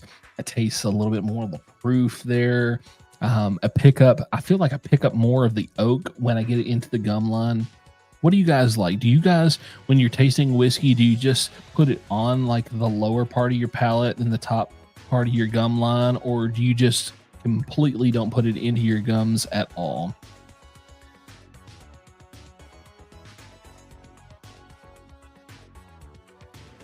Oh yeah, YouTubers got to respond to all. Dude, I can't respond to all of them. God dang, I get a lot. So if I responded to all the comments, I would have to be an ass bag, because of the fact that I get a lot of hateful comments, and I just rather not be a piece of shit. I'd rather just be nice to people. So I'll just read your comment, like it, heart it, and move on to the next one. Aaron says I kind of swish it all around and let it sit. Yeah. Anybody else do the old swish around? Let her hit all spots. I like to do it this way. I've been doing it this way probably 15, 16 years probably. An older gentleman made the comment to me when we were sipping at a pool hall. He was like, hey, how do you drink your whiskey? I was like, hey, this is what I do. He's like, have you put it into your gum line? I was like, no, why would I do that? Kentucky Chew. Jeff says Kentucky Chew. So I think I do more of a modified Kentucky Chew.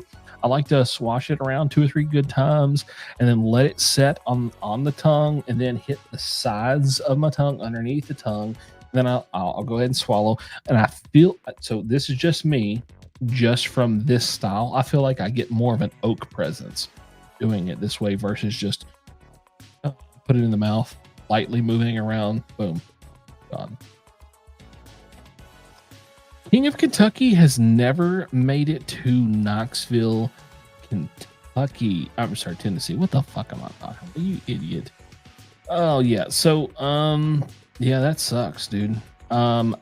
Here or in my local area, we'll see it in Nashville a little bit. Just other than that, maybe like Legion's Liquor in Kentucky, but I don't like to support them because there's almost full secondary. So fuck that place. I'll let it sit under the tongue. Yep, exactly. Yep. So that's cool. King of Kentucky is the best bourbon and named appropriately. Yeah, buddy. I like it.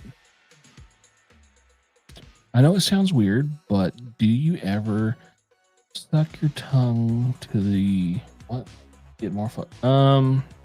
Yeah, you mean like put it to the top of your mouth and like kind of smash all the flavor and the juices around your tongue to the back of your palate? Yeah, Aaron, I think I'm assuming that's what you're meaning. Like roll it to the top of your palate and then yeah, okay. Yeah. I do that every time.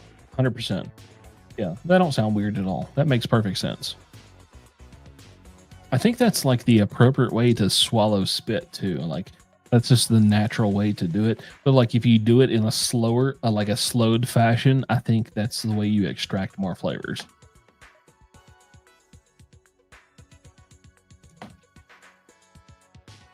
Yeah, I roll my tongue. I roll my tongue across the top of my palate. I love to get just a little bit on the front of my lips. I think you get like a little bit of the sensation of the proofiness there. So I mentioned that I pick up cherry. Do you guys, where do you find cherry to hit your palate? Like, I know a lot of people say it'll hit them on the front of their palate. Some guys say it hits them in like the cheek area. Where do you feel like you taste the cherry flavors coming from a whiskey? Me personally, it hits me on the front of the palate and slightly in the lower part of my jaw section.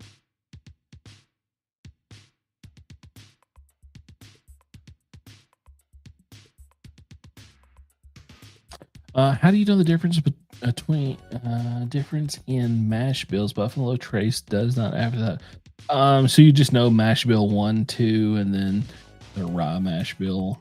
That's pretty much it. I can send you some information. There's if you'll just Google Buffalo Trace mash bill, there's a really extensive like family tree style chart that is in Google that explains it all. It's the most simple way to look at it. I think I just said that, Aaron. You little turd. Oh man. So here's something else. Let me ask you guys this. When you know something, do you like how do you nose it? Do you just breathe in here and that's it? Or do you breathe in as you pull away to see how far you can get before you no longer can smell it? I think that me personally, I like to move it away, and then as it gets further away, you know, the amount of inches that it is from my face, I feel like that's the intensity. So if it's like only 2 inches away, then I can't smell it anymore. I feel like the nose is kind of weak. If it's like 5 inches away and then I can still smell it, I feel like it's very intense, very powerful. Most of them don't make it past like 5 inches from the face. Fruit flavors like cherry, I pick up tip of the tongue, sides of the tongue, and the back end of, yep. See, there we go. I'd say cherry mainly hits me in the front of the palate, mid palate, and top side. Yep, okay, I like that. Nosing, you kind of do fly by. So yeah. So, oh shit, what happened? Start from far and pull in. Get in. Okay. So I don't know that. I feel like when I nose that brand new whiskey for the first time, something that I've never had before, I feel like I more so put the glass kind of parallel with the face and put it directly under the nose instead of going nose in, because I don't know how intense it's going to be, and I don't want that ethanol to like vent up and kind of make that uncomfortable feeling.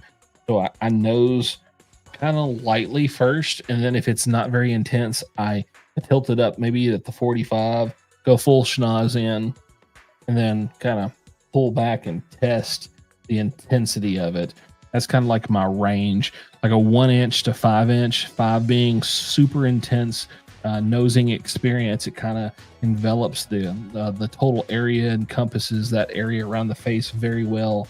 If it's only 1 inch and I lose it, it's probably not going to be something that I'm going to go back to very often. Here we go. What do we got here? You also need to nose with your mouth slightly open to get olfactory senses going full time. 100% correct. Yep.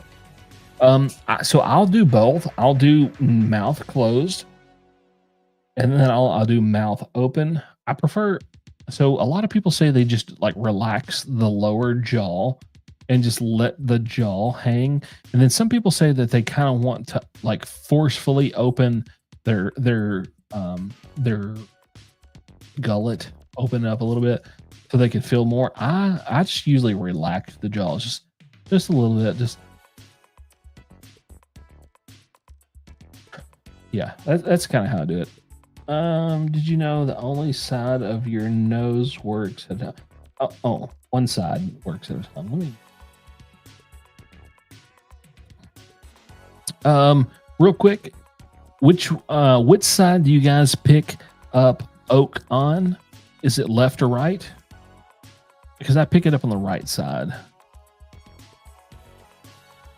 I pick up sweet on the left and oaky presence on the right. What do you guys get?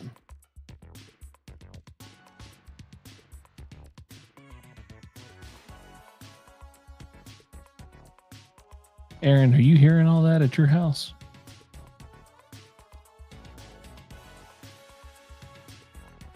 Let me check my cameras outside. It's getting spicy out there, guys. I might have to call this tonight.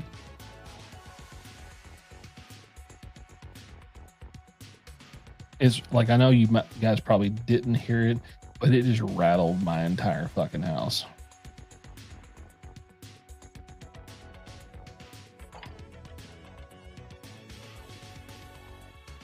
It's lightly sprinkling, but it is rocking my house.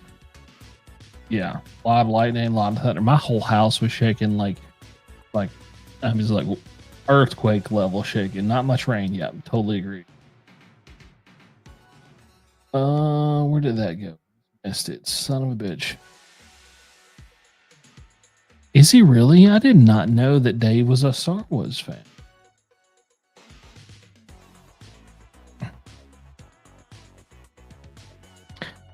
You ever see some people bounce the Glen up and down?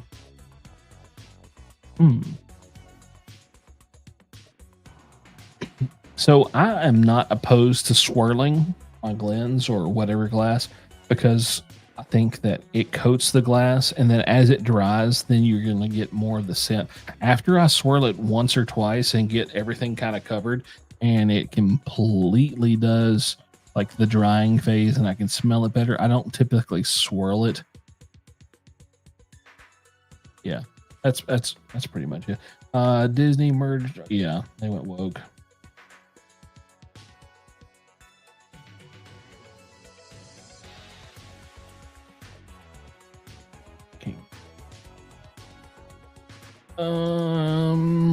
Have a great night, everyone. Stay safe. So, yep, take care. Have a good night. We'll see you on the next one. Always know your empty glass too. Yep, absolutely. I like going back to my glass like the next morning and just nosing it. It's always like amazing sweet tobaccos.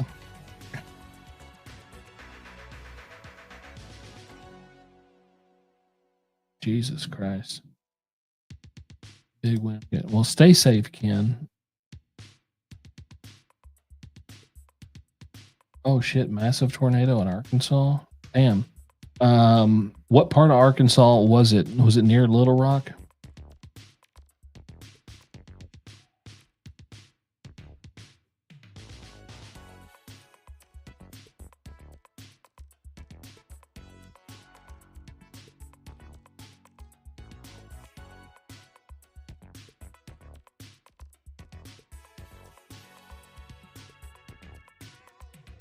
So we got a live feed from Sellersburg, Indiana, which is just right outside of Louisville, Kentucky, north of Louisville on I-65. I'm seeing a feed right now. It looks bad. Like they're getting destroyed. Dude, you like that? They're going to be gone tomorrow. Aaron, they're going to be gone tomorrow. So I have to clean shave for the event that I'm going to at Heaven Hill.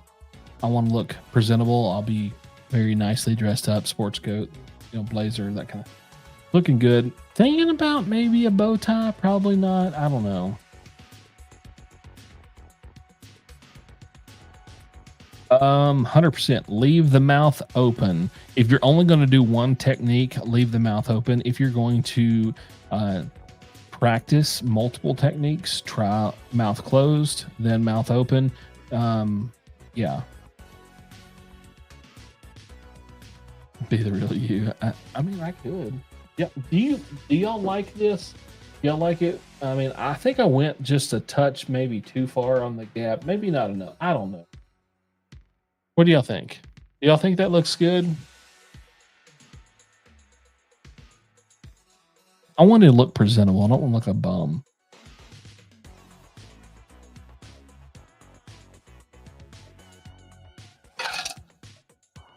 I've never been good at growing in facial hair. I always think I look like Joe Dirt. You know, it just comes in naturally white trash.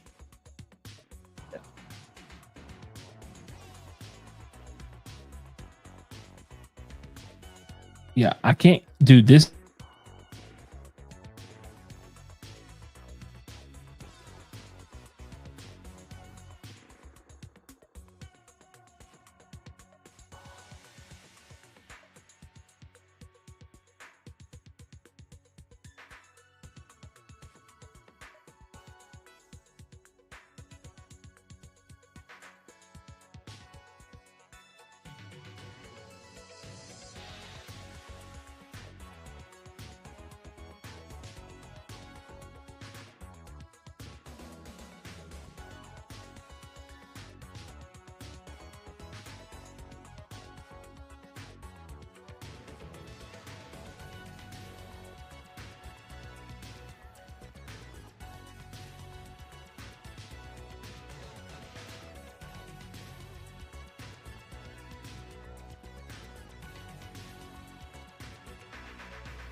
All right, guys.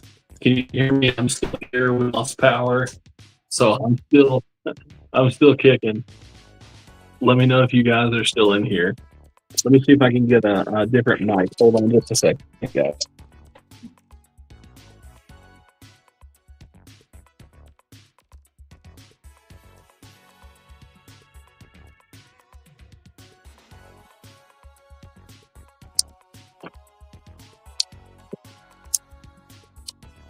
You know, this means we're going to go mobile, guys.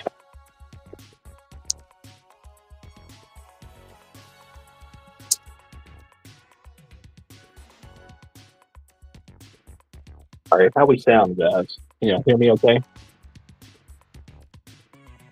Yeah, power just came back on. But my internet's still out.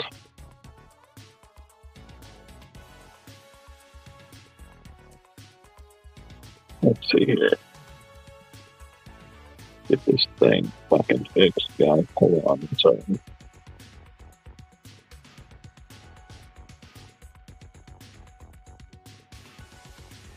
We got so much stuff going on right here. Trying to get.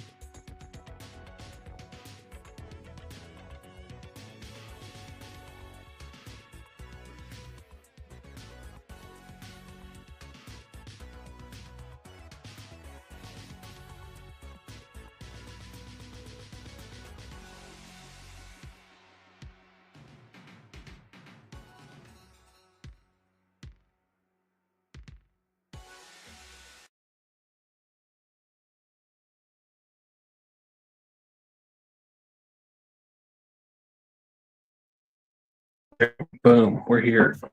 We're here.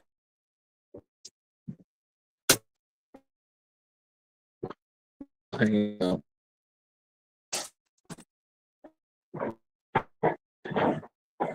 Boom. There we go. Uh-oh. We're there. We're here.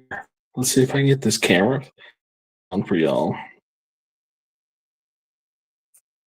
It's crazy. Blair Witch Project. I'm over here like on the fly trying to make this work. I'm looking for like components. So hang tight, guys.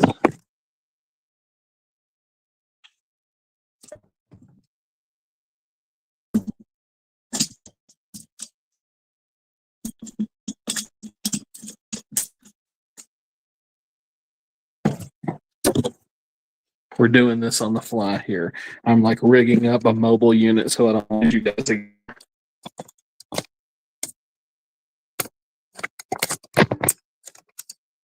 It's happening in real time.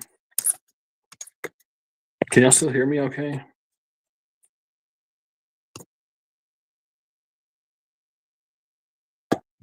See if we can get some more stuff going on here. Boom. Oh. I don't even know what I'm supposed to be looking at here. This screen's like crazy right now.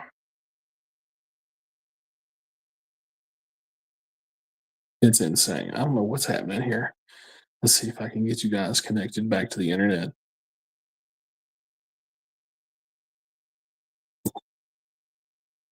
Nope, can't do that. What's happening? Boom. All right. Okay. We're still making stuff happening on the fly. Let's see. How do I get the camera to switch around here? Settings, camera.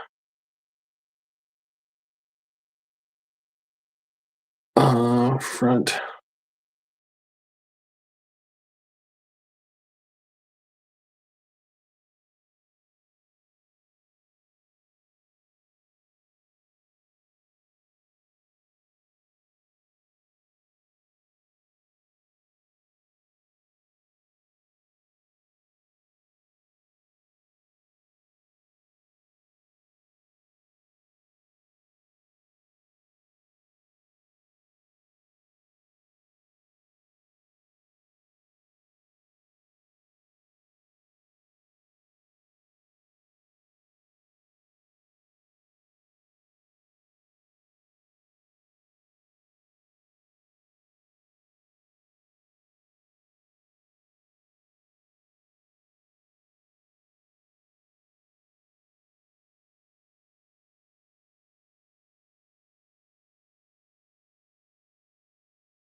All right.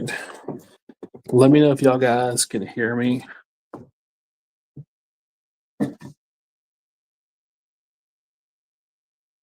Cool. Can still hear. Is that it? Is that all we got? We got 13 people in here still? So those of you who have not seen some of the collection, we got E.H. Taylor's from Bigfoot, small batch, single barrel. We got straight rise. We got different barrel proofs. We got barrel proof rise in the back. This is a little bit of Heaven Hill stuff here. We got 17 year, 13, 10, another 17 and 8. Some William Heaven Hills. We got a Evan Williams 23. A bunch of miscellaneous Buffalo Trace items here. This is kind of like a mix-all shelf. This is like a bunch of different mixers and miscellaneous. Down here, this is more of a catch-all. This shelf has just absolute garbage. Who knows? Up here, random stuff. This is just a bunch of random miscellaneous Buffalo Trace items here as well. Weller's, Buffalo Trace, Special Reserve, 375s. This is a bunch of Brown Foreman stuff. You got 117s, Kings, President's Choice birthday bourbons here. Just randomness. Another Buffalo Trace shelf.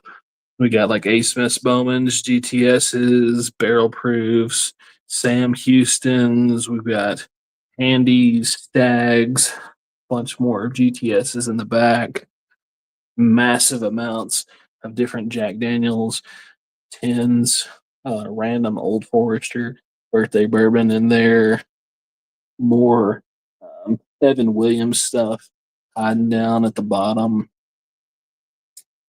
Let's see if I can get some of these other lights on. You guys can see a little bit. I can't guarantee that we're gonna have power. No, looks like we're out of power underneath there. Not much we can do about that. I think we blew some fuses in the house, so we're kind of just doing our thing at this point.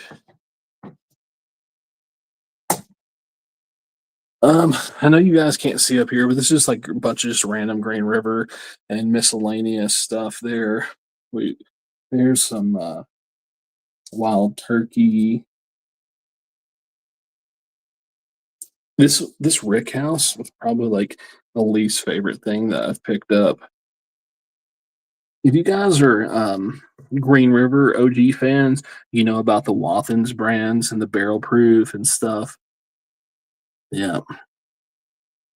There's a little bit more turkey over here. This is all the Sagamores that I have. I don't really have very many. I've just got like 5. And then more Evan Williams from multiple years all the way back. A little Penelope. And then an obscene amount of John J. Bowman's and the Ancient Age 10 stars, few of the Ancient Age 10 years, Jimmy Redcorns, random stuff. And then more Jack Daniels stuff, just kind of hanging out. A bunch of the Tennessee Tasters, bunch of miscellaneous picks, and then I've got a crap ton of 1792s down here, and then my power's out. You guys can't see it, but this whole back section that's black right now, this is a bar with a bunch more bottles on it. Now let's go across the house. We'll go over here. At least we got power back here. You guys don't really get to see much of this. We got all kinds of miscellaneous stuff here.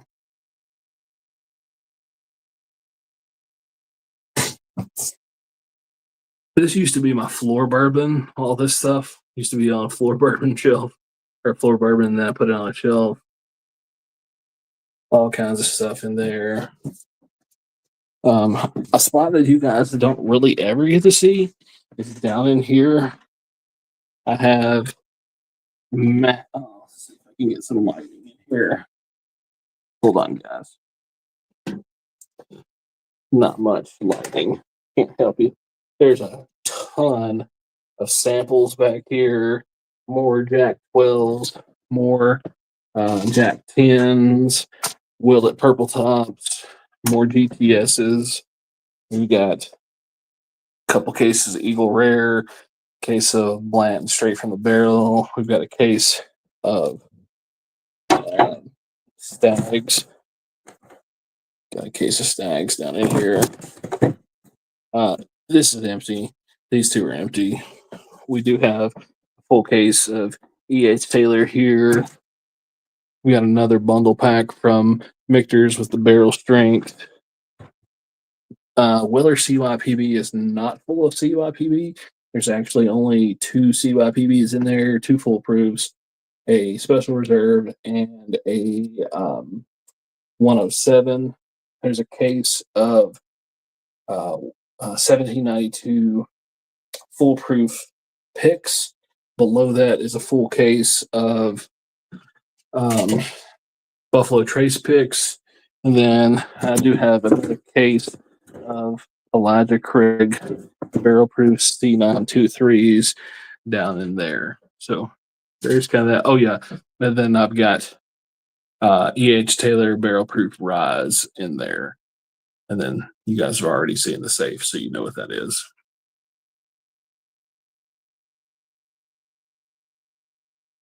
Yeah, I can't. I'm barely hanging on here with the service here. Let me see if I can get us switched around. And camera.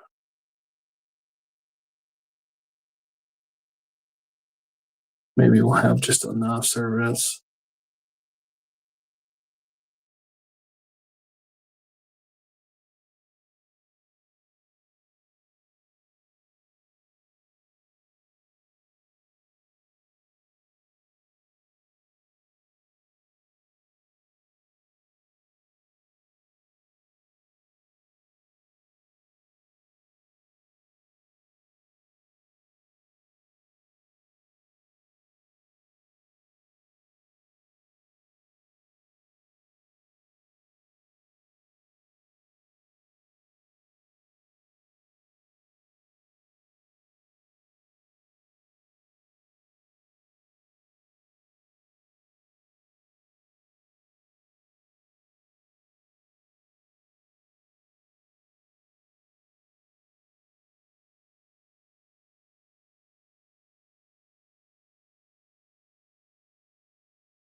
I'm rebooting.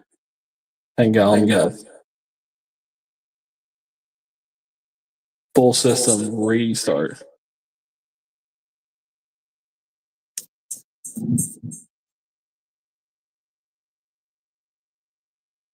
Oh, test. Audio. Check. All right, guys. You might lose me in audio for a second, but just hang with me.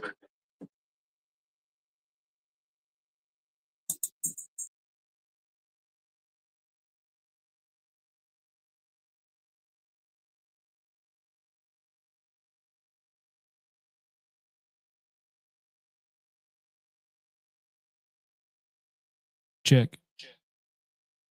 Can you guys hear me?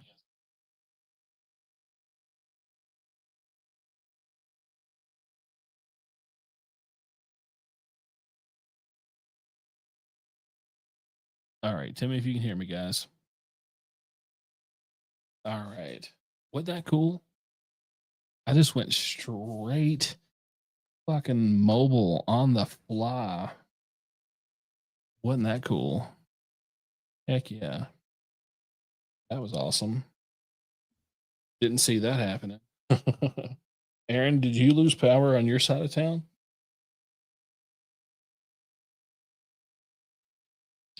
All right, here we go. We're back. We're doing it. How cool was that? The fact that I was able to pull that one off. Anybody else ever been on a live stream when the streamer lost power and then recovered from it like a boss? There we go. Man, that was cool. Let's see. Boom, we're doing some cool stuff again. Fucking messes. All right.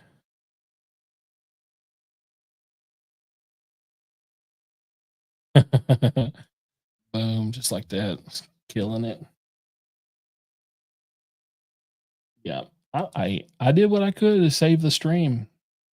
This is going to be one that goes down in the history books as one of the most ridiculous streams of all time.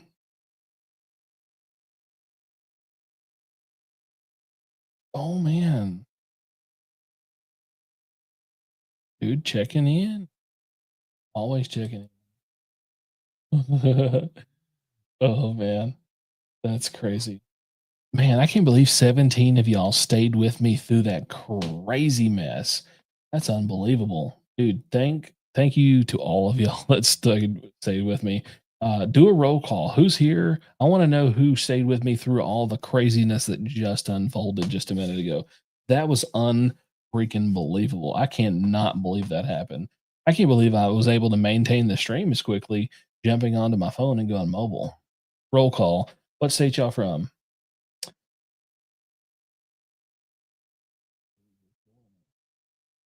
Jesus Christ. Unbelievable.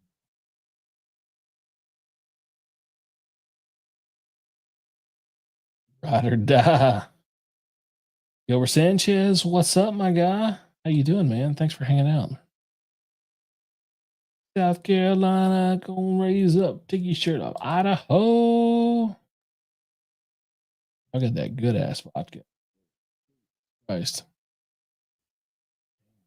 That's crazy. So, real quick, seriously, who's ever seen a stream crash like that from a power outage and somebody recover? That's the first time I think that's happened like that for me. Man, that was insane.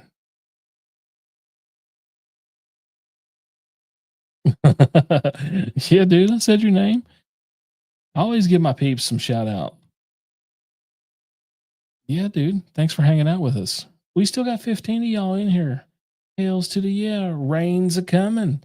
Hey, Ron, you sipping on anything tonight? Still in here? Hell yeah. Dude, I'm glad you're here. Fuck yeah, man.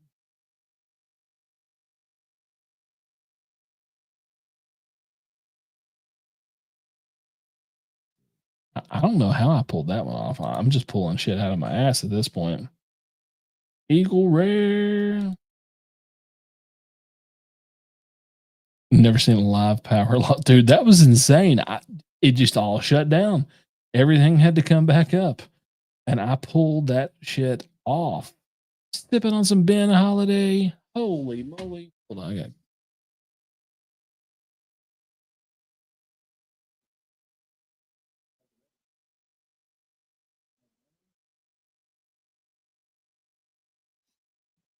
So we're rebooting here for this this weather. We're gonna see real quick, give you guys a live action update on Ryan Hall, y'all. Looks like where we at here? What state? But I want to know.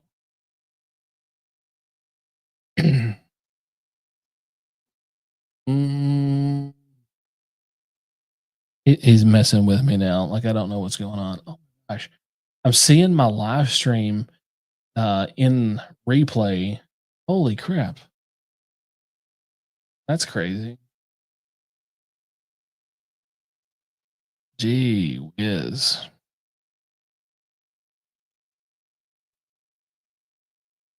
Let's see what we got here. What's he say? I'm new to all this, and most YouTubers make me want to quit, but your last post hit at the heart. Yeah. Hey, I'm not going to toot my own horn. I'll let somebody else toot the horn, but I try to keep it as real as I can with all of you guys. I'm nobody special.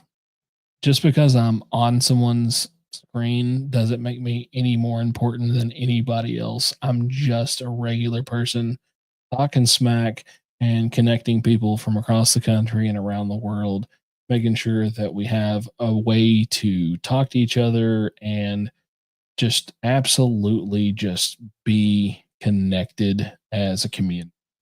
Gilbert, if you're not in my Facebook group, please join the that Bourbon Dude Facebook group. Massive collection of really, really good people and no douchebags. So hell yeah. He's all right. I'm like 30% decent. What do we got here? More Stag store pick. 137.6. Oh, dude. You know what? So all the years that I've been drinking whiskey, I have never got a Stag store pick ever. Ever. Like since the inception of Stag, never got a store pick. And I have only tasted one store pick ever, and that was at Liquor Barn last year in Owensboro, Kentucky. They had released their 146.6 proof. That was the first pick of a Stag I've ever tasted, and it was crazy. Not the fact that it was incredibly good, it was just straight caramel and vanilla. But it didn't drink hot, but it wasn't that impressive. Like I think whoever picks the Liquor Barn picks is like real basic palate. Like they're not super impressive. Well, we we gave this thing time to open up.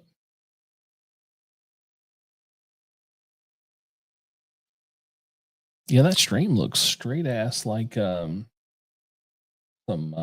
Blair Witch Project stuff.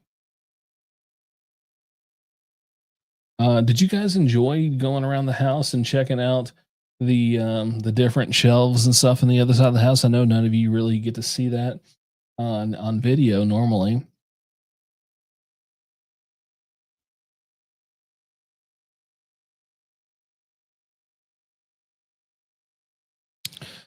I'm going to try.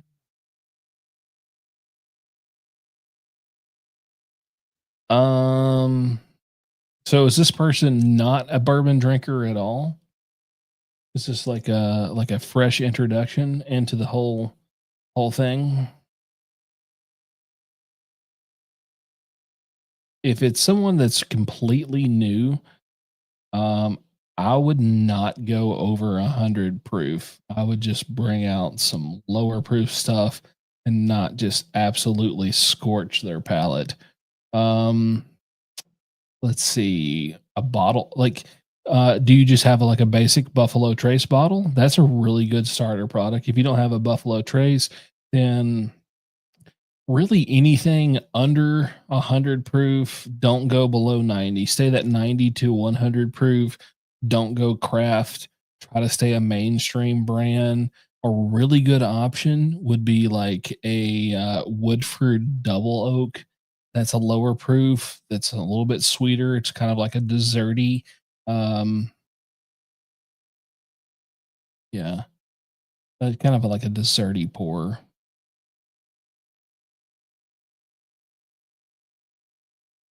Oh yeah, sweet. Um,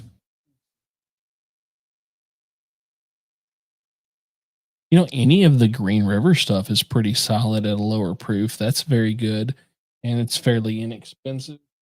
Um, if you can find a um Bowman small batch, that's a great starter pour for a new person.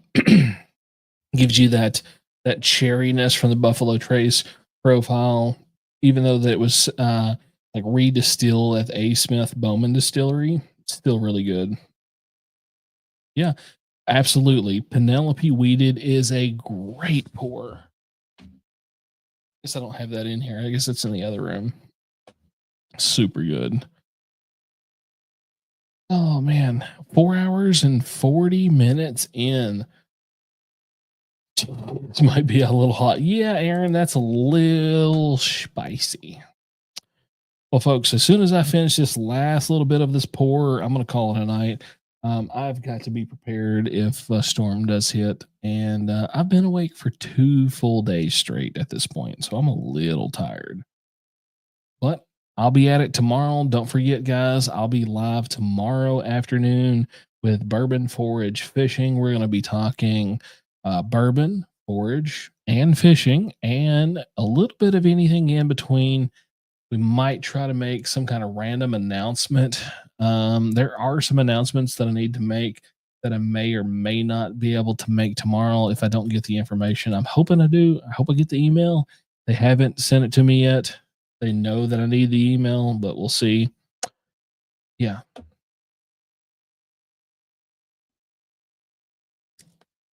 Is there a release you guys are most excited to try to find this year?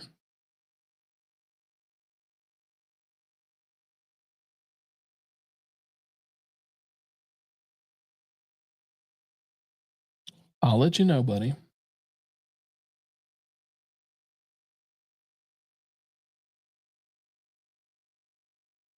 Man, is this watching my stream over here on the side, seeing all this stuff from like my phone's perspective? That was crazy. Oh, Eagle Rare 12. Yeah, I really want that to be an affordable bottle. I hope it's not like $150. I hope it's like $70. I don't want that thing to be like unobtained. I mean, but maybe it is. I don't know. Let's see. Yeah. Yeah, definitely. That Penelope weeded crazy for super cheap. My local store. Oh God, don't say Hooters 2025. Jesus Christ, God. Insane. Yeah, that Penelope weeded. I think my local store had it for like $34.99 or something like that. It was really good for that price. I don't think you can go wrong. Not at all. All right, folks. That's all she wrote.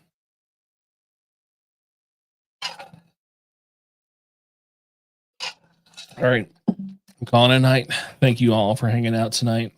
I really appreciate you guys hanging through the craziness that has transpired on us tonight. Super cool to see the OGs and meet some new people. Gilbert, good to see you in here, bud. Thanks for hanging out. Henry, always, buddy, pleasure. Everybody in between, everybody that I don't mention, don't think I don't love you guys just the same. I really appreciate all of you hanging out with us tonight. And I'll check in the morning, let you guys know that the storm has passed and I'm safe. So if you're not in the Facebook group, please make sure that you hop over there. We do all kinds of cool, fun stuff and fun announcements and do all the fun things that you can do that doesn't get you in trouble on Facebook. So we'll see you guys on the next one. Bourbon Dude out.